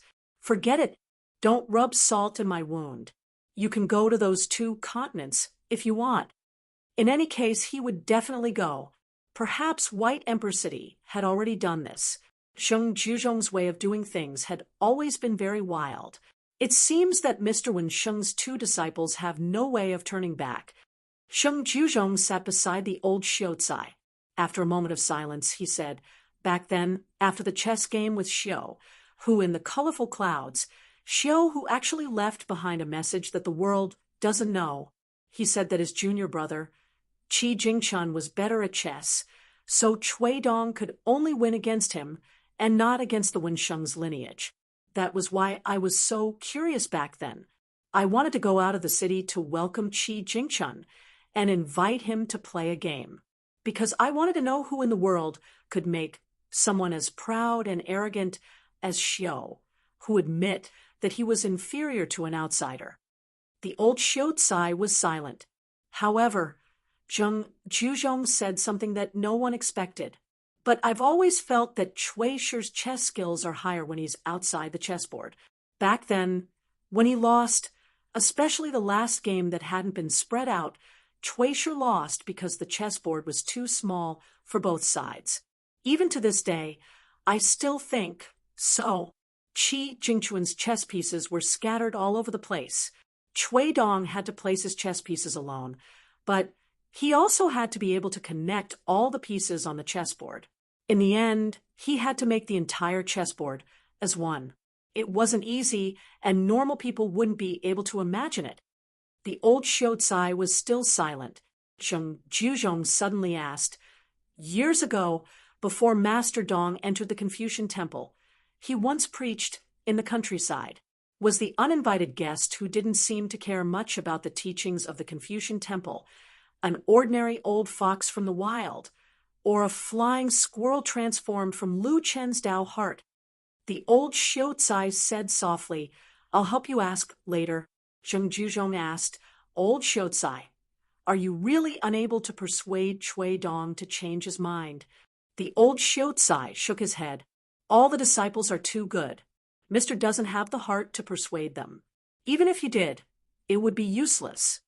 Zheng Juzhong stood up. The city lord of White Emperor City would immediately return to Fuyao continent. This was a secret agreement between him and Cui Dong. In exchange for giving White Emperor City a disciple who could inherit his mantle and Tao, Zheng Juzhong had to exchange the lost Fuyao continent for this person. And the disciple that Zheng Juzhong really wanted to nurture was Gu Ken, who was brought by Cui Dong to question Chen Pingan's heart at Book Slip Lake. In that mind-questioning game, the Tao heart was sharpened. Both Chen Pingan, who was in a daze, and Gu Ken, who refused to admit his mistakes but learned to respect the rules.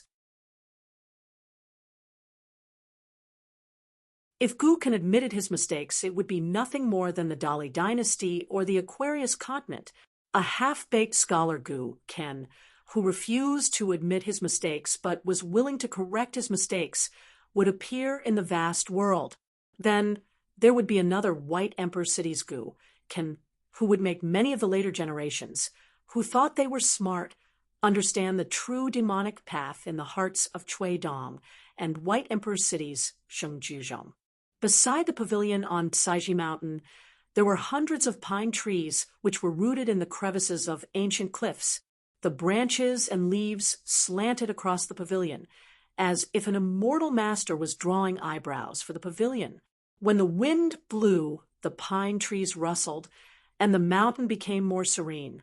Sunlight shone through the branches and leaves of the ancient pine trees and sprinkled on the ground.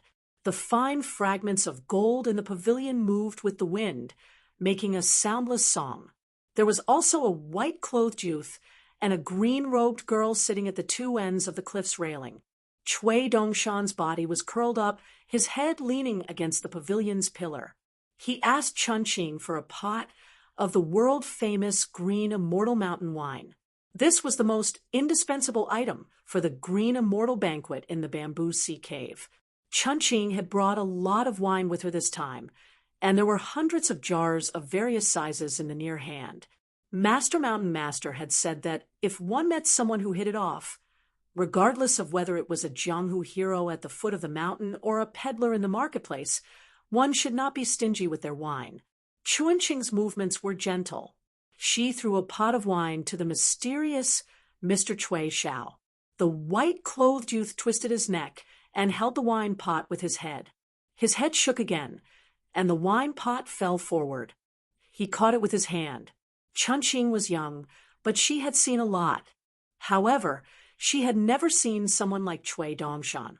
Chui Dongshan opened the mud seal and sniffed. He stretched his neck and looked outside the cliff. He clicked his tongue and said, "How many people in the mortal world are on the flat ground? Look at my green immortal mountain."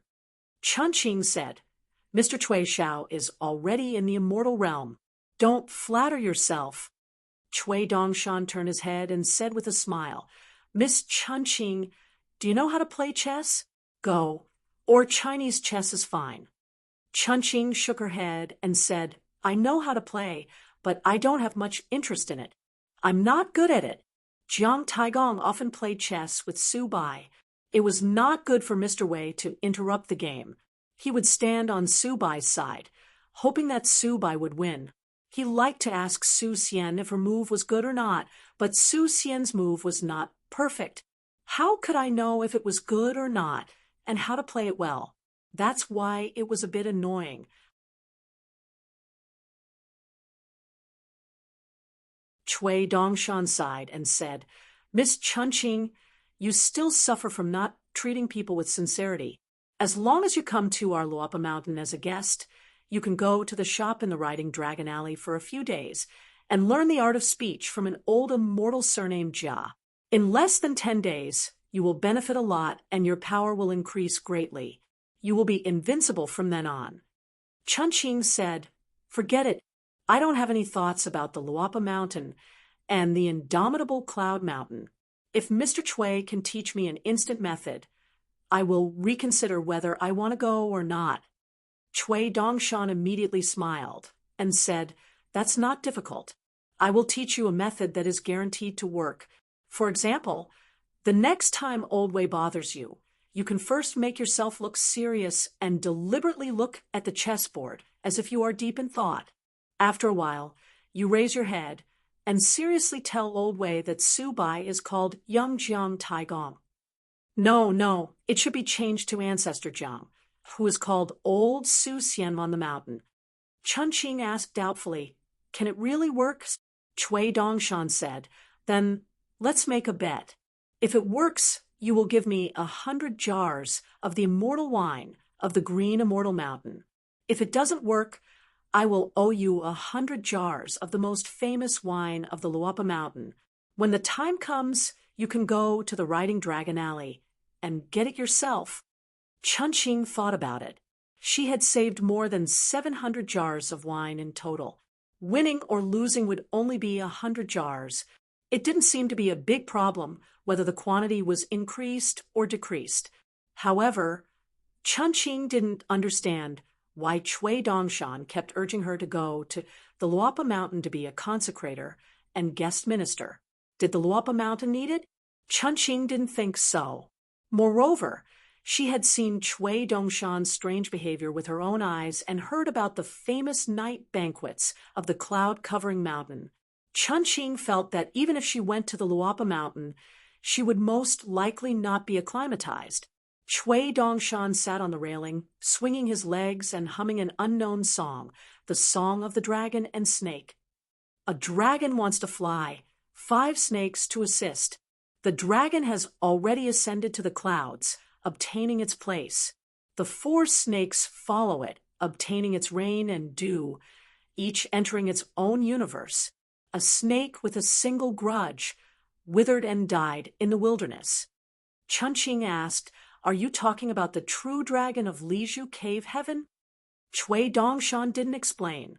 He just changed the topic and muttered, "By sure, and Su Si are here. The flames of light are 10,000 zhang long.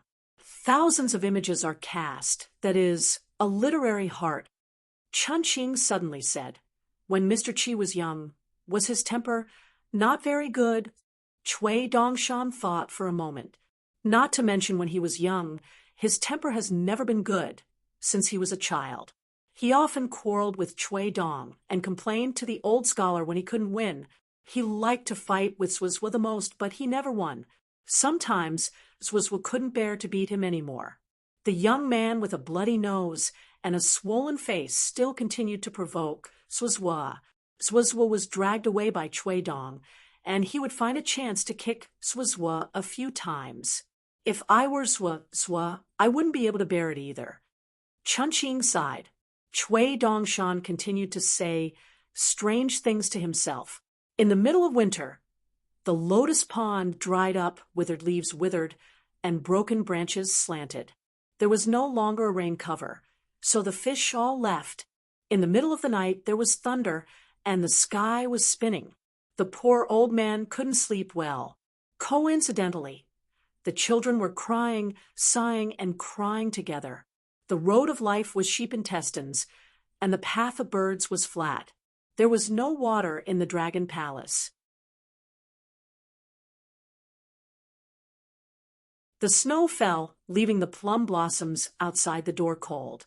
The white-haired old man was speechless. He thought that he was the flower, he was the snow and the flower were both him. It was better to sleep together. Central Tongya Continent, Great Quan Dynasty, Peach Leaf Ferry. On the ferry, Kuyu was still serving tea to his guests. However, there was one more person drinking tea, the head of the 100-sword Immortals of Moon, supporting Mountain, Fei Ran. Kuyu had never been interested in fighting and killing. The two fights he had had were completely senseless and unreasonable. Moreover, it was the other party who had been pestering him. These two bastards, one surnamed Jiang and the other surnamed Chun, also liked to say weird things that poked at people's hearts. No wonder they could become good brothers. Jiang Shangjin was a smiling tiger, and Chun Pingan was the kind of person that you didn't want to see again in his life. He was young, but he was cunning. If his cultivation level was the same as Jiang Shangjin's, that young hidden official would probably be even more ruthless. But Firen was the only one among all the military tents that did things on credit. She got Luhua Island and a cave of fortune on the sea. When she arrived at Tongya Continent, Firen only took the Mirage City into her pocket. After crossing the Great Wall of Sword Chi, Firen didn't seem to have killed many people. So she felt that Firen was a kindred spirit. Therefore, the round-faced girl grabbed a large handful of tea leaves from the long-necked tin teapot. After a while, seeing that the tea leaves were about to be cooked, Kuyu handed a cup of tea to Fei Ran. Fei Ran took a sip of the tea leaves and couldn't help but turn her head to look at the round-faced girl in cotton-padded clothes. She blinked her eyes and asked expectantly, "Is the taste of the tea really better?" Fei Ran said helplessly, "Kind of. It is indeed not right that the tea is not bitter." Kuyu was a little happy and said eagerly, "My tea-making skills are actually quite ordinary, but my cooking skills are really good. This Taoya ferry can use local ingredients. I can catch a few fat mandarin fish, steamed, braised, and stewed them. The kitchen on the ship also has all the seasonings. Can you and Mr. Zhou try it?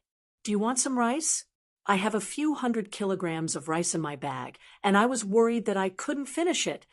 Zhou nodded with a smile. "Okay, I think it is better than drinking plain water and eating tea leaves." Kuyu was a little annoyed. Earlier, Mr. Zhou wanted to use some moonlight to disguise himself and go to the Moon Palace. "It's fine, I am not as good as you, so there is nothing to complain about. But this tea-making is not a big deal. Mr. Zhou, why do you have to be so calculative?" Zhou smiled and said, Okay, I apologize to Miss Qiu for not drinking tea. Steamed mandarin fish tastes better, and you can cook a pot of rice for me and Fei Ran. Actually, smelly mandarin fish has a special flavor, but I will forget about it today. I will teach you later. Qiu nodded and went to busy herself. She went to the bow of the ship to find a few mandarin fish that ate more peach blossoms near the water. Making tea was too tiring and not pleasing. Fei Ran was a little impressed by this lady's big heart. She really did not care about anything and only cared about eating, drinking, and playing. Previously, Qiu was outside the demon-suppressing pagoda in Tongyi Continent and was captured by Zhou Mi, her life and death unknown. In the end, only Fei Ran was worried about it, while Qiu herself did not care about it at all. Such a strange lady, who knew who would be lucky enough to marry her in the future. Qiu was busy. Fei Ran wanted to say something but stopped. She had too many questions in her heart, but she did not know where to start. Why was senior brother Jie Yun willing to die? In the desolate world, great demons cherished their lives. Before Jie Yun rushed to the battlefield in Fuyao Continent, the conversation he had with Fei Ran were his last words. Zhou Mi took out a seal from his sleeve and threw it to Fei Ran, smiling. "This is for you." Fei Ran caught it. There was nothing special about it. In the desolate world, Zhou Mi, who called himself the Old Bookworm, had a private collection of books that he liked the most. There were many seal words on the side. Accumulated 3 million books. I amuse myself in the cold weather. He had eaten his fill of celestial characters. His life was not in vain. The bottom line was the old bookworm hungry but unable to fill my stomach.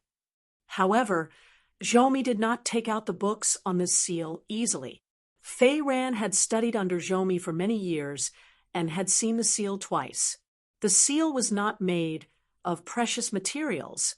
Putting aside the owner's identity and the cost of the cutting, just the price of the seal's material was not even comparable to that of a rich scholar's family. The seal in Fei Ran's hand was this item. Zhou Mi joked. The seal's material was a stone at the foot of a mountain that I casually picked up when I was leaving my hometown. Compared to the sword that Bai Yi gave me, this item is indeed less valuable. Fei Ran's heartstrings tightened, as if she was facing a great enemy.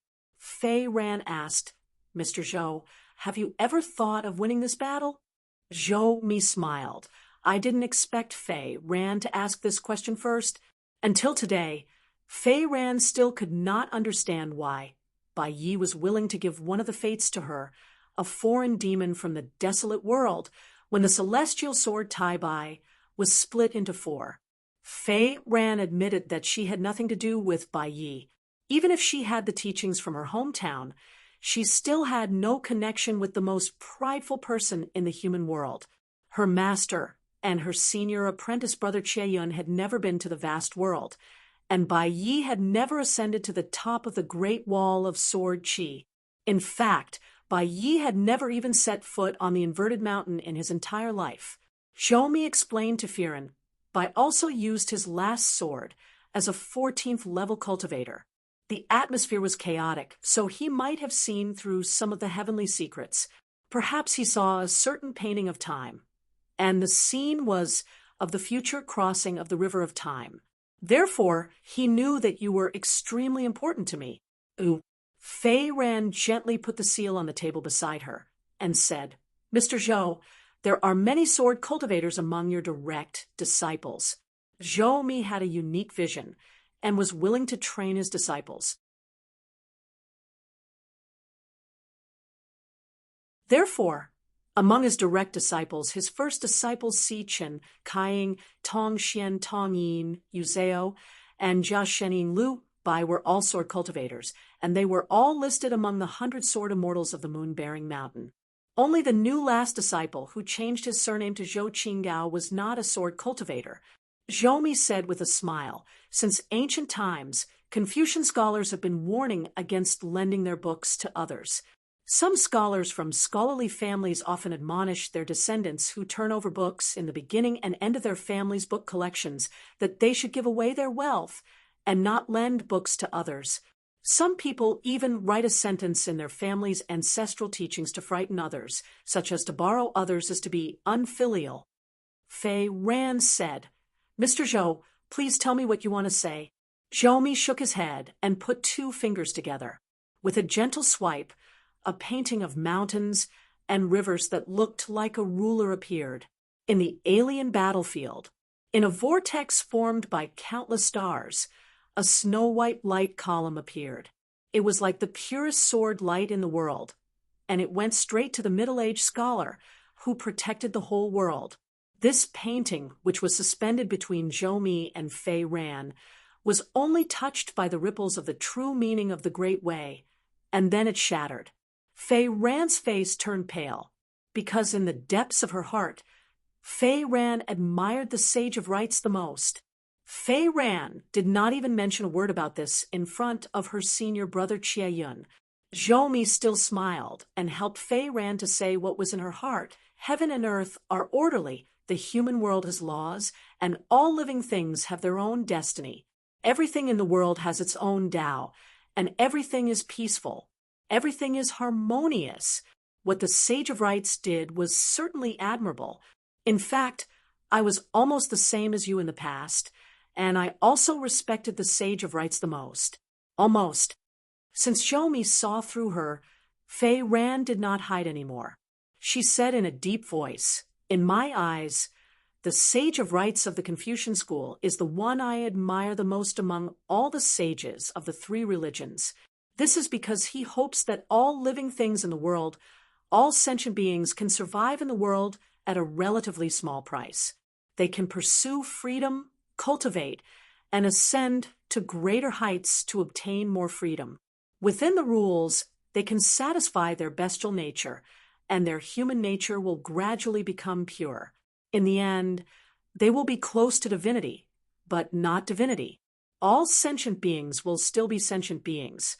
The lights of the human world will slowly move up and ascend. The strong will protect the weak and lead the weak. The Sage of Rites hopes that one day he will be able to walk out of the existing one that is neither increasing nor decreasing." Fei Ran finally looked at Zhou and said, "I never thought that you could do better than the Sage of Rites." Zhou smiled and asked, "Since that is the case, it is destined that you can't do better. Why not change your path and go higher? Or you can just destroy it and rebuild it from the beginning.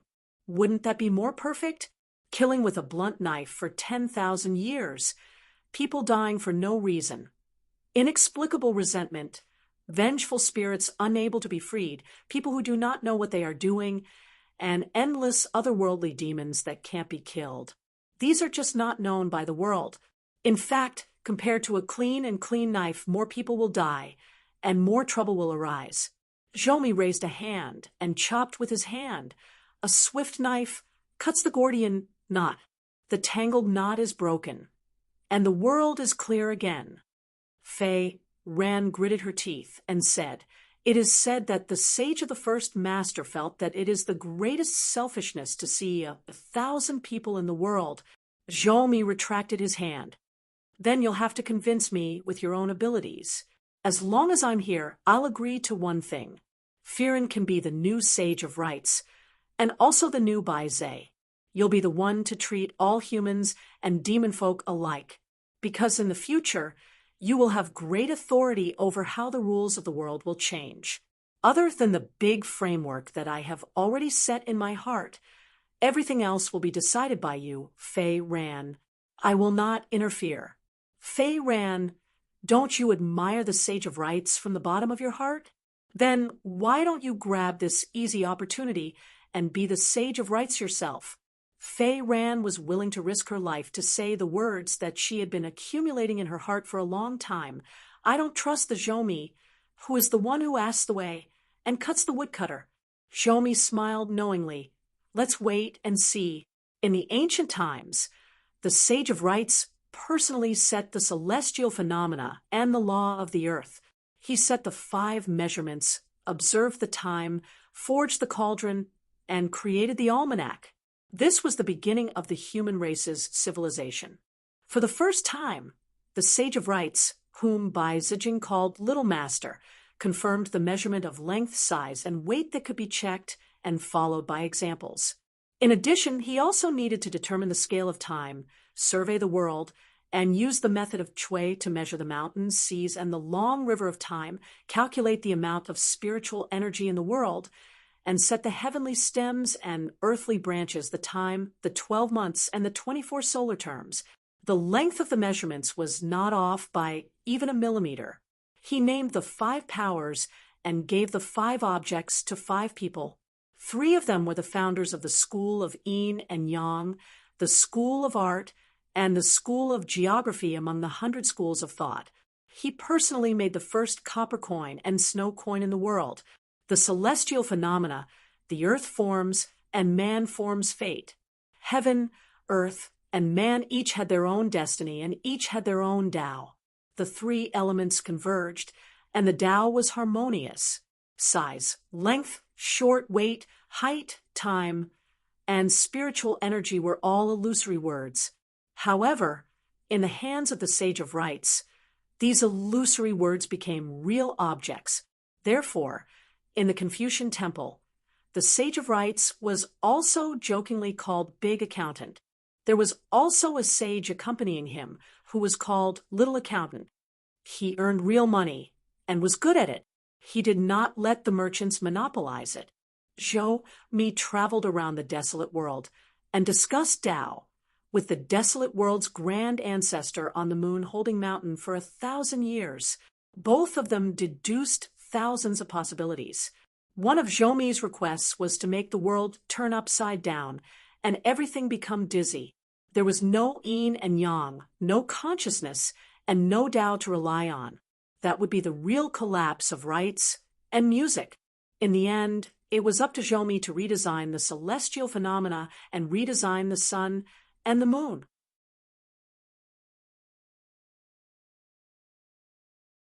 Under the suppression of Tao, everything was not worth mentioning. The so-called ups and downs of people's hearts and the so-called transformations of the world. After the 3 of them finished their rice, they had stewed mandarin fish. Zhou Mi put down his bowl and chopsticks and suddenly laughed. Those who wait for a long time will fly high. Those who take the lead will thank others early. When the green-robed Confucian from the Aquarius continent laughed and asked, "Where is Jia Sheng?" Zhou Mi stood up and laughed. "Zhou Mi is here." Zhou Mi said to himself, "Indeed, I have to do something to teach all the scholars in the world what a real..." Halfway through his sentence, Zhou Mi stood up and smiled at Fei Ran and Jia Yu. "Jia, you said, do you know how earth-shaking a fight between immortals of the 14th realm is?" Fei Ran glanced at the seal and said softly, "It's good to open a book." The 3 sects and the 100 schools of thought had 3 million books. Bai Ying from the Fuyao continent and Lu Fian from the wasteland world seemed to have shrunk mountains and rivers at the same time. They came to a peach leaf crossing in the Tongya continent and stepped on the water. Zhou Mi took a step forward and merged with the withered bones great demon, Bai Ying. Then he walked towards the green-robed Confucian who had a bamboo flute hanging on his waist. The 3 of them combined to form the real Jia Sheng and the real Zhou Mi. In the past, there was a Confucian scholar who was born agile. When he read books at a young age, he had a photographic memory. He neglected sleep and food, reading and copying books day and night until he became skinny. After recovering from a serious illness, he began to cultivate Taoism just to have a longer lifespan and read more books. However, he insisted on pursuing the boundless. The Confucian scholar began to build a mountain of books in his heart. When he was cultivating Taoism, he did not have a preacher by his side, nor did he have a real immortal's secret manual. He only relied on the books of the 3 sects and hundreds of schools in his heart to extract the essence from the vast sea of books. He forcefully pieced together a secret manual of cultivation from bits and pieces of words and reached the unpolished jade realm, from the realm of Chi cultivator, in one step to the sky. After that, he manifested a boundless sea of knowledge in his heart. He used his Een spirit to travel far away and divided his attention to immerse himself in it. He studied the 8 extremes, and his mind wandered. In the long journey of learning and cultivation, he continued to search for books and asked about the fundamental principles of the 100 schools of thought. He continued to expand the sea of knowledge in his heart. With the knowledge of Confucianism, he reached the unpolished jade realm. However, with the secret method of Taoism, he reached the immortal realm and returned to his original state.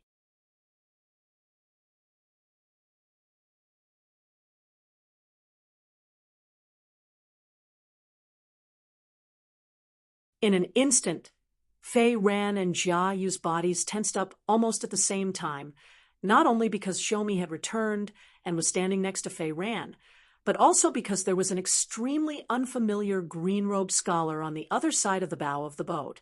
Then, the 2 scholars separately put Fei Ran and Jia Yu into their sleeves. Shomi laughed. "You took it without saying anything in front of me. Even if you die, you will come back to life," the green-robed scholar said. "I've read many books, but I've read them all wrongly. I thought that I was the only one, a saint inside and a king outside, so it's not good to say that a person is too smart." Shomi suggested, "You can't bear to part with half of the Aquarius continent. I can't bear to part with half of the Tongyi continent. Why don't we change places?" The heaven and earth changed, and the 2 of them were in a vast sea of books. Unexpectedly, in the next moment, the 2 of them returned to the bow of the boat.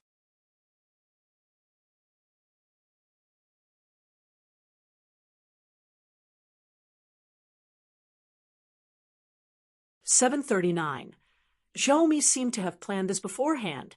Other than the ferry that the 2 of them were standing on, everything else, including the Peach Leaf Ferry and the Great Spring Dynasty, where the Peach Leaf Ferry was located, seemed to have turned into a realm of the great void.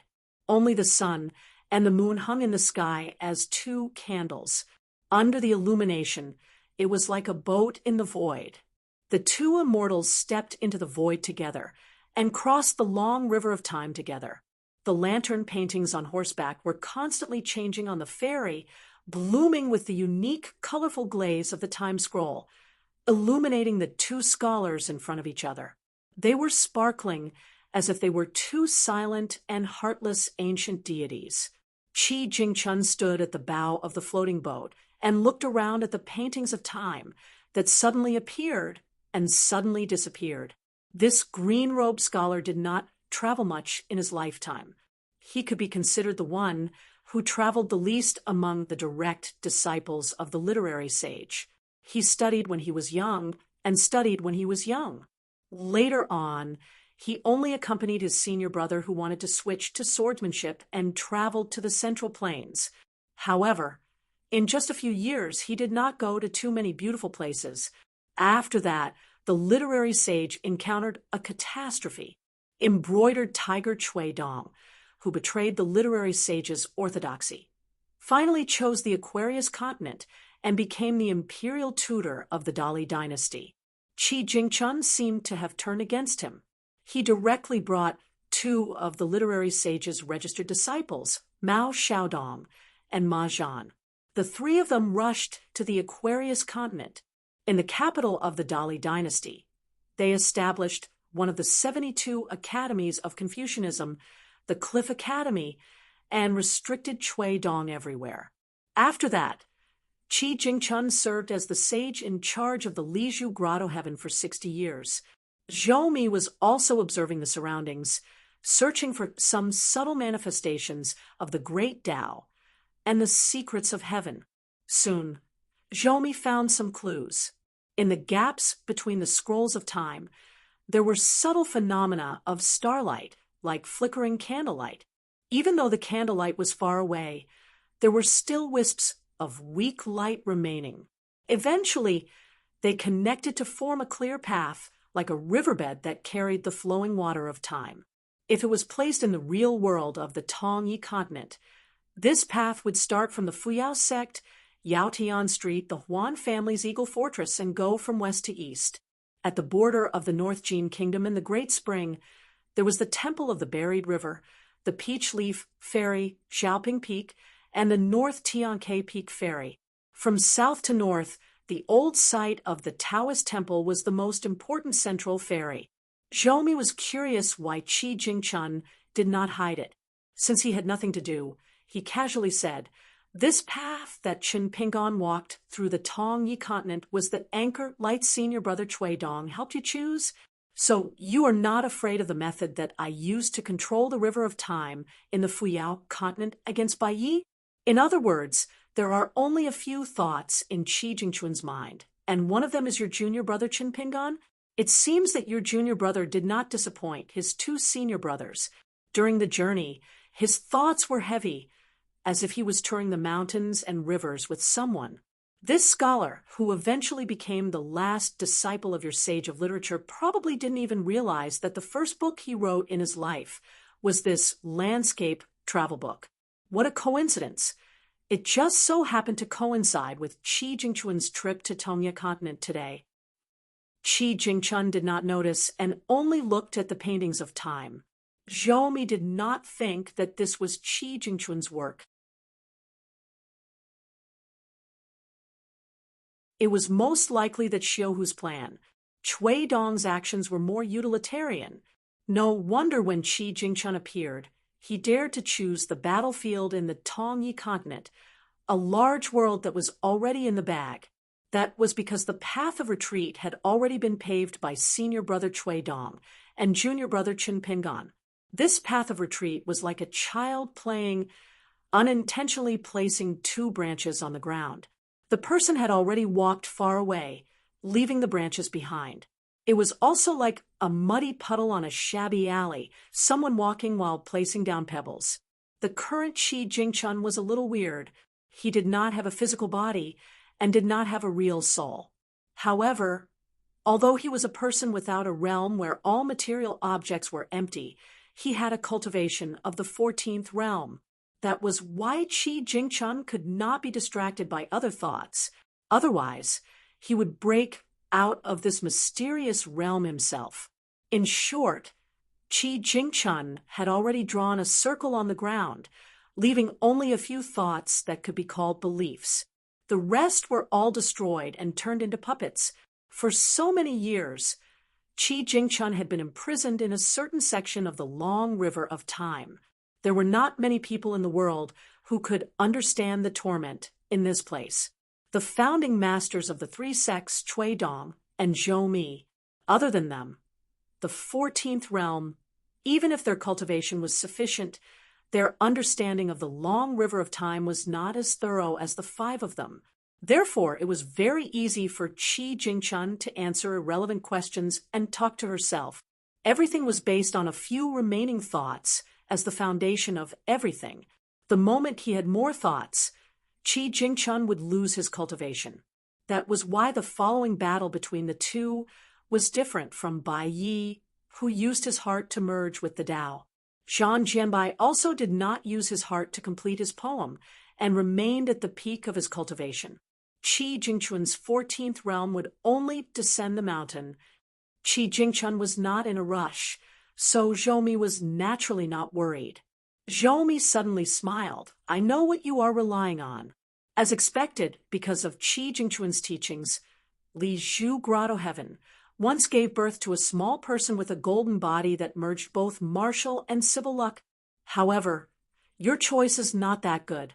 Why didn't you choose the more suitable clay statue in the celestial tomb? Why did you choose this badly damaged one? Tao fate? Nostalgia? Or is it just pleasing to the eye? After being exposed by Zhou, a hidden Dharma image appeared behind Qi Jingchun. It was a modeled statue with a broken golden body and a 5-colored armor. However, There was a jade hairpin on its head. The scales of the armor were continuous, and the edges of the armor were decorated with 2 lines of pearls. The pearls were round and full, and there were many broken arms.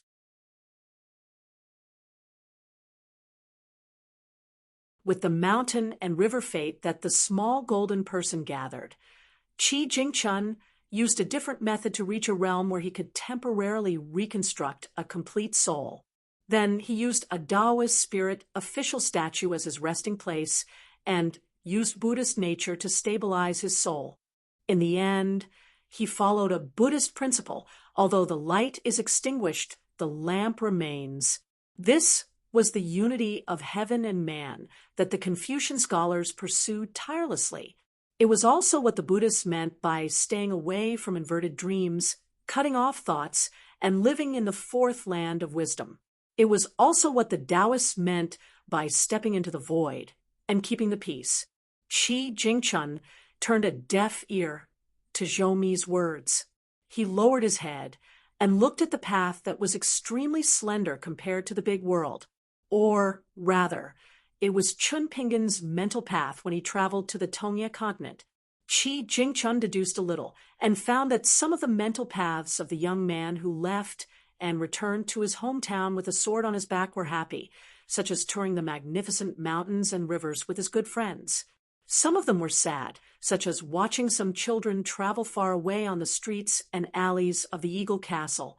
Some of them were rare, youthful spirits, such as at the buried river god residence, where the teacher said the order and fell drunk after saying it. The scholar in green, who should not have other thoughts, smiled and said, "When the heart lamp is lit, the night is like day. The world is cold, and the Tao tree is eternal. Little junior brother, you have read many books." Qi Jingchun forcibly broke the so-called sincerity in her heart and murmured, "Sir is too busy. Chui Dong is too ruthless and too stubborn. He is too young, and the burden is too heavy. How can there be such a laborious little junior brother in the world?" Qi Jingchun did not look at Zhou Mi. "Are you happy and curious that I would destroy my own cultivation and teach you what it means to be the best and the only one? But I would take the initiative to leave this state. A scholar like you would not understand, let alone do it. I know you don't believe me. This is very similar to Cui Dongshan when he first came to Lizhu Grotto Heaven. But don't think that you are the same as Xiu, and you are not worthy. No matter how rebellious Cui Dong is, he is still the first disciple of the sage of literature. He is also a scholar." Zhou Mi smiled and said, "This is not a debate between the 3 sections. Let's not argue." Qi Jingchun laughed it off. He raised a sleeve and covered Zhou Mi's heart. "If I don't see it, there will be no heaven and earth. As the master of this heaven and earth, Zhou Mi's words do not count." Then he put 2 fingers together. Qi Jingchun picked up a chess piece from the heaven and earth chessboard. The great void's night sky, which used the sun and moon as candles, was suddenly left with only the bright moon. It was forced to reveal a boundless sea of books. The moonlight reflected on the water. A snow-white chess piece quickly condensed on Qi Jingchun's fingertips. It was like a piece of paper being gently lifted. The surface of the boundless sea of books was suddenly pitch black, like a pool of ink. Qi Jingchun released his fingers. The white chess piece stopped in the air and covered the bright moon again. Qi Jingchun turned and picked up a black chess piece. The scene of heaven and earth that was originally like a pool of ink was illuminated again. It became a scene where only the great sun was shining on the snow-white side. Qi Jingchun said, "Break." The black and white chess pieces hanging beside him shattered with a light knock. The 2 restrictions of heaven and earth that Zhou Mi had secretly set up were broken and disappeared. Zhou Mi frowned slightly. He shook his sleeve and put 2 fingers together. His fingertips caught 2 simple black and white words. They were the real names of the 2 great demons that were born from the great Tao in Zhou Mi's heart lake. They were the real names of the Lotus Nunnery Master and the Sovereign Yao Jia. Zhou returned the look and shook his head. Cliff Academy? This academy's name is not good. The heavenly thunder cracked the cliff, and the great tribulation of karma fell, so much so that you, Qi Jingchun, have nowhere to hide. If Qi Jingchun hid, the great Tao's karma would affect the entire Lizhu grotto heaven. It would also affect the fate of the mountains and rivers of the Aquarius continent. Now that the Dali dynasty, which was a country and a continent, had its fate reduced by 30 to 40%, the demon army of the wilderness should be near the capital and not be stopped at the border of the southern peak. However, embroidered tiger Cui Dong still did not mind this. It was nothing more than shrinking the battle line and making the continent's defensive formation tighter. Finally, the troops would be stationed on the two sides of the central Great Blasphemy, which would most likely change its name, and defend the capital. Once this was done, the wilderness would suffer fewer losses, but it would make things more difficult for Zhou. Then I will listen to the ancient people and order the ghosts and gods to grind the cliff. When Zhou finished speaking, a white drawing of the mountains and rivers of the Aquarius continent appeared in the void around him. There was a cliff academy that had not yet gone to the Great Sui Kingdom, and a school in a small town in the Lizhu grotto heaven. The three scenes were all illusions of Zhou's heart, but it was very likely that they were the truth of Qi Jingchun's heart lake. This kind of technique and abhijna would be a baffling waste of effort to anyone else, but it was useful against the current Qi Jingchun. The remnants of the ancient gods stepped on the mountains and rivers of a continent, sinking it instantly. A storm fell on the Cliff Academy, covering the sound of books. A small grotto heaven condensed into a Lizhu grotto heaven was crushed by the heavenly tribulation and collapsed. Qi Jingchun allowed Zhou to execute his abhijna and kill the three truths that the other party thought were infallible. He laughed. The wilderness's literature is very thorough, and there are indeed many books. There are 3 million books, big and small worlds. There are only 300 worlds in the Tower of Scrolls. Zhou nodded and said, "It's not much of a skill, but it's hard to avoid nostalgia." Qi Jingchun laughed and asked, "Are you just going to run around like a headless fly? Are you not willing to use your trump card, and not willing to let me see the image of my junior brother in your heart? Or are you worried about someone and making a long-term plan?" Zhou laughed and replied, "I'm not a scholar. If I have a question, I'll ask you to answer it."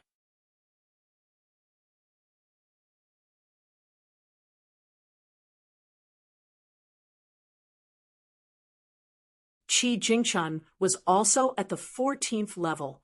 On top of that, there was the young hidden official of the Great Wall of Sword Qi and the Aquarius continent's Xiao, Cui Dong.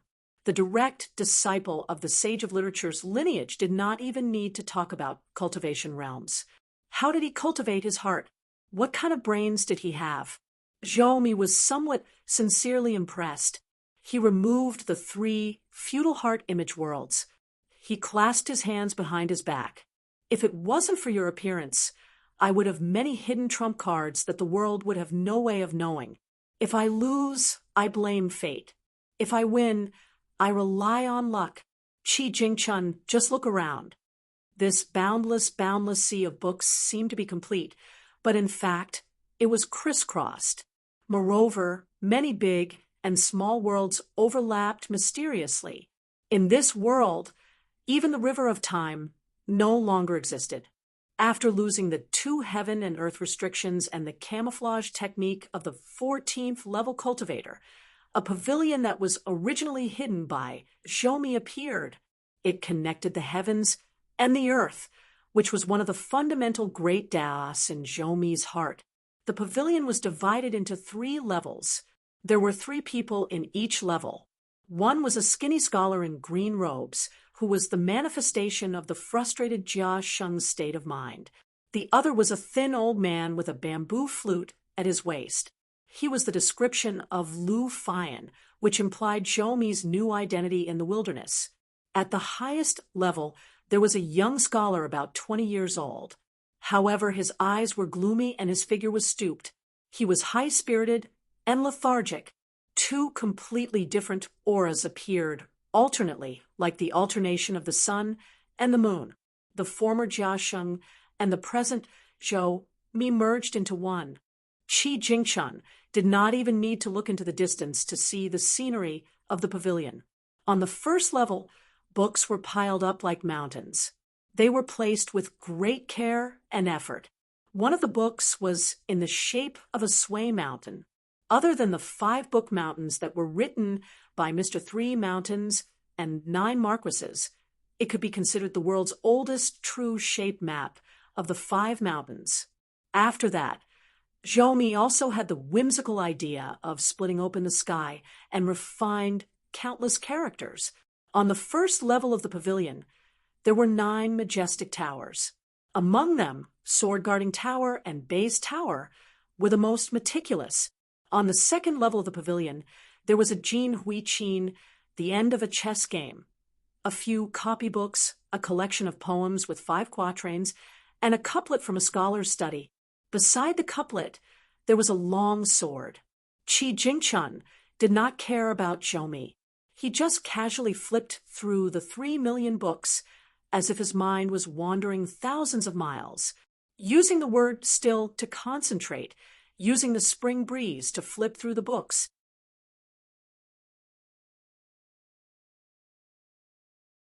There were more than 300 books of different heights and different sizes that overlapped each other. Many of them were the only ancient books that Qi Jingchun did not have the chance to read in his lifetime.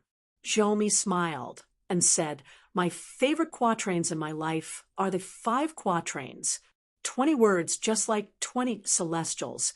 If Lu Cha only cares about his own feelings and is unwilling to listen to the command to draw his sword even once, then I can only help him to ask the mellow scholars of the South Hassa continent. In my heart, there are 20 celestial swordsmen who have manifested just enough to form a quatrain with 5 quatrains named Celestial of Swords. In ancient times, there were a total of 10 people. Among them, Chun Qingdu, Guan Zhao, and Long Jun lived the longest. I was lucky enough to see each of them draw their swords with my own eyes. Among the 10 sword cultivators and swordsmen of the later generations, there is still no difference between them. Each of them is pure and outstanding in their own way. Yu Do of the Beko Keikyung building, the most proud of Bai Yi, the founder of the Longhu Mountain, Zhao Xuansu, who dared to go to outer space and even dared to die, the current great celestial master, Zhao Tianlai, who dared to come to Tongye continent, Sun Huaizhong of the Deshuandu Monastery, who was willing to lend his sword to others, the young Dong Sangin, who traveled alone in the wild world, Chen Shi, who almost fought with the old blind man when Jian, the bearded hero Lu Cha, Alliance, who was the least like a scholar of the quasi-sage lineage, and the left and right, who came from the lineage of the literary sage. In addition, Xiao Chua, who is neither good nor evil and has a free nature, Ning Yao, who is ascending to the great Tao, the future Lu Kai, and Chen Ping'an, whom you, Qi Jingchun, have high hopes for, can all be considered as substitutes. It was rare for Qi Jingchun to listen to Zhou Mi's words, but he was still distracted by flipping through the book. Zhou Mi looked at the young Jia Sheng himself on the top floor of the attic. On the top floor, an incense burner was placed on top of a book, and the book was placed on top of a straw cushion. Zhou Mi muttered to himself, "The human world is not tied to a boat. I once had the pleasure of slaying ghosts and bandits. Heaven and earth cannot bind me. I don't have the heart of a Jindan cultivator."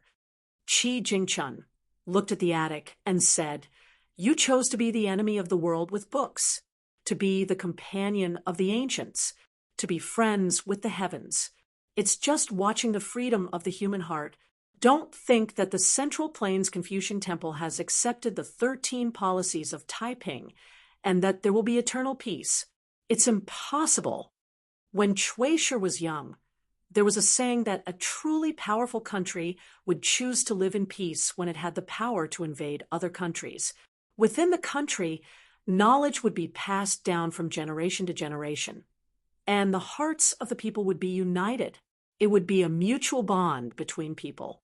It would be a place where every traveler would never be estranged from his hometown. It would be a place where even more people who had never read the books of the sages would do things that they did not know were reasonable. The old Shotsai stood quietly at the door, clapping his hands and smiling. He seemed happier than if he had won a debate between the three sections. That was the first time he had offered to drink today. After drinking that day, the old Shotsai was in a particularly good mood.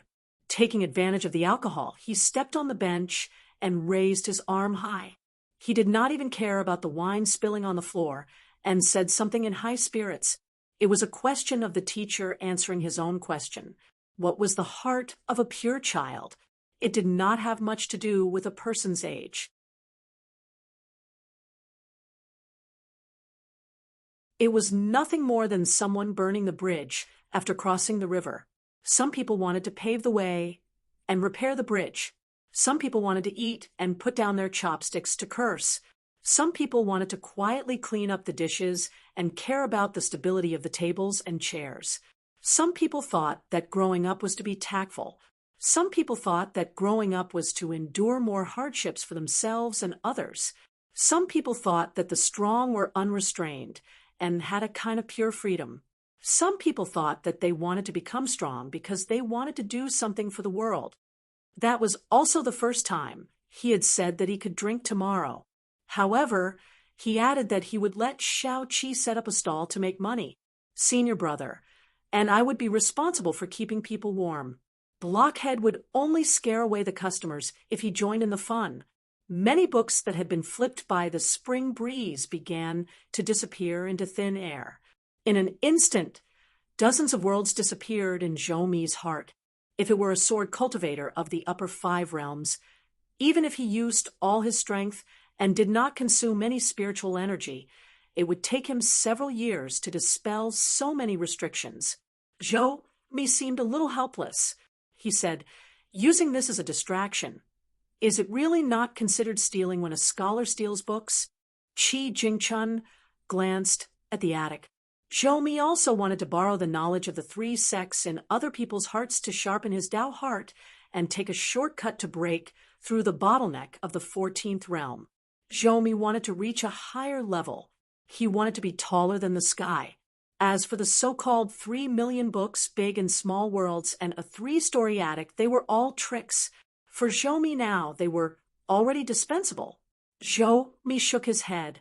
It's not easy. Qi Jingchun smiled. A fish eats books. It can eat countless words, but it eats too little. Therefore, after you reach the 14th realm, you found yourself at a dead end. You can only eat words to become a Tao fusing great demons. Since it's so difficult, why don't I help you? Your heaven and earth are uneven? What a coincidence. I have a natal character. Can I lend it to you? Zhou Mi shook his head. I don't want to borrow that cheat character. I'm afraid that Zhaoling Su Jun will risk his life and join forces with Cui Dong to destroy my Tao. It's just that you'll eat 3 million books and merge with the entire world before completely dissipating into the vast world. Or I'll eat a level 14 that's hard to come by and break through the bottleneck. Both of us can indeed make a bet.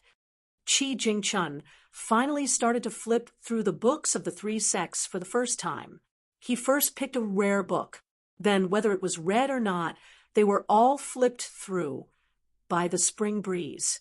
The books disappeared one by one and merged into the 14th realm, Qi Jingchun's great Tao.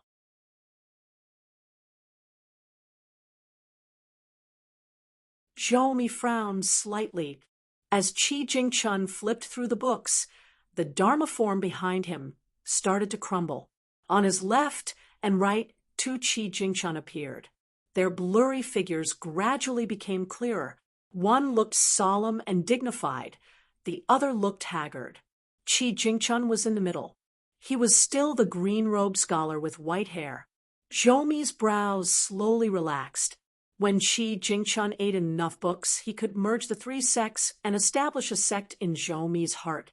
Then, Qi Jingchun would really finish flipping through and borrow 3 million books in one go.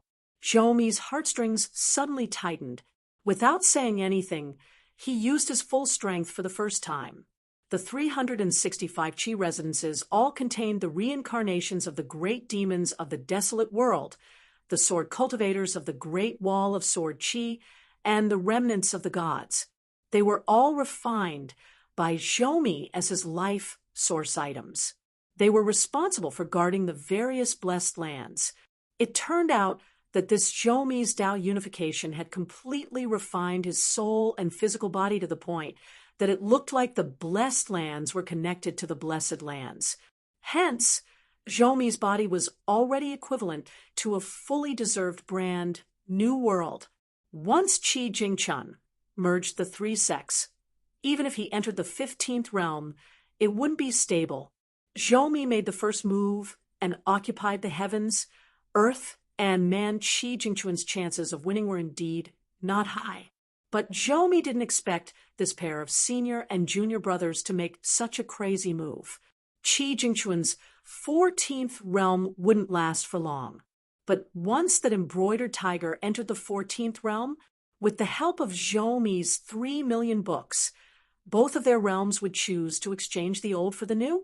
In the central capital of the Aquarius continent, embroidered tiger Cui Dong raised his hand and formed the spring seal. He smiled and said, "If you can't solve a problem, ask me, Spring Breeze." And this Qi Jingchun, who was in Tongyi continent, suddenly shook his head and laughed out loud. Jia Sheng's plan is indeed disappointing. Peak.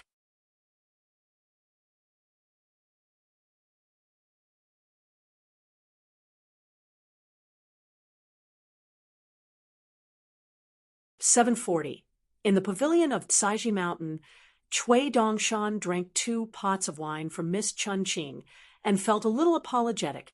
He shook his shoulders and slid to the other side of the railing where Chun Qing was.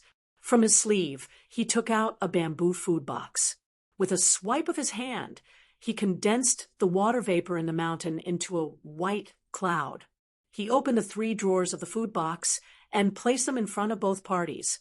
There were all kinds of pastries from the shop in Dragon Rider Alley, as well as some local delicacies.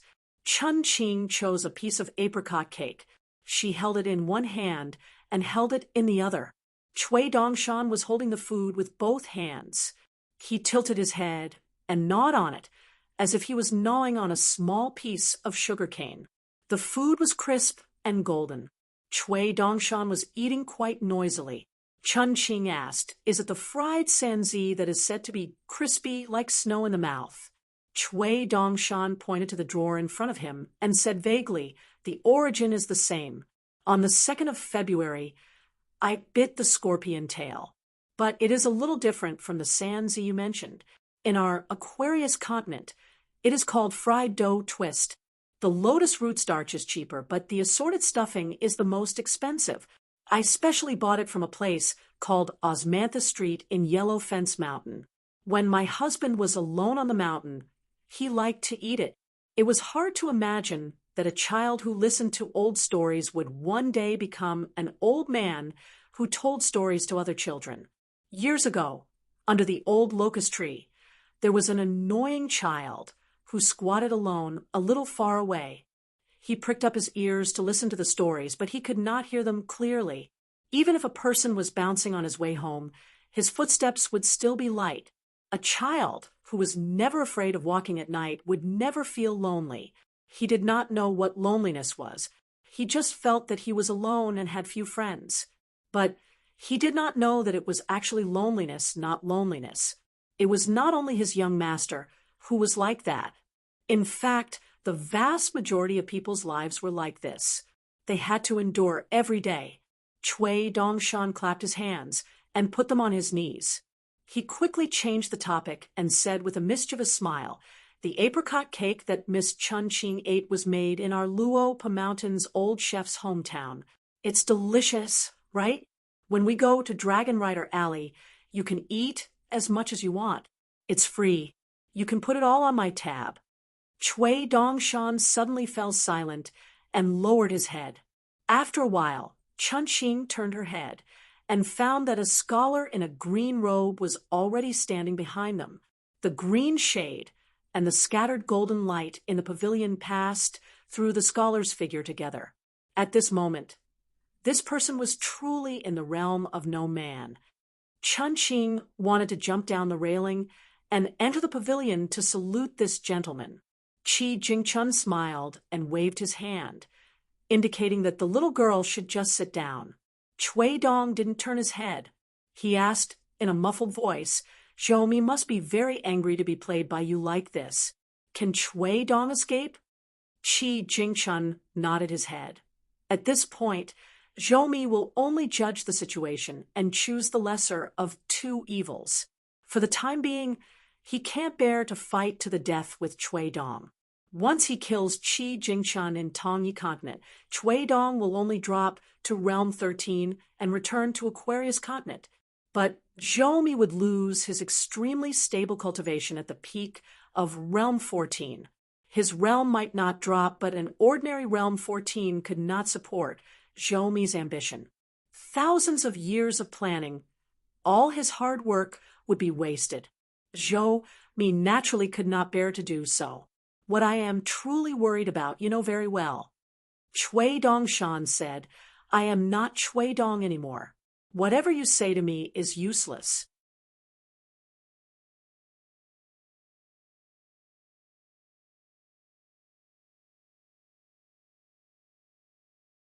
"Perhaps, I hope so," Chui Dong Shan said. "So, in the end, you still chose to believe in Chui Dong," Qi Jingchun suddenly said.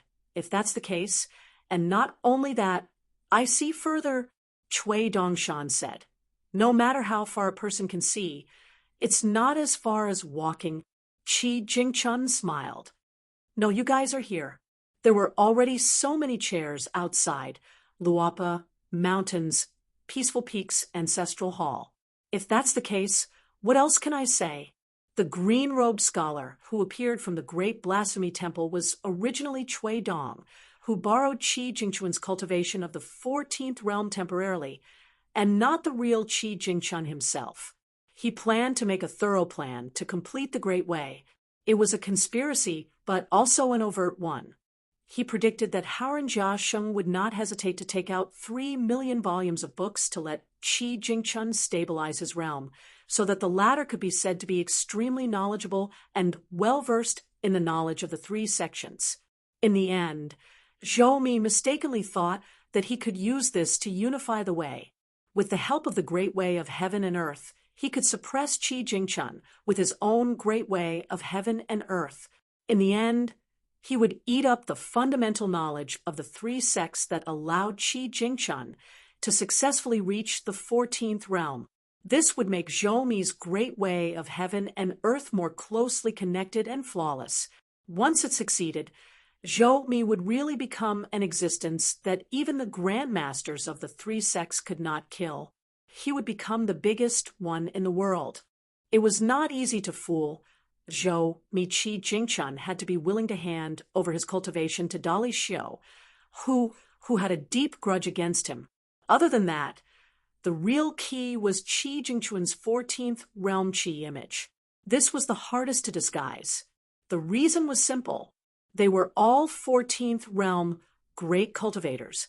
Qi Jingchun, Bai Yi, the old blind man in the wilderness, the chicken soup monk, and the old master of the Taoist temple of the Eastern Sea Monastery, but their great way of Tao differed greatly from each other.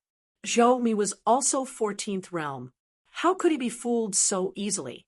However, Chui Dong had taught Chui Dong in the line of the sage of literature. He taught the sage's principles in books, the 4 arts that were pleasing to the heart, and he taught them very well. Chui Dong himself had a deep understanding of the 3 sects and the 100 schools of thought. In addition, Chui Dong was the only direct disciple of the sage of literature who had accompanied the old scholar to participate in 2 debates between the 3 sections. As the first disciple, Chui Dong sat beside the sage of literature. Therefore, Chui Dong purposely revealed his identity in order to suppress the ancient high-level deity who tried to cross the sea and reach the shore. With Qi Jingquan's style of doing things when he was young, he stepped on the deity several times. Then, he used Qi Jingquan's 60 years of seclusion to clean up the battlefield. A portion of Qi Jingquan's mind was indeed with Chui Dong. He used the three natal characters to form the man without boundaries as a place of learning. However, the price of such a meticulous plan was that he had to constantly exhaust Qi Jingquan's mind and cultivation in exchange for an unimaginable shortcut for Chui Dong to reach the 14th realm.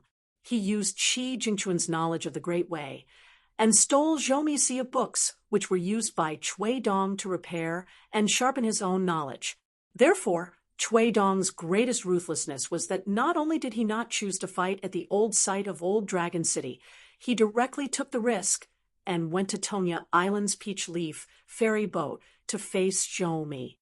Naturally, it was not Chui Dong's impulsiveness.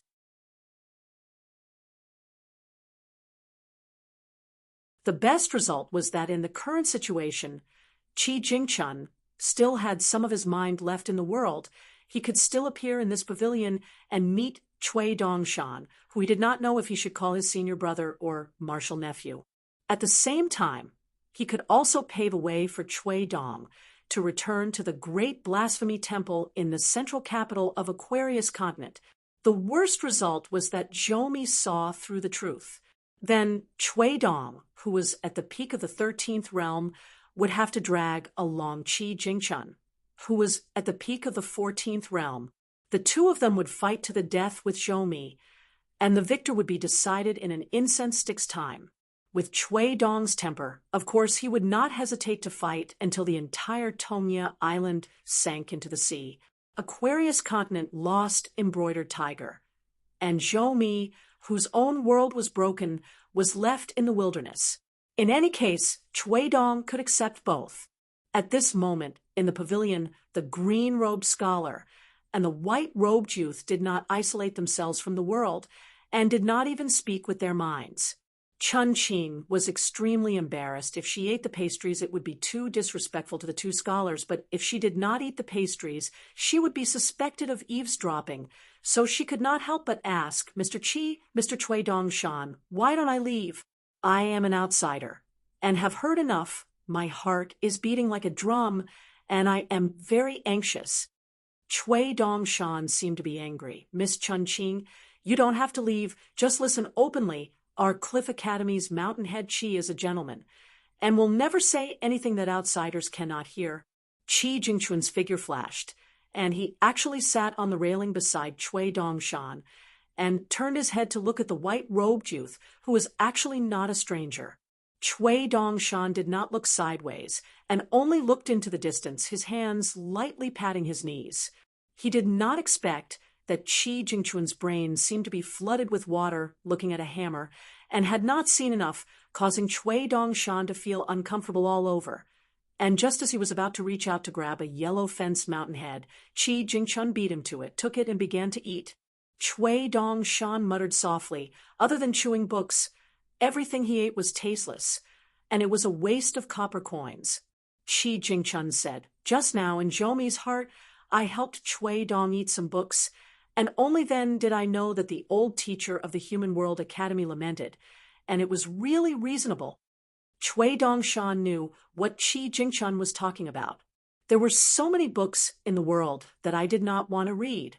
Chui Dongshan said softly, "Actually, there were people who said that." Qi Jingquan also knew what Chui Dongshan wanted to say. "I don't want to say anything more to this world."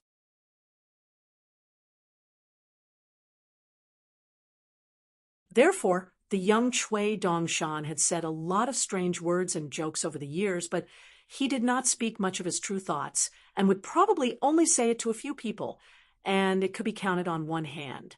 Except for teacher Chen Pingan.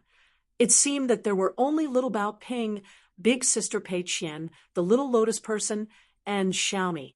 Qi Jingquan smiled and withdrew his gaze. In fact, when Chui Dong was young, he was quite good-looking. No wonder in the years to come, There were countless love debts, and in fact, there were more love debts than senior brother. Back then, there were women who sold wine near teacher school. As long as Chui Dong went to buy wine, the price would be much cheaper. In the academy, there were female guest professors who occasionally taught Confucian disciples, and many fairies with the title of Zong.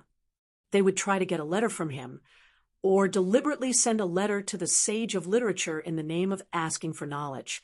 Teacher understood, and asked his chief disciple to write a letter on his behalf every time. After the women received the letter, they carefully framed it into a copybook so that they could keep it well.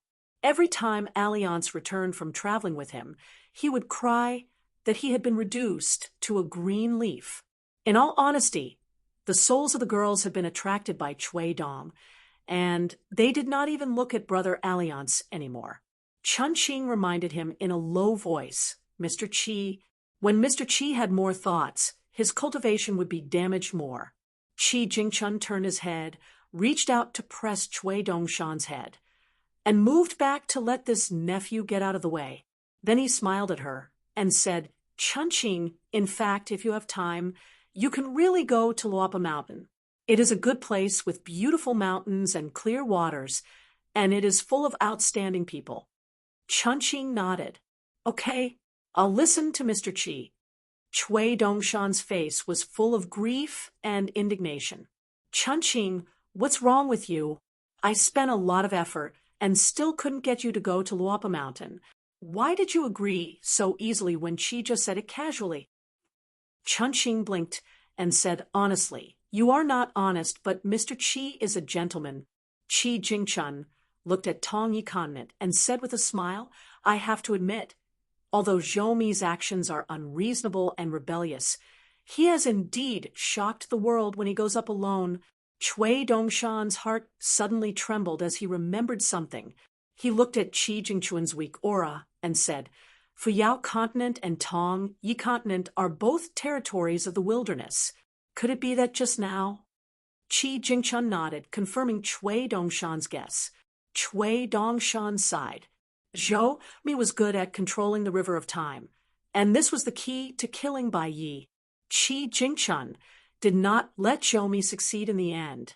It seemed that they had already exchanged hands. Chui Dong, that old bastard, was destined to not have such methods even if he reached the 14th realm. He was more likely to add those killing abilities that he had been planning for a long time. Qi Jingchun stood up and wanted to see the first disciple that his little junior brother had taken in. It seemed that the teacher had helped to choose him. His little junior brother must have worked hard. Chui Dongshan wanted to say something but stopped. Qi Jingchun reached out and pressed Chui Shi's shoulder. In the future, if little junior brother still feels guilty and feels that he has done too little at that time, you can help me tell little junior brother about this. Tell him where the golden joss stick figure came from. Chui Dongshan nodded. He was so sick that he couldn't muster up any energy. Qi Jingchun suddenly slapped his head, so hard that Chui Dongshan almost fell into the pavilion. Qi Jingchun smiled. I've wanted to do this for a long time. Back when I was learning from the teacher, you were the best at fanning the flames.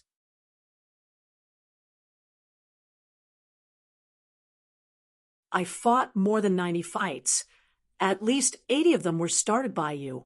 You contributed greatly to the many bad habits that the teacher developed later on. Chui Dongshan said angrily, Are you complaining? Do you like to keep accounts? Who did my teacher and big senior sister learn these habits from? Qi Jingchun smiled, knowingly. His smile was like the spring breeze.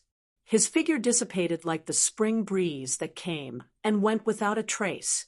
Chui Dongshan muttered, Why don't you talk for a while more? Chun Qing finished a tray of pastries silently. She finally couldn't help but remind him softly, What about that sea-viewing realm old immortal from the Frozen Cloud Inn? Are you just going to keep him in your sleeve? Oh, Chui Dongshan rolled his eyes. What are you talking about? There's no such person, no such thing. This little girl was really unkind. If he had known, he wouldn't have taken out those pastries to entertain the guests. Chun Qing said, When we reach Luopa Mountain, shall we first go to the shop at Dragon Riding Alley? Chui Dongshan immediately flattered. Of course. Chunqing suddenly said considerately, Do you still want a drink? Chui Dongshan became silent and shook his head. At the peak of Tsaiji Mountain, the white-clothed old ape walked down the divine path alone. He felt that something was wrong. The guardian of Xinjiang Mountain quickly looked around, but didn't find anything strange. It was strange. Pei Qian stared with her eyes wide open. The scholar in green smiled and shook his head, indicating for her to keep quiet. He asked her telepathically what was bothering her, and if she could tell her martial uncle. Outside the ancestral temple of Lord Nanyue, Song Jisun was sitting alone in a temporary study room. He was rubbing the space between his eyebrows. The powerful vassal of the great Li dynasty suddenly stood up and bowed to his teacher. In the ancestral temple of Chidu outside the capital of Dali, Lin Shui was just about to put away the second volume of the Cloud Gem book when the scholar in green sat down with a smile. He asked Lin Shui to bring a pen and paper for him to make annotations. In a nearby great blasphemy mansion, Wang Zhu, who had become the only true dragon in the world, looked at the uninvited guest with a stubborn face and raised her head high. In the blacksmith shop by the Dragon Whisker River, Lu Xianyang was taking a nap. His mind was wandering through a shocking ancient battlefield. He didn't know that Mr. Qi, who was also resting with his eyes closed, was sitting on a small bamboo chair beside him. He was protecting him for the last time. In the school of the small town, the scholar in green stood in the school, and his figure gradually dissipated. Qi Jingchun looked outside the door, as if the next moment a shy boy in straw sandals would secretly raise his hand and rub his old and clean sleeve with his palm before he mustered up the courage to speak.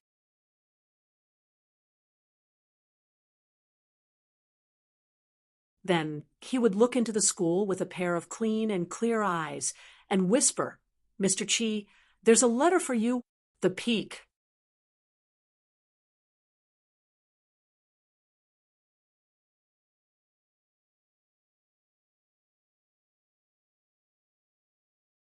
"741. At that time, Lu Chun was a guest at Furong Mountain. On a snowy night, he sat on a bamboo chair outside the door and enjoyed the snow quietly.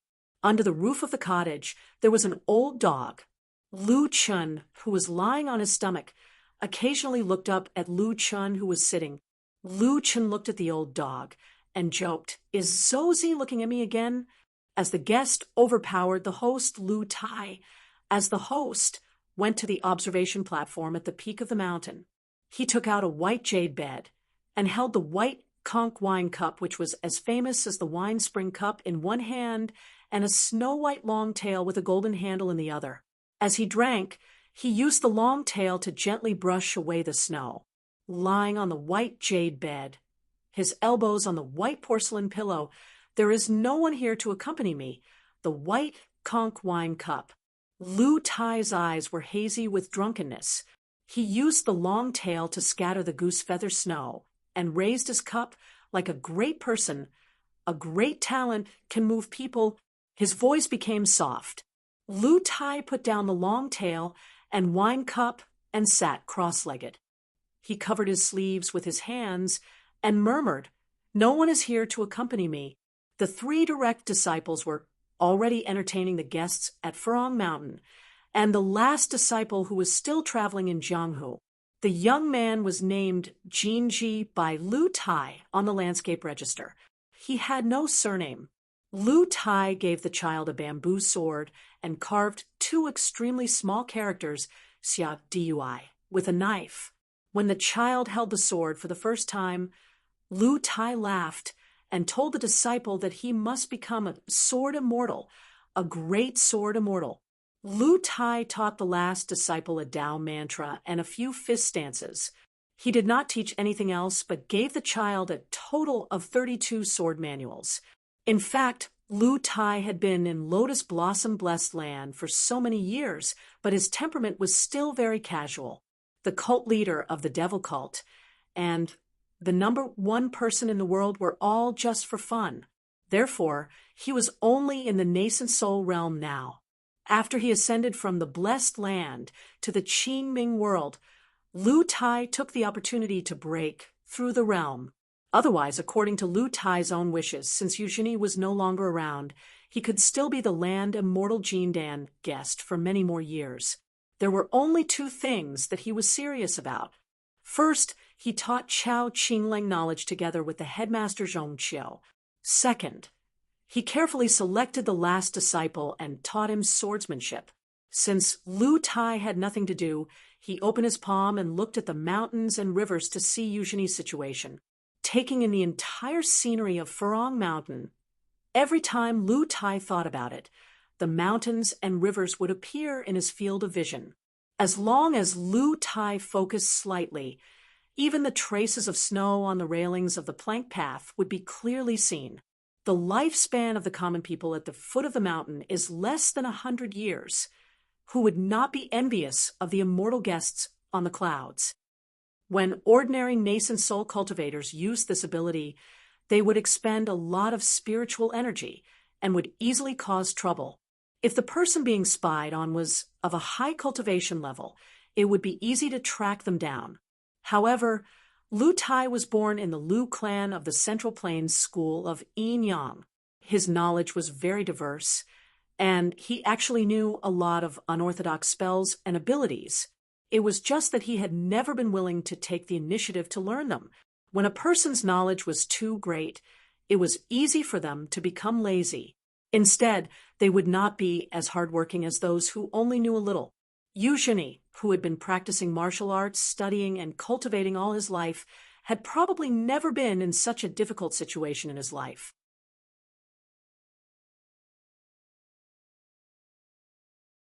The third sect master of the Baek Okekyung building seemed to have dug a hole, but did not bury it.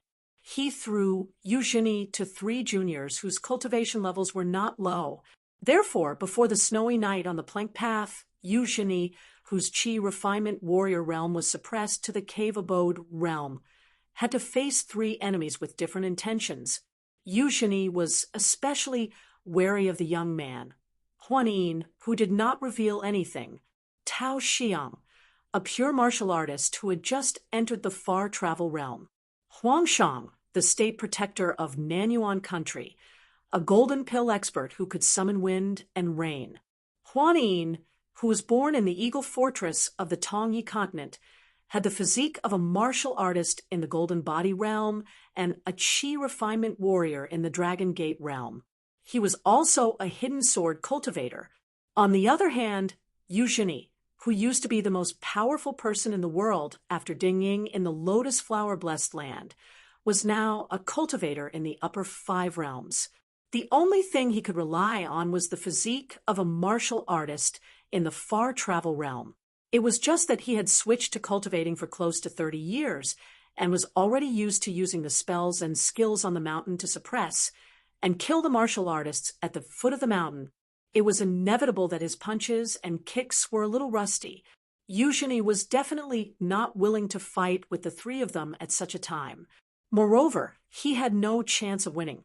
The key was that the third sect master, who seemed to have 1,000 faces, definitely did not care about Eugenie's life and death. As for that fellow Lu Tai, he definitely did not mind having another corpse on Furong Mountain that did not need to be buried. In order to escape this calamity, Eugenie could be said to have racked his brains. He leaned against the railing and was calm and composed.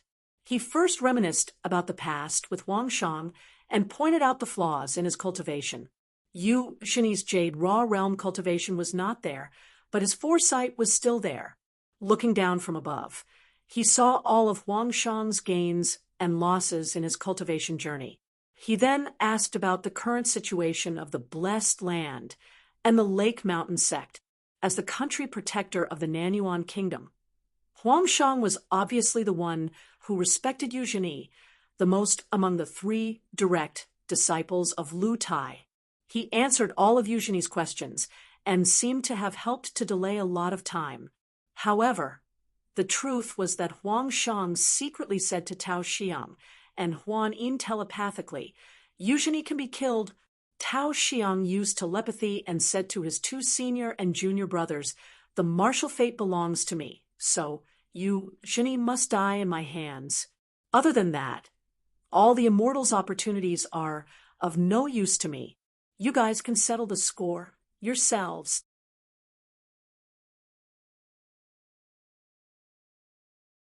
Let me say this first, if anyone dares to ruin my plans, after we leave Master's territory, I will spar with junior brother Huan alone. Huan Yin's expression was calm, and he asked telepathically, why not find trouble with senior brother Huang's? Tao Xiang laughed coldly. If we find trouble with him, you'll take advantage of the situation and even kill us both. Anyway, Master has taken in a last disciple and doesn't care about our lives anymore. I'll focus on killing you, and our imperial tutor, Huang, will definitely not interfere. He'll only watch from the sidelines and continue to be his country protector, worrying about the country and its people. Huan Yin retorted, you're wrong, senior brother. Master has never cared about the lives of the three of us since the beginning. The meaning of our existence is only a method for Master to observe the Tao. Huang Shang was slightly displeased. Huan Yin, your words are disgraceful. I'll report this to Master. Huan Yin sneered. If Great Master Huang wants to be scolded, go ahead. If you're treated like a fool by Master, don't blame me for not reminding you. In reality, the three senior and junior brothers had their own private conversations other than speaking frankly. What a good each with their own ulterior motives. Fortunately, Eugenie himself was a pure martial artist. Before he set foot in cultivation, he was already ahead of Zhong Qiu in the martial Tao. It wasn't that Zhong Qiu's aptitude was inferior to Eugenie's, but that Zhong Qiu was too distracted. He was too greedy to be the imperial tutor of Nanyuan Kingdom, the so-called literary sage, and martial arts grandmaster would only delay Zhong Qiu's martial Tao. Otherwise, when Eugenie descended the mountain as an immortal, Zhong Qiu would have broken through the invisible bottleneck of heaven and earth and ascended to the golden body realm. Although Eugenie didn't know what the three were talking about, he was well aware that today's fierce battle was destined to be unavoidable. After all, the three in front of him weren't his old friend Zhong Qiu. Eugenie asked Huang Shang about the situation of Lake Mountain Sect and Songlai Kingdom's imperial court, as well as the process of their little junior brother asking about Lake Mountain Sect. At the same time, Eugenie put the lotus crown that was one of the keepsakes of the leader of Baek Okkyang building into a fengzuan item in his sleeve. At the same time, he took out a similar Taoist crown with a silver lotus and casually put it on his head. Eugenie's movements were extremely fast. At the same time, the long sword on his back vibrated slightly, as if it had sensed the killing intent in the hearts of the three opponents. This strange phenomenon made Tao Xiang, who was about to unsheath his saber, change his mind slightly. He wasn't in a hurry to chop off that big head. Huang Shang, who had already hidden his hands in his sleeves and twisted out two golden talismans, was also in no hurry to use the unique secret technique imparted to him by his master to add the finishing touch to the talisman gall. One was a rain dragon talisman, which depicted a flood dragon with scales and whiskers showing off the dragon king's whiskers. The other was an eyebrow-raising talisman, which depicted a flying sword containing abundant sword intent and offensive power equivalent to the flying sword of a Jindan sword cultivator. Of course, Huang Shang wouldn't be stingy with his capital to kill Eugenie. After all, he would be able to earn it back. Tao Xiang was a little envious of the long sword on Eugenie's back, although it was a celestial item on the mountain. As a martial arts grandmaster, who wouldn't complain about having more divine weapons? However, they would split the loot temporarily. Tao Xiang would kill and chop off Eugenie's head, Huan Yin would take the sword, and Huang Shang would take the Tao crown.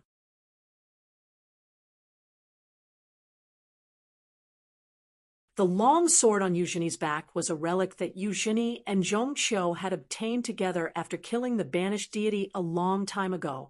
There were 7 ancient seal inscriptions on both sides of the sword: Qiu Shui, Nanhua Grand Master, and Shan Mu Yi wandered free and unfettered.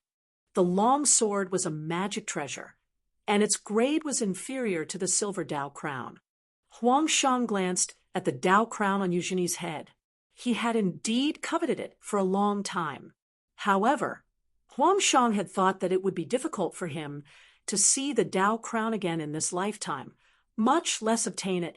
He hadn't thought that fate would be so wonderful. Not only would he see the Dao crown with his own eyes, but he would also have the opportunity to wear it on his head. However, when he thought of this, Huang Shang immediately restrained his thoughts. Even if he succeeded, he should give it to his master. Perhaps when his master was happy, he would casually give it to him. If his master was unwilling, Huang Shang wouldn't dare to think too much about it. Among the 3 disciples, Huang Shang was indeed the most honest. He wasn't a gloomy person, but after being the imperial tutor for so many years, he would naturally become more decisive. This silver lotus crown was extremely famous in the lotus blossom blessed land. It was the most precious treasure of the blessed land. Its earliest owner was the martial madman Zhu Lian, who had killed 9 people by himself. When Zhu Lian was young, he was hailed as a banished immortal, a noble young master. This Dao crown actually added a lot of fame to Zhu Lian. Then, before Zhu Lian died from exhaustion in the capital of the Nanyuan Kingdom, he had casually thrown it to a young man who was hiding at the edge of the battlefield. That person was called Ding Ying. After unifying the demon sect and becoming invincible, he gave up his position and became the demon sect's supreme sect master. At that time, Ding Ying used his ability, courage, and luck to pick up 2 great treasures in one go. One was Zhu Lian's head, and the other was the silver lotus Taoist crown. He had both the martial arts fate and the celestial fate. When Ding Ying died, the treasures passed to Eugenie. Thus, this lotus crown had become the symbol of the most powerful person in the blessed land. Huanin was thinking about how to use the secret art of the ghost Dao taught by his master to refine Eugenie's soul into a Yin god puppet. In this way, it would be equivalent to having an earth immortal servant by his side. Huanin still liked the feeling of controlling others and everything in the world as if they were puppets in his hands. He was actually not interested in fighting for his life. Of course, if he really wanted to fight and seize benefits, Huanin wouldn't hesitate. For example, today's encirclement to kill Eugenie. Eugenie suddenly moved. He took a step out of the plank road, and the long sword on his back unsheathed itself.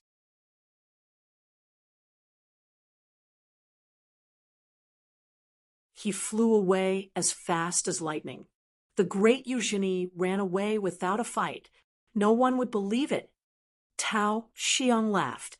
He took out a stack of mountain and river earth shrinking talismans that his master gave him and went in the opposite direction of Eugenie. Huang Shang took out a 1-leaf talisman boat. Huan Yin made a sword sign and condensed the mountain mist into a long sword. It was natural for a sword cultivator to use a sword. They chased after Eugenie together with Huang Shang. The 3 of them had already discussed it. Today, at least 2 of them would be responsible for killing Eugenie in every battle. The other person would hold the line from afar.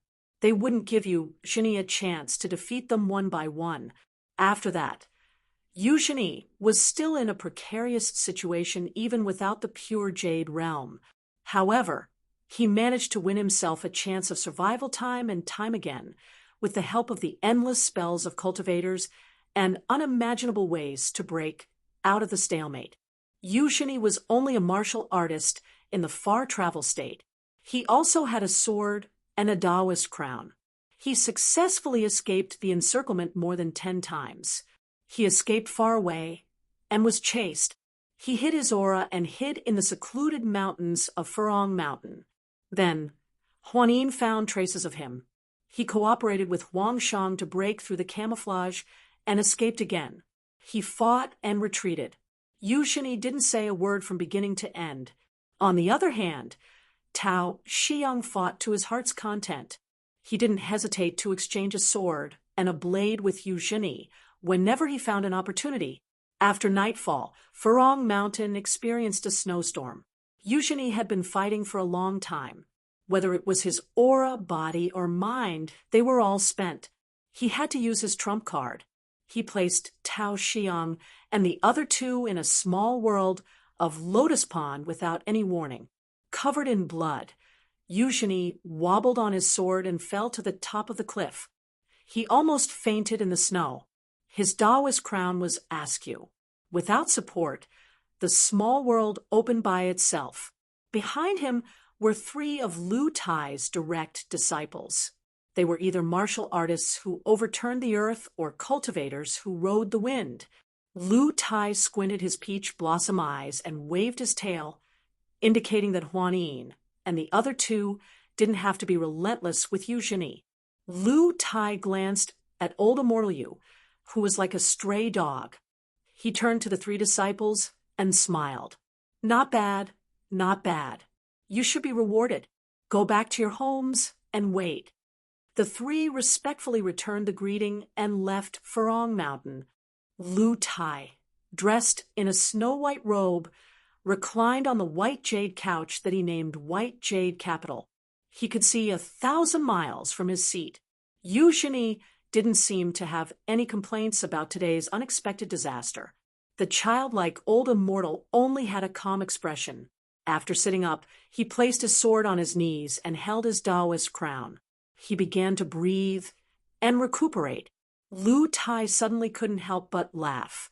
He looked at Yu Shini, who had forgotten his place. There's true meaning in this. I've forgotten to say it, so it's because you're dumbstruck. Lu Chen slowly climbed the mountain. He held a bamboo walking stick that he casually made. When he reached the top of the mountain, he smiled. You even noticed this? It seemed like a compliment, but it was actually a belittling. Lu Tai's mood instantly became terrible. He had always wanted to meet elder ancestor Lu Chen. What happened? He had already met him, but he didn't know him. As for the scholar Zhenghuan in front of him, he was also one of Lu Chen's Taoist manifestations.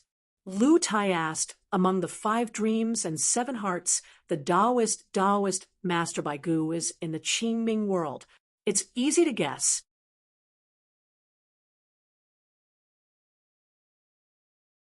What about Baiyin? Which one is it? Was it brought to the Qingming world by you? Or has it always been in the Haoran world? Is it in the Tongyi continent that I once walked past by and originated from the southern sea and flew to the northern sea? It wouldn't stop unless it was a parasol tree. It wouldn't eat unless it was a solid fruit. It wouldn't drink unless it was a spring. The ancient sages had commented that this item belonged to the phoenix. As for the Tongyi continent, according to common sense, it was naturally the most suitable place for Lu Chen to place this Taoist avatar of his. Baiyin, in the past, Chen Pingan wore a Taoist robe of gold. As for that gold, Chen Pingan obtained it from the Flood Dragon Ravine. That nascent soul flood dragon was obtained from an immortal cave in the sea. It was rumored that it was left behind by a Taoist master of Mount Longhu. Why would a Taoist master of Mount Longhu break ties with his family and die at sea? Why wouldn't he return to Mount Longhu even in death? How annoying! Once he thought deeply about this, Lu Tai would be extremely annoyed. It might not really be Lu Chen's plot, but who wouldn't be afraid of that possibility? In the past, it was Chen Pingan who was afraid. Lu Tai wasn't the least bit afraid. When Lu Tai saw Lu Chen, he couldn't help but become afraid.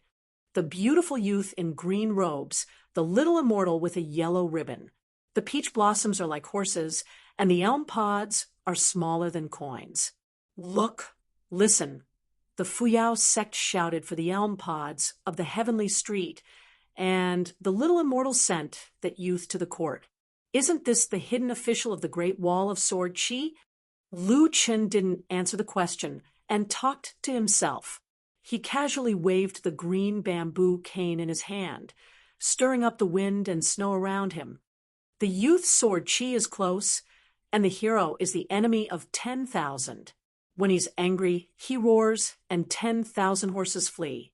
If the Tao doesn't work, he floats on a boat. In his early years in his hometown, Lu Qin asked the unnamed disciple's boat to help him row the boat. The two of them went out to sea together. Of course, Lu Qin went ashore and toured that Taoist temple. As for the Aquarius continent, Lu Qin had naturally been there before. The ancient Shu flood dragon, the divine water nation, the female ghost Rose lineage, and the purple gold lotus seed that Wei Ba had kept were all things that Lu Qin had given them by chance, allowing them to grow on their own. In fact, Lu Qin went to all the 9 continents of Hauran. He just played around in the mortal world and didn't leave any traces on the mountain or immortal deeds, just like riding a dragon in his early years. There was a small shopkeeper in the alley called Shichuanjia. She had 2 pigtails and was already good at doing business at a young age. She stood on the bench behind the counter, calculating on a small abacus. The crackling sounds made by the abacus were dazzling.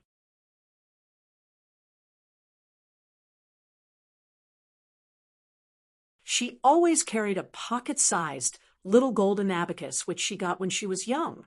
In fact, that little abacus was secretly given to the Shi family by Lu Qin. However, Lu Qin was not the only one who would do something as he pleased. For example, after Xiao Chuo ascended to the 14th level, he threw the robe that he was wearing, which was made from refining the remaining great fortune of the 3 continents, into the sea. It sank to the bottom of the sea and waited for the fated person. It would take thousands of years for it to reappear in the world. As for the Peach Leaves Fairy, after weighing the pros and cons, he didn't accept the seal of books given by Zhou Mi. Instead, he threw it into the Peach Leaves Fairy of the Great Spring Dynasty. However, the difference between Lu Qin and them was that Lu Qin could take back what he could release. Lu Qin stood at the edge of the cliff and threw away the green bamboo cane. When it landed, it turned into a green dragon's vein. The ridge of the mountain rested on the edge of the hibiscus mountain, as if it had existed for thousands of years. Lu Qin turned to Lu Tai and smiled. "Don't underestimate me. I don't purposely target anyone. The only exception I made was for eldest senior brother. I had no choice but to go to the fairy Pearl Grotto Heaven to be the villain. Other than that, there's no door to fortune or misfortune. It's just that. Back then, I set up the fortune-telling stall in a small town. With the help of a customer, I received a small fortune. That's why I revealed my intentions to Qi Jingchun. Of course, Qi Jingchun saw it and understood it." Lu Tai said in a low voice, "But when you want to scheme something, you can scheme against many people in one go. I'm not a Confucian disciple who likes to bind my hands and feet. On the contrary, I came to the human world so that I can stretch my body on that night boat." Lu Qin shook his head at Lu Tai. His eyes were filled with pity as he laughed. "You don't even know this. What about Tao? What can you tell me about Tao? Look at you. You're born with the body of Tao. How rare is that? In the end, you're just a little immortal in this snail's shell. Is it really that carefree? As for your Yin spirit, I think it's better than your real body. If I knew this, I would have gone to find that person instead of you." Lu Tai's Yin spirit had already left his body and stayed in the Qingming world. Furthermore, it was connected by a thread. It allowed Lu Tai to know about the Lotus Blossom Blessed Land and the Qingming world at the same time. Lu Tai was only in the nascent soul realm, but he was not restricted by the 2 worlds. The body of the Tao fetus yin-yang fish was so mysterious. It was close to what the Taoist ancestor said, knowing the world without leaving the house. It was similar to the 2 immortal realm cultivators in the Year Palace, Dragon Zhang Yuanbua in the cave, and Junyu Cho on the mountain. This was because the Yin spirit traveled to the inverted hanging mountain and followed the guardian of the year at the Storken to plot a big secret. It was impossible to achieve this. The Een spirit and the real body were separated by a world. They were no longer connected to each other and were almost equivalent to two people. Only when the Een spirit returned to the body, the mind and the spirit would become one. Lu Qin continued. As for the so-called not prying into the heavenly Tao, no matter how good your aptitude is, you're still too far away. It's not enough to only know that you don't know what's good. What should we do? Lu Tai sneered. You don't have to worry. You should take care of Yu Muji's Tao heart. Lu Qin turned to look at Yu Zhini, who wandered around the blessed land for thousands of years. He smiled and comforted. You're still you, and I'm still me. Let's part ways here. Not only you, the scholar Zhen Huan is the same.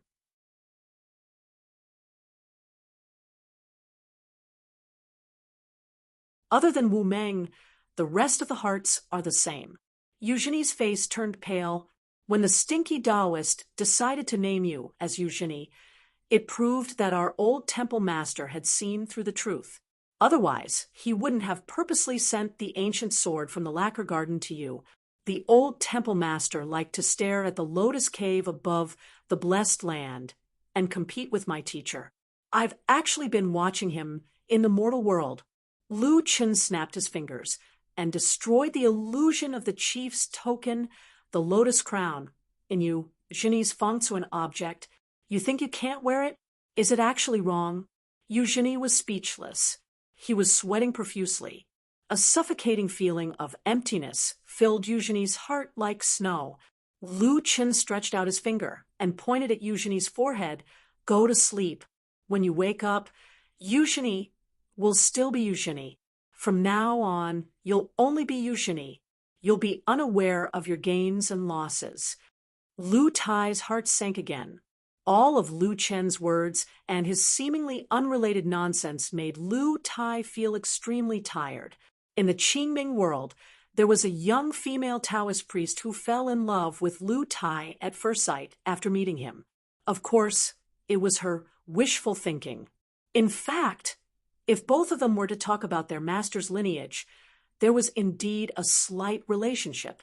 She was the only direct disciple that Lu Qi and Chao Ju took in together in the Qingming world.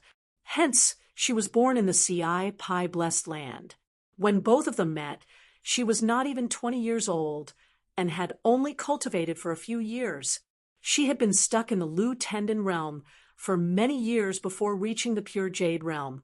This made her one of the top 10 young people in several worlds. A disciple should learn from her master.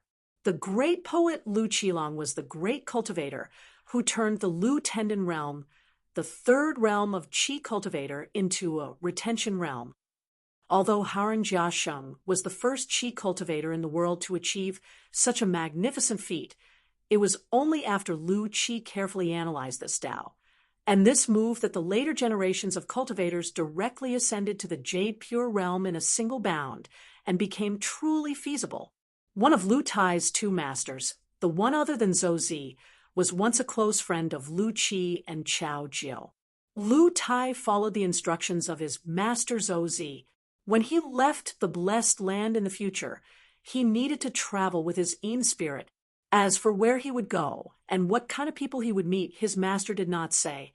It did not matter. Everything was up to fate. In his master's words, fate was made by the heavens, and one had to seek his own fortune.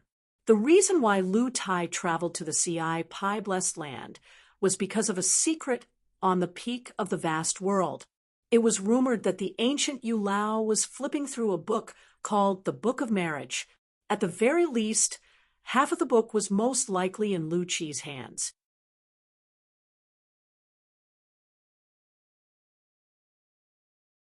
This was also the reason why Lu Qi left the vast world quietly.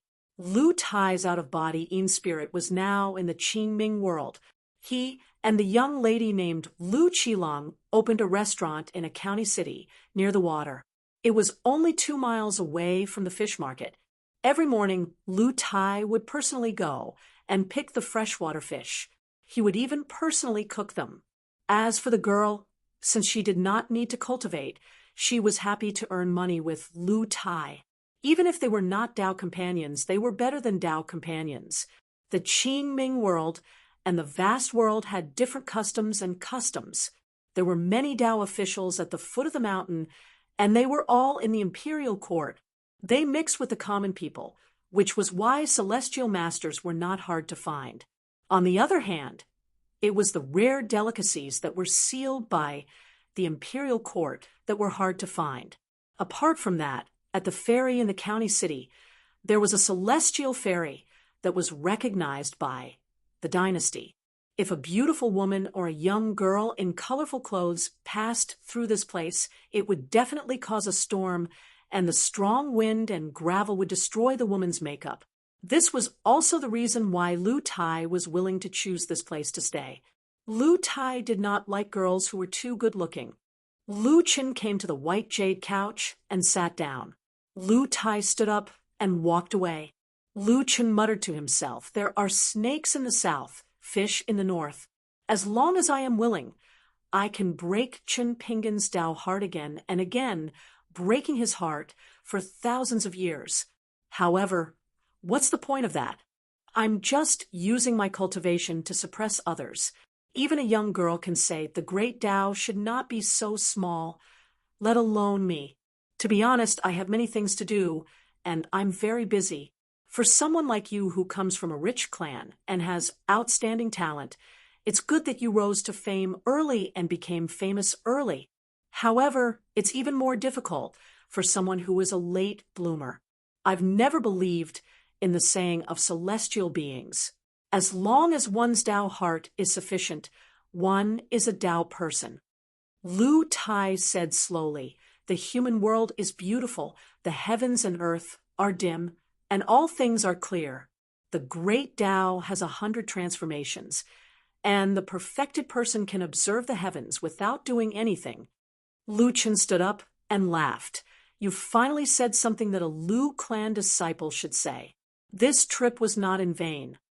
Lu Tai seemed to have understood something, and a flash of inspiration appeared. He laughed loudly as well. "Bluff.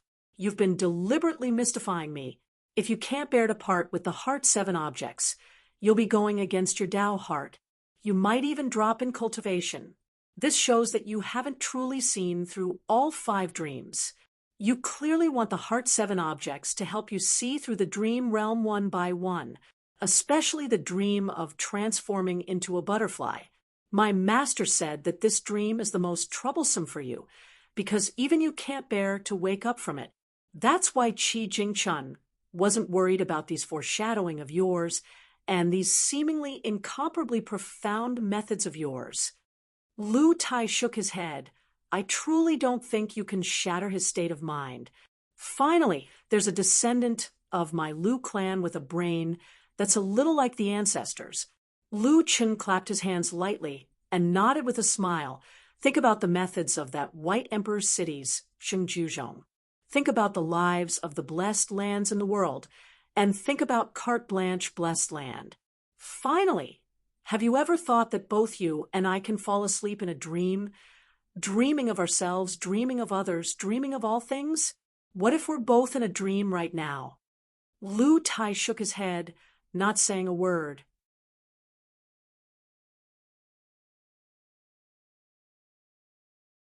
Lu Qin retracted his hands and said with a smile, "Remember, you must speak properly in the future.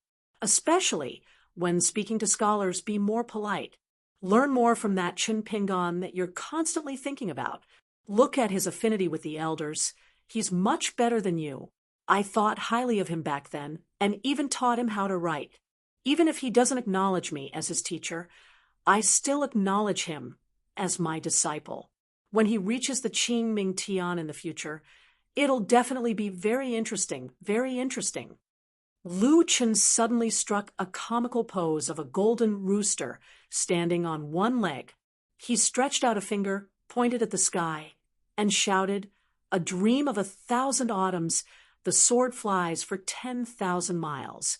The weather is dry, be careful of the candles." Lu Tai frowned. Are you up to something?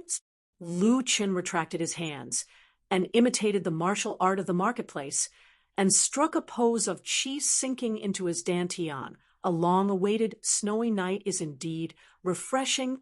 Lu Tai had already completely recovered his state of mind and asked with a smile, Ancestor, why don't you take Eugenie and scram together? Why don't you take that Lu Qin with you? Take it as a meeting gift from this unfilial descendant to the ancestor. Lu Qin smiled playfully. A green robe and a yellow ribbon, they're actually quite compatible. Lu Tai's face was gloomy. Lu Qin sighed. That's why you should study more in the future. Now, Chun Pingan is much better at talking than you.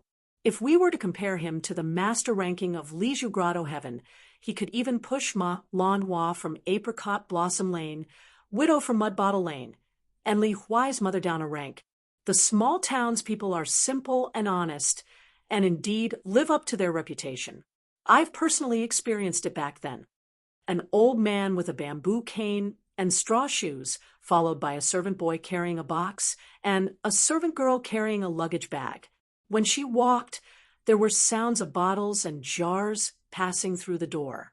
The three of them arrived at the Xuandu Temple. The old man glanced at the eager servant boy and servant girl and nodded slightly helplessly. The servant girl took out a long-prepared visitation card from her sleeve and handed it to the disciple of the Taoist temple. It was made of ordinary green bamboo and written with ordinary ink, but there was no name written on it. Instead, it used thick ink and heavy brush to write a sentence. My calligraphy can't be created. The Taoist nun with a sword on her back took the visitation card. Calligraphy wasn't her forte, but she looked to be quite strong. She used a straight blade and dripped ink. She flipped it over and over twice, but still couldn't figure out the knack. She was stunned and could only confirm that it wasn't someone she knew from her temple. She could only politely say to the old man, the Taoist temple is now closed to visitors. I'm sorry.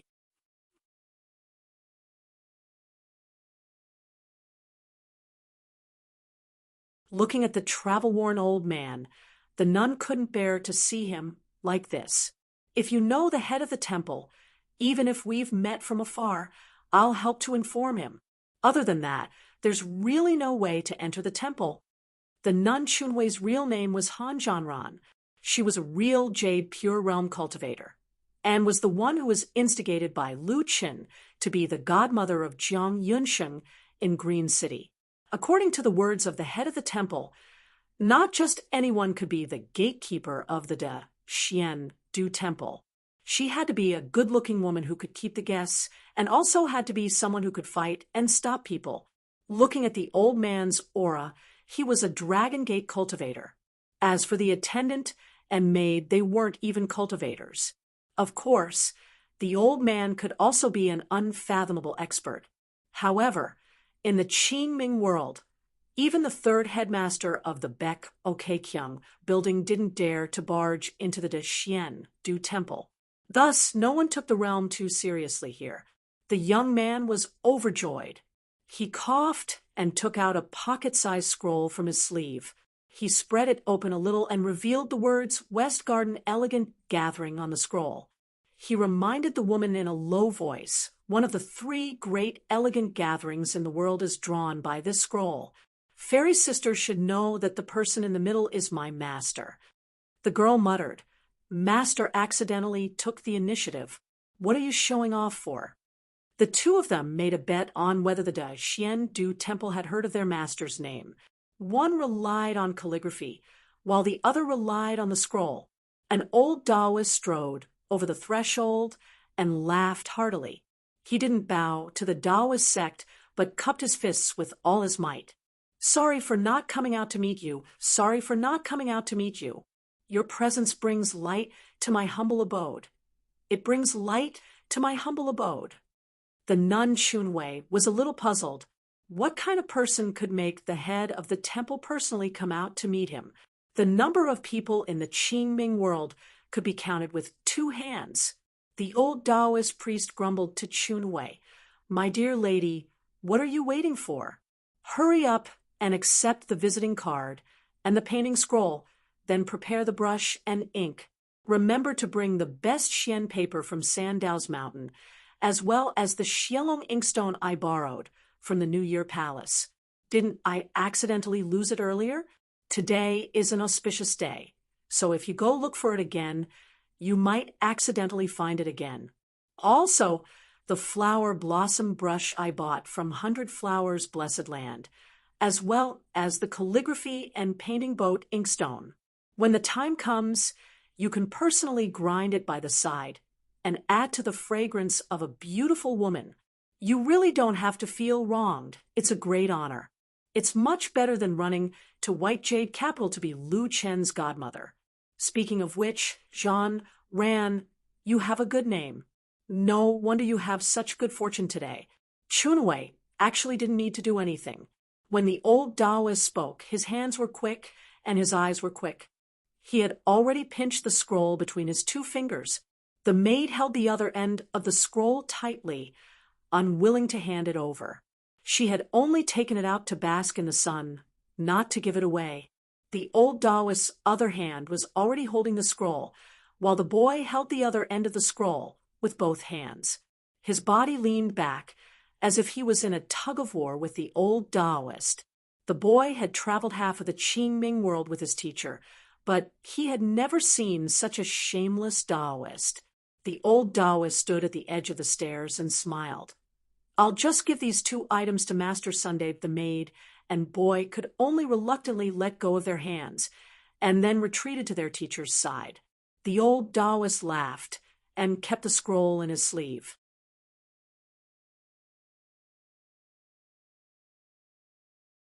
This Susie was too polite. Why did he have to give gifts when he came to visit? The 2 children looked at each other, and then at the same time looked at their teacher worriedly. They were worried that the old Taoist would really trick them into writing on the 3 pieces of Xian paper. However, the Xian paper from the Immortal Staff Mountain, the dragon ink stone from the Year Palace, the flower brush from the blessed land of 100 Flowers, and the long-lost ink block from the calligraphy and painting boat were indeed rare when these 4 items were put together. Chunwei couldn't figure it out. Could it be the traveler from far away, the one who once left a shortcut for the cultivation of the mortal realm, Lu Qi? It didn't look like him. Rumor had it that Lu Qilong was young and handsome. He didn't look like the old Taoist in front of her. Could it be the hermit, who followed the clues and came to find the child in the tiger hat? Within a few days, the Dexian Du Temple had 2 group fights. Of course, one side was fighting alone, and the other side was ganging up on. The key point was that the Taoist temple didn't know the reason for the fight after the fight. It was just that after the Taoist temple master gave the order, they just swarmed up noisily. The upper 5 realms brought the Earth Immortals to hold the line, and the Earth Immortals shouted for the lower 5 realms juniors to wave the flag and shout. When they returned, the little Taoists were one after another. They said that the Grand Master's punch was very powerful, and the Uncle Master's kick was very spiritual. However, they were not as heroic as the great Uncle Master's sword that pierced the groin. Chunwei was already used to it. After all, she went through it in the past. Similar to the great Uncle Master's sword that the little Taoists talked about, the Dexian Du Temple had a total of 18 sword moves. Thinking back, when Chunwei was still a young girl, she inadvertently created one of the moves for her own temple. Taoist sun side. The heart is like a piece of wood that has turned gray, and the body is like a boat that is not tied. It's really good and wonderful. It's no wonder that Susie's writing is unparalleled in the world. Over here, to be honest, even the green words and green chapters that are our specialty are not as good as the scholars of the vast world. It's all the fault of the Beko Keikyung building for not living up to expectations. The Susie who traveled here smiled and did not answer. Chunwei was shocked. The Susie of the vast world. When did this person travel to the vast world? Why was there no news about him spread? The vast world was actually quite unfamiliar with the vast world. After all, Taoism was the most important thing here, and the two sects were overthrown. For example, Chunhui only knew that this Suzi was very knowledgeable. He was the master of the vast world's CI.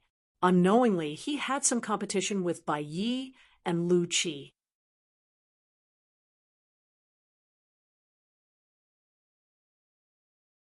Especially Bai Yi and Suzi, who were also in the vast world. The competition between them was even more obvious. However, as for the poems that Suzi wrote, Chunhui did not know. Since there was no circulation in the vast world, she was not very interested. Daoist Sun clapped his hands and laughed.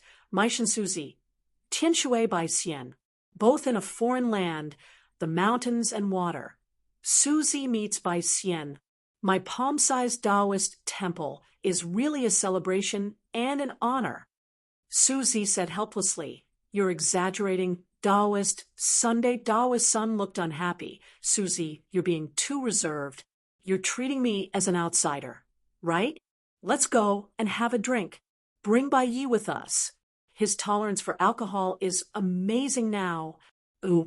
Suzi was dragged into the door by the old Taoist temple by his arm.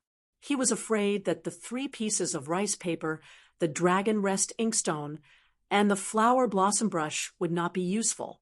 Daoist Sun was the unshakable 5th person in the vast world. He was the leader of the Taoist sword, Celestials. He was completely different from what was written in the landscape bulletin.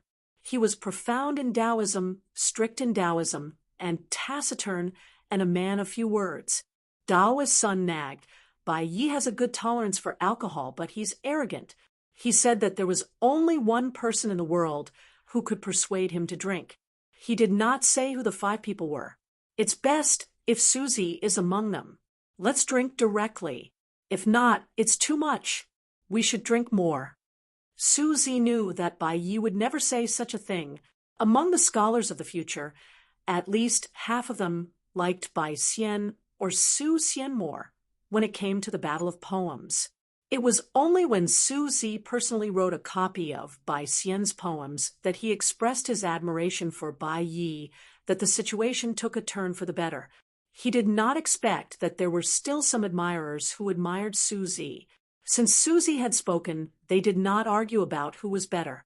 They turned to praising Suzi's calligraphy. To put it bluntly, the reason why there were no authentic copies of Suzi's calligraphy was because Suzi's calligraphy was not good enough. They also admired Bai Yi very much. It was really difficult to find Bai Xian's calligraphy. Left with no choice, they started to criticize Suzi's calligraphy. They said that Suzi's calligraphy was like a toad being crushed by a rock. Otherwise, they would say that Suzi's calligraphy was terrifying. Since Bai Yi did not have many friends and was studying in seclusion on the island, he did not mind at all. However, Suzi, who had students all over the world, was annoyed. There was a rumor on the mountain that Suzi decided to bring along 2 of his book boys, Shui Lang and his maid, Dian Su Niang, to travel to a blessed place to hide. However, no one expected that Suzi would ascend to this world. Finally, in a blessed land that was not included in the 72 blessed lands, Shiryu Blessed Land, also known as Ci Pai Blessed Land, he found Lu Qi and Chao Jiu, who had ascended to the heavens earlier than him. The female Taoist priest Chunhui and Suzi bowed. The old master, who was almost dragged over the door sill, could only smile and nod as a greeting. After passing through the door, Sun Daozhong called for Chunhui to come along. Then he directly used the supernatural power of shrinking mountains and rivers and brought everyone to a forbidden area of the Taoist temple. There was a thatched cottage surrounded by peach trees. There was a small pond in front of the door, and a path was paved with green bricks. Sun Daozhong purposely isolated the heaven and earth, taking advantage of the fact that the child in the tiger hat and the 2 sword cultivators were not in a high enough realm. After all, in another 100 years, such an opportunity would disappear.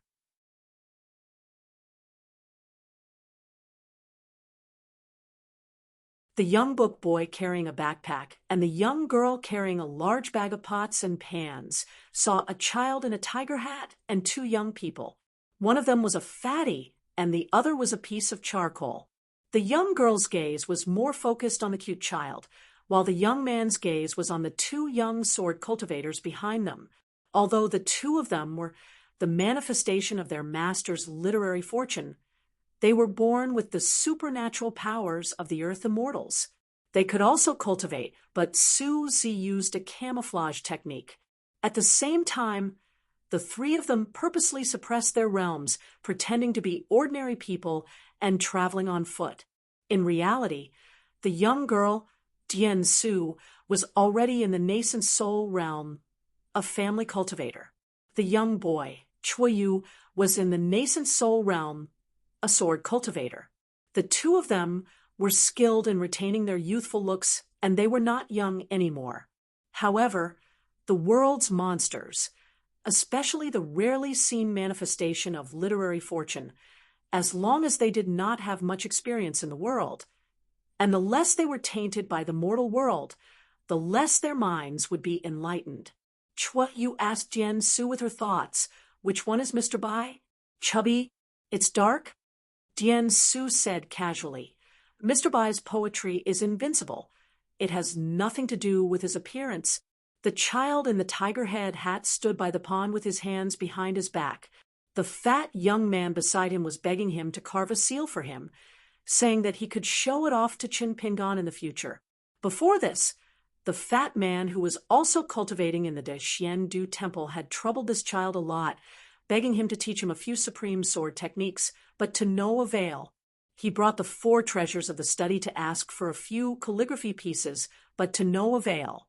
Now he was satisfied with just a few words, but to no avail. Seeing that the child in the tiger head hat ignored him, the fat man said that if Qin Pingan really came to ask Mr. Bai for confirmation in the future, Mr. Bai would neither nod nor shake his head. How about it?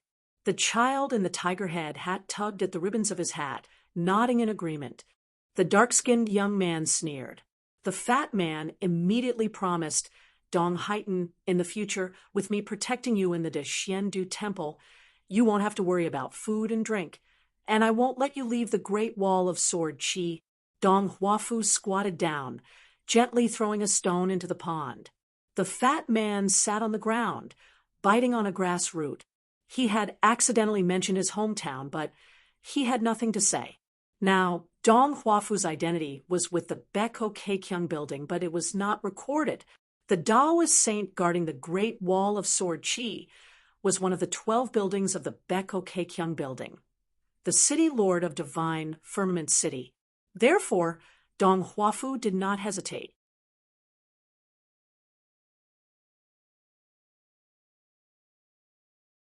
After the inverted hanging mountain ascended to the Beko Keikyung building, he chose to stay in divine Firmament City to practice his swordsmanship without hesitation.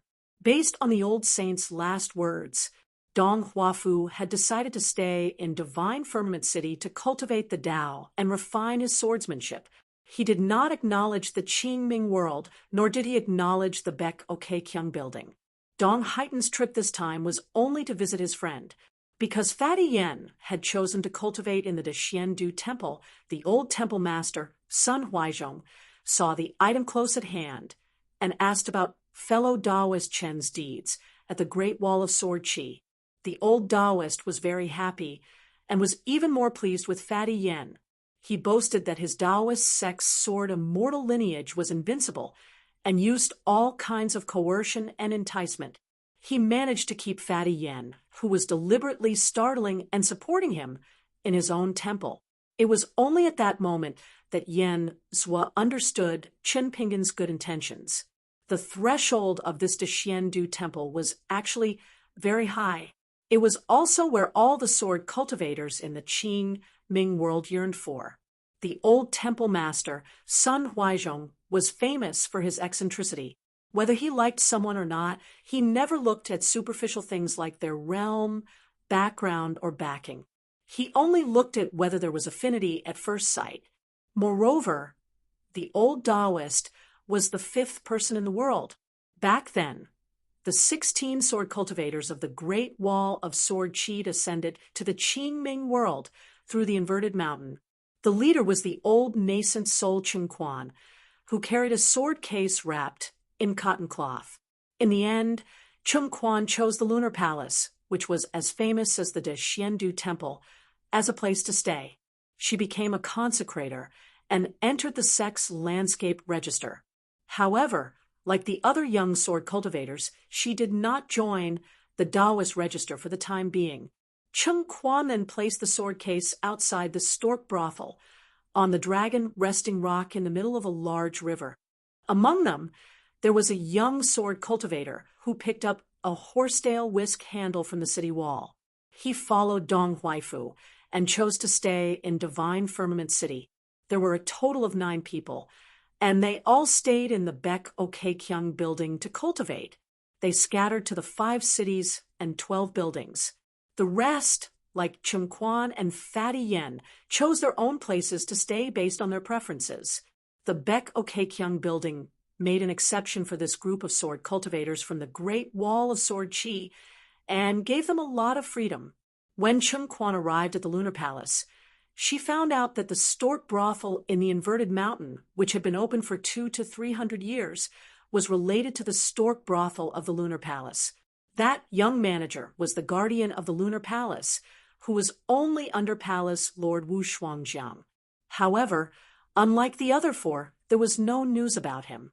Apart from that, the inn's chef and servant all had the surname Nian. Moreover, they were all Yin deities who traveled the vast world to the inverted mountain. Among them, the young girl who had the surname Nian Chuanhua was Palace Lord Wu Shuangjiang's daughter. It was a small inn in the depths of an inverted mountain alley. As soon as he ascended, 2 immortals, 2 jade puddings. When Dong Huaifu followed Chun Quan to the Lunar Palace, Chun Quan wanted to talk business, so he and Fatty Yen strolled around. It would be a waste if they did not watch. After the inverted mountain moved to the Qingming world, someone from the Lunar Palace paid a huge price to buy all the buildings around the stork brothel. Immortal Zhang Yuanhua, whose Taoist name was Dragon in the Cave, used the mountain shifting technique to move everything to the vicinity of the stork brothel.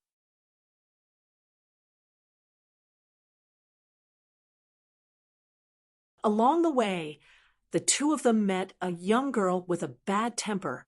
On the surface, she was exchanging pleasantries with Fatty Yen, but in reality, she was hiding a needle in her silk floss. Fatty Yen laughed and pretended not to care. What kind of temper did Dong Huaifu have? And what kind of temper did Dong Huaifu have? He felt that this woman was already so old, but still so petty. Dong Huaifu retorted, "What's the point of being arrogant about your stork brothel?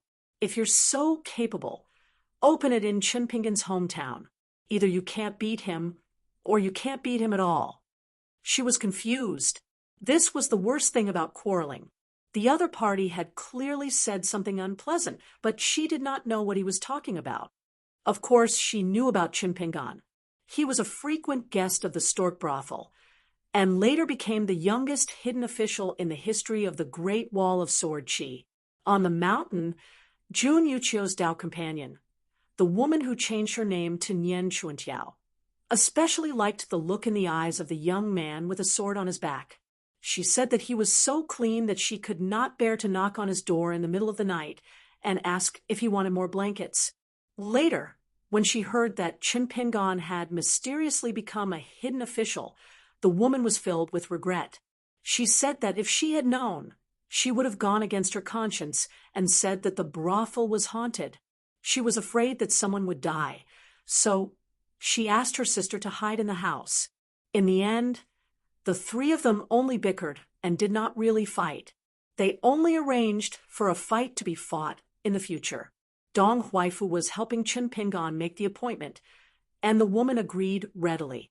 Now that the 2 of them were at the De Xiandu Temple, Dong Huaifu and Yen Zhu did not talk about their hometown. At most, they talked about Ning Yao, Chen Pingan, Chen Sancho, and Dai Zhang. The two of them, Ning Yao, Chen Sancho, Dai Zhang, Dong Bud Guizhuzhou, and Fan Dash, they traveled far and wide and scattered. But in fact, other than Chen Pingan, everyone had friends by their side. Bai was silent for a moment and suddenly asked, "What words do you want to carve? Have you thought about it?" Yen Zhuo probably did not expect Mr. Bai to agree to this at all. He raised his head, and for a moment he was confused. Dong Huaifu reminded him, no matter how big a seal is, how big can it be? There are more words on a fan. The peach wood of the De Xiandu Temple is very valuable. You are already cultivating here, so it is not difficult to make a fan. Besides, didn't you already hide a pile of peach wood dead branches under your bed? Yen Zhuo was so angry that he scolded, "Lousy pulled you to the ground to pick up branches. At most, I can break some slender peach branches that are not easy to detect. We can do business together and split the profit 50-50. I didn't ask you to cut down such a big peach tree directly."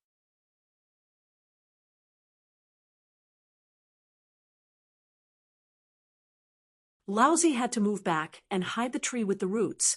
These days, I have been sleeping in fear. If that tree was not close to Mr. Bai's residence, and no one noticed it for the time being, we would have been hung on the tree by that smiling tiger old Abby Dean. You don't know Master Sun's character. He is definitely the same kind of person as Chin Pingan. Ooh, Dong Huaifu crossed his arms. Anyway, I think Master Sun is very kind and warm to guests. When we met, he asked me if Sister Jeanron was beautiful. When in Rome, do as the Romans do and tell him the truth.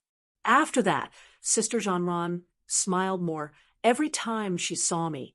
Yen Zhuo held his head with both hands. Yes, yes, yes. Sister Chunwei, who was said to be round and fertile by you, can't use a sword to cut you. A guest. I am now the official master of the De Xiandu Temple. What should I do in the future? Dong Huaifu punched Yen Zhuo's arm and said, "Mr. Bai is still waiting for you." Yen Zhuo thought for a moment, scratched his head, and said to Mr. Bai, "Why don't Mr. Bai just write it casually? I will go back later and make a peachwood fan and send it over." The child in the tiger head had said, "Seal it and carve it." Just as Yen Zhuo was about to speak, a hand suddenly rested on his shoulder. A voice with a smile sounded behind him. "Yen Zhuo, it must be hard to carry such a big peach tree around. Don't look at the peach tree in our De Xiandu Temple. It doesn't look tall or big. With so many obstructing branches, it must weigh at least a few thousand pounds. Why don't you let this poor Taoist rub your shoulders? Later, I will make a few hundred fans to sell for money. Don't tire yourself and delay Master Yan's cultivation. It will make my heart ache. In the future, don't do this in the middle of the night. It is easy to accidentally bump into branches when walking in the dark. After that, you will mistakenly think that you were hit by a stick." Yen Zhuo's body tensed up, and he looked like he was about to cry. "Listen, is this something a human would say? Was this something that a venerable old Abbey Dean should say?" Bai also turned around and bowed to Suzy. Suzy did the same. Both of them looked at each other and smiled. Just like how Bai had never been to Mount Sui in the Central Plains, he had never seen Suzy in Meishan, who was not far from his hometown. As for Bai Xian's poetry, Bai had of course heard of it from the old Xiuzai. What Bai really appreciated was not Suzy's calligraphy, but Suzy's character as a scholar. Even if it wasn't in vain, if it was someone else who was lucky enough to be born a few hundred years earlier than Suzy and walk on the same path as Suzy, Suzy would still be honest and write a post for that person. She would also belittle herself. Suzy was heroic, so his poetry, calligraphy, and calligraphy were all outstanding. After thousands of years, his literary style, talent, and strength of character were all awe-inspiring. On the other side, Yen Zhuo's body sank, and his shoulders were crooked. He turned around and stood up. With wind under his feet, he went behind Priest's son and massaged his shoulders smoothly. He asked flatteringly, "Elder, this is the technique that Chinpingan taught me. Is the strength suitable?" Priest's son sneered, "Nonsense. My fellow Taoist Chun is unyielding and his words are sincere. He speaks his mind. He is not a fence-sitter like you." Yen Zhuo was about to withdraw his hands. Unexpectedly, Priest's son said angrily, "You have the strength to chop down the peach tree, but not the strength to massage your shoulders? What a sissy! You are not cool at all." Dong Huafu suddenly said, "Chopping down the tree has nothing to do with me. I did not go out that night." Priest's son smiled and nodded. He praised, "That is very much like fellow Taoist Chen."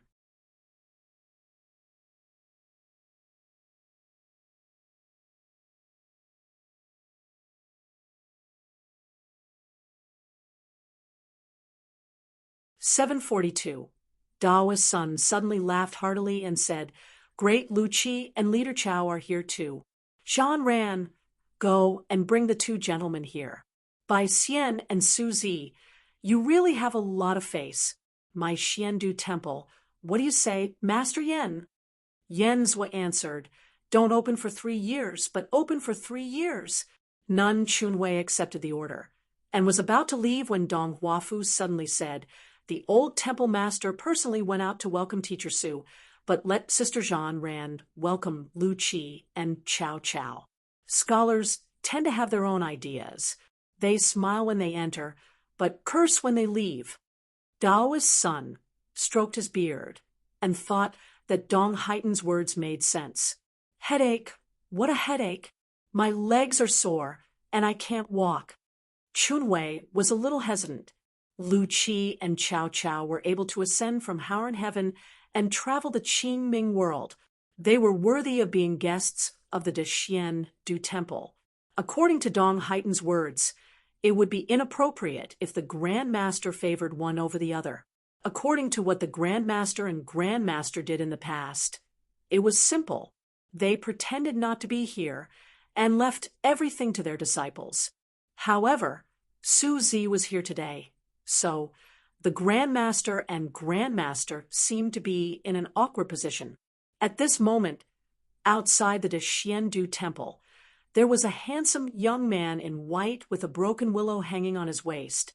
He used celestial spells to inscribe countless words on the willow branch. It was Lu Qi, who was as famous as the master of Dragon Tiger Mountain at the foot of Howren Heaven. Wherever there are demons, there will be peachwood swords. Wherever there is well water, there will be Lu Qi's words. 5 years of Huang Yu, Howren Lu Qi, leaving high and far away, singing softly, forgetting each other. Between the red and green flowers, Lu Qi, a white-clothed gentleman. Beside Lu Qi stood a black-clothed man. He had the face of a man in his 30s, and his figure was slender. He was also elegant. He carried an oil paper umbrella on his back. Chow Chow, courtesy named Yuan Chong. This person was also the favorite of many girls on Howren Mountain. In Howren Heaven, poetry had always been seen as a minor Tao. In short, it was the leftovers of poetry. As for music, it was even worse. Therefore, when Lu Qi and Chow Jiu arrived at Qingming Tian, they simply named the blessed land that they accidentally discovered as Sure You Blessed Land. Other than self-mockery, it was not without accumulated feelings. This secret realm, also known as the Ci Pai, Blessed Land, was uninhabited when it was first opened. The vast blessed land had been in the world for many years. Although it was not listed as one of the 72 blessed lands, it was a natural mid-level blessed land. However, there were still very few cultivators living in it. Lu and Chow seemed to treat the entire blessed land as a secluded residence, which could be considered an interesting conversation between immortals. The direct female disciple of the two masters was able to ascend to the heavens in a single bound, rising from the retained man realm to the unpolished jade realm. In addition to the two masters' teachings, she also had a unique blessing. The Du temple was rather unusual today. It did not even have a gatekeeper. Just like that, the two guests who had come from afar were left hanging on the street outside. The young man in white smiled and said, "Yuan Chong, do you think the old temple master will show up today? Or is there something wrong with his body?" There were close to 900 CI in the world. The young man in white alone created more than 140 of them. He opened up many paths for future poets. In this matter, even Suzy could not compare to him. The black-clothed man joked, "Whether he sees us or not, I am going to ask about his well-being." The white-robed Lu Qi was both a teacher and a friend to Team Chao.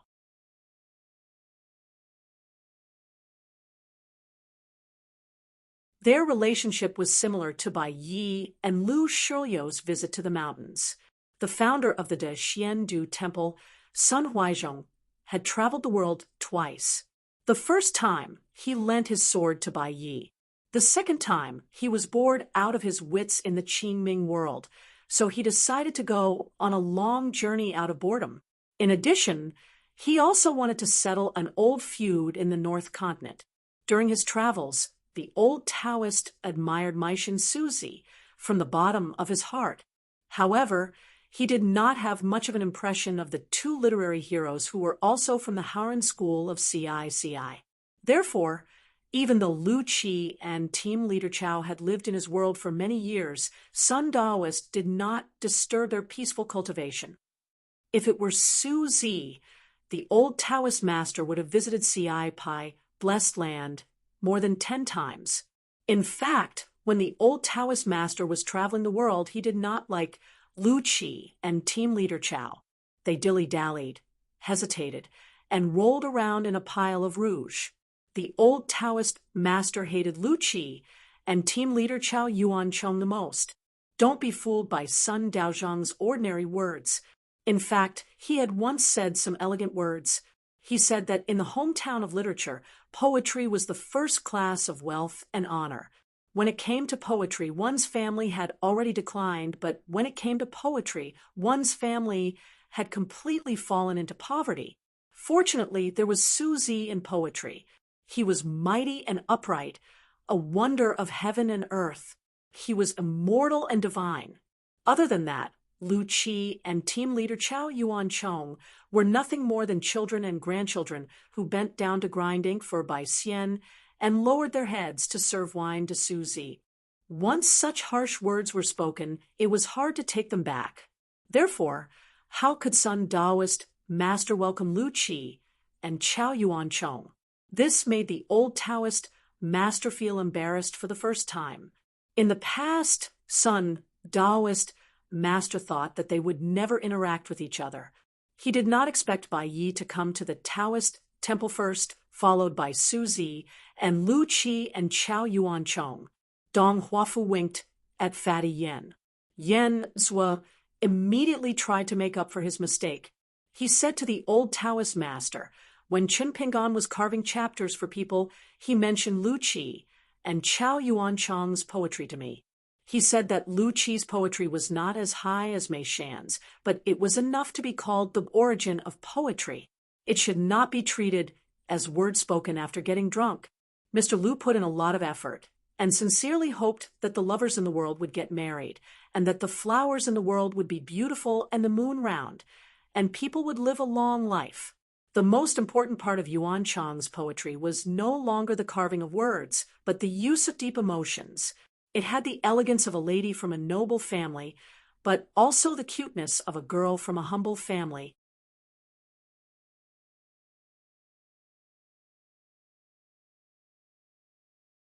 One of the lines, "The sound of weaving scares the flowers in the courtyard," was really whimsical. It was something that no one had ever thought of before. It was fresh, meaningful, and touching. It deserved to be called the flower of poetry. The old Taoist master smiled and nodded gently. Good, good, good. The origin of poetry and the flower of poetry were wonderful and deeply touched my heart. Fellow Taoist Chen's insight was indeed the same as mine. The old Abbey Dean quickly coughed a few times and corrected himself. To be honest, these words were spoken by fellow Taoist Chen when we first met in the North Continent. We traveled together and regretted that we didn't meet earlier. I was the first to express my feelings when I was drinking wine with fellow Taoist Chen and discussing about literature. I didn't expect that Master Hidden Official would use it for reference at the Great Wall of Sword Chi. What a good fellow Taoist Chen. Everywhere he goes, nothing grows. Forget it. I won't argue with fellow Taoist Chen over such trivial matters. Dong Huafu rolled his eyes. Chun Hui asked, "What do you mean, Taoist master?" Did he ask her to welcome Lu Qi and Chao Yuan Chong? Or did he ask the Taoist master to welcome them personally? The old Taoist master stared at him and said, "Zhanran, what are you waiting for? Come with me to welcome Lu Qi and Chao Yuan Chong. Is it the way of the gatekeeper of the Taoist temple to treat our guests? Who taught you this? Is it your master? Ask him to copy the Huangting Sutra 100 times with his special hairpin-style small regular script. Ask him to deliver the Huangting Sutra personally. Our Taoist temple lost the inkstone by accident. How can we not show our gratitude?" Chun Hui agreed on behalf of her master without hesitation. After all, it was her master who had to work hard, and it had nothing to do with her. At this moment, the old Abbey Dean had a well-thought-out plan. Without any hesitation, he took Chun Hui out of the gate with the wind under his feet. Then he gave a sincere speech to the two grandmasters of poetry without missing a single word. Lu Qi and White smiled, but did not say anything. Group leader Chao could not help laughing. Tian Shui by Xian was destined not to say such words. Maish and Suzy had met the two of them before. They met at the blessed land of Shiyu and sang a lot of poems. Suzy played the flute and drank wine. He should not have said such words. Could it be that they had misunderstood Sun Taoist? Beside the pond in the thatched cottage, Suzy felt that the previous comments were quite interesting. He smiled and asked Mr. Bai, "Do you know who this Chinpingan is?" Since the old Taoist master called him fellow cultivator Chen, could he be a hermit from Haren's hometown? Bai also habitually pulled at the ribbons of his hat and said, "He is the last disciple of the old elementary scholar. He is very young and very nice. Although I have never met Chinpingan, the old elementary scholar talked about him nonstop in the fifth world." Suzy nodded. "Then I have to go and meet this young man. When I return home," Bai shook his head. "If I am not mistaken, he is still at the Great Wall of Sword Chi. It is not easy for Suzy to meet him." Suzy frowned and was puzzled. There are still people who can guard the Great Wall of Sword Chi? Didn't those sword cultivators ascend to the New World? Bai nodded. Only Chinpingan is left. He is the hidden official of the Great Wall of Sword Chi. He has been there all these years. Suzy smiled and said, "A young outsider can be a hidden official in the most exclusive Great Wall of Sword Chi? He can't just be the last disciple of the sage of literature." Dong Huafu said casually, "Chinpingan has a small coin that he likes very much." The seal characters seem to be Suzy's poems are like paintings. Chun Pingan swore that he would take it as a family heirloom. Bai sighed as well.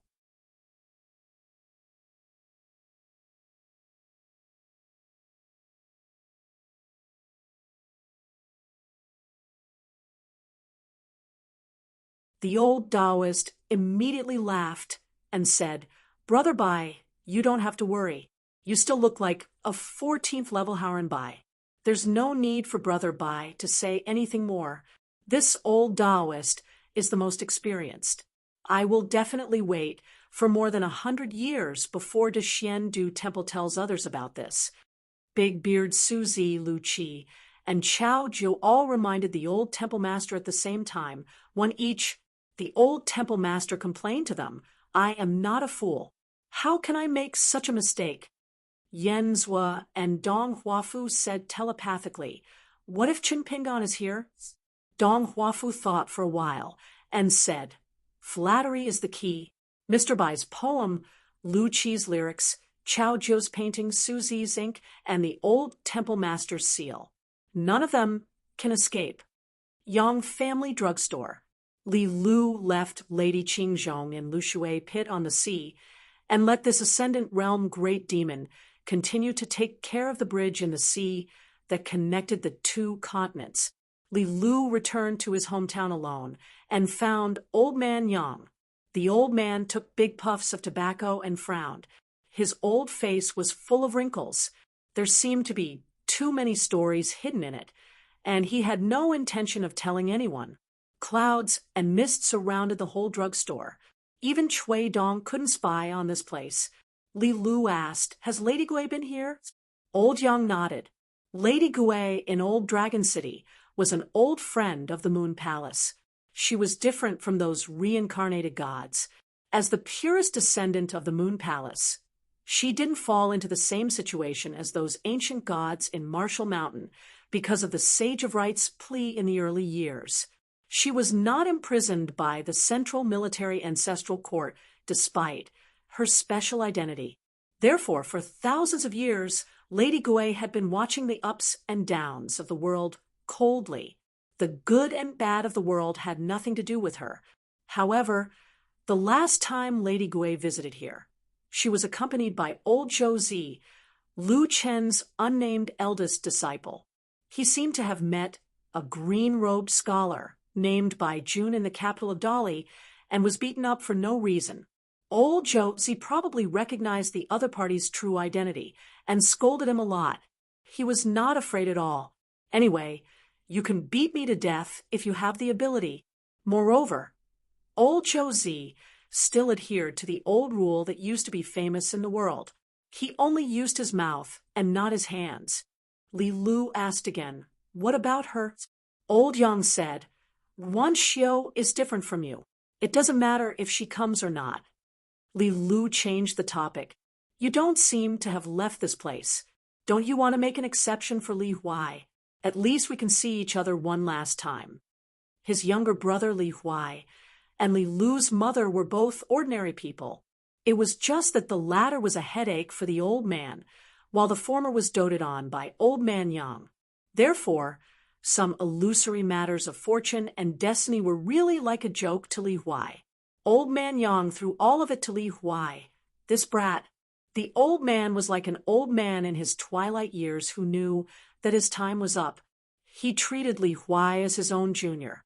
Other than that, Li Er Zheng Dafeng, as well as the new direct disciples Su Jian and Shiling Shan, even including the previous batch of disciples, such as the two old ancestors of the Chao and Yuan families who became the subjects of the Great Li's resurgence, even Wan Xiu, Li Lu, and Ma Kushuan. None of them had anything to do with Li Huai. Compared to them, it was precisely because Li Huai was not in the situation that old Yang gave him opportunities and blessings, not burdening him at all. Since there were people with good lives, there would be people with bad lives. It had been like this since ancient times, and it would still be like this for thousands of years. Old Yang shook his head and said, "What's there to say? I've already said what needs to be said."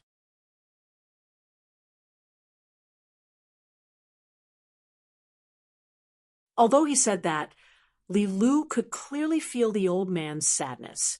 It was as if the most ordinary old man in a small family would regret not being able to see the future of his grandson with his own eyes. However, the old man's arrogance made it difficult for him to say anything. Li Lu sat on a long bench outside the room and tried to accompany the old man as much as possible. Old Yang smiled and said, "Finally, there's some humanity." Li Lu crossed his fingers and looked up at the sky. On the ancestral mountain of the Dragon Spring Sword Sect, the sect master, Wan Jiao, personally cooked a large table of dishes. His daughter Wan Xiu, disciples Donggu, Su Xiaoqiao, Xieling, and Lu Xianyang were all present. After the sect built an abode on the mountain top of the old mountain, they rarely had the chance to gather together like this. Lu Xianyang attentively served Master Wan food, while turning to Wan Xiu, and said with a smile, "Miss Xiu Xiu, food is everything. Wan Xiu smiled and picked up her chopsticks quickly.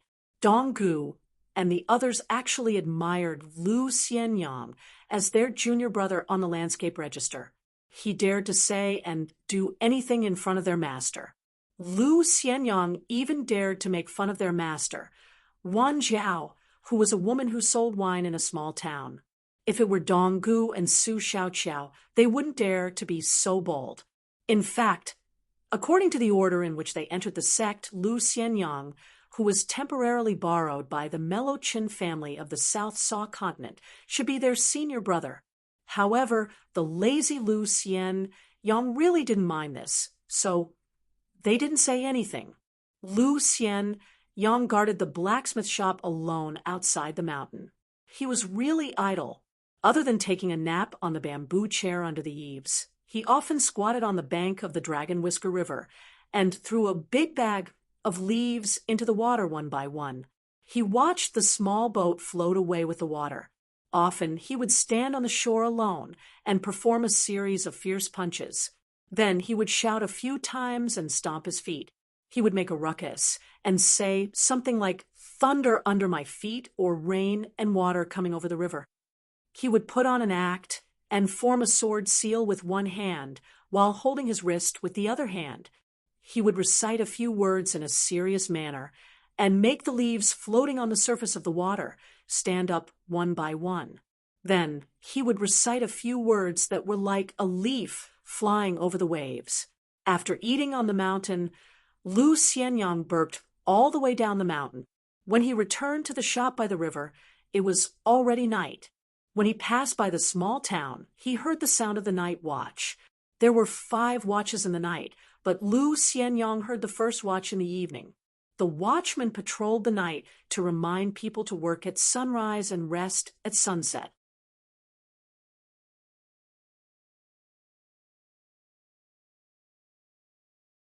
Actually, the small towns of Pearl Grotto Heaven in the past did not pay attention to this. In the end, he saw a friend sitting on a bamboo chair and drinking. It was the supervisor of kills, Chao Gingxin, who came from Chong-Er Street in Dali's capital. Out of all of Lu Xianyang's friends, he was probably the most senior official. Lu Xianyang jogged over eagerly.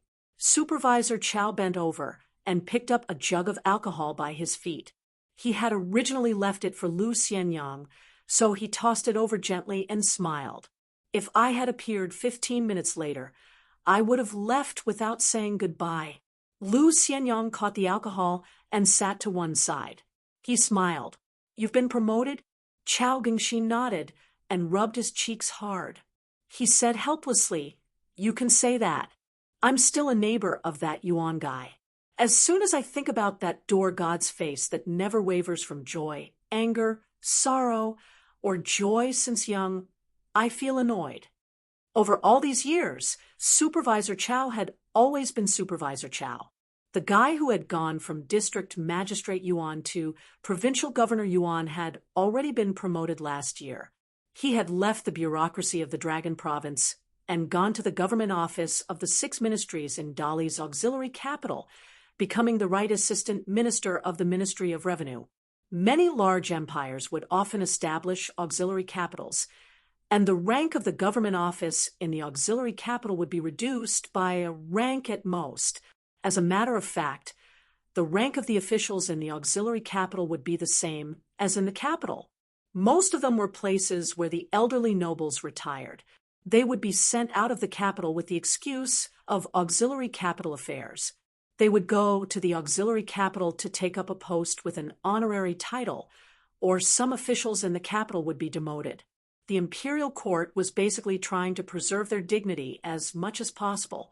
However, the Dali dynasty was obviously different. Whether it was the geographical location of the auxiliary capital or the allocation of officials, they all demonstrated the great reliance the Song clan placed on the auxiliary capital. Of the 6 ministries in the auxiliary capital, apart from the ministers who were still composed and old, the other assistant ministers were all young, strong officials like Yuan Jingding. And the various ministries in the auxiliary capital possessed tremendous authority. In particular, The position of Minister of War in the auxiliary capital was directly taken up by the Minister of the capital of Dali. As a matter of fact, it was not even what the officials in the imperial court had expected, which was to hand over this position to some newly promoted general. It was only said that the authority of the Ministry of War to submit petitions and select officials had actually moved south from the capital of Dali to the auxiliary capital. The position of the first ever chancellor of the Imperial College in the history of the auxiliary capital was taken up by the headmaster of the Linlu Academy on the cloud-parting mountain in the north. Chao Gingxin said mentally, "I found some new clues regarding your and your friend's life-bound porcelain." Lu Xian Yang nodded and took a sip of alcohol. "I owe you a favor." Over at the shop in the Dragon Rider Alley, Ro hummed an incomplete ballad passed down from the kingdom of Gushu. White clouds in the sky. Hills appear naturally. The road is long and far between the mountains and rivers. The generals do not die. They can still come back. Now, there was an additional assistant in the shop. He could speak but did not like to speak, like a little mute. When there were no customers, the child liked to sit alone on the doorstep in a daze. Ro liked it, and she never bothered him.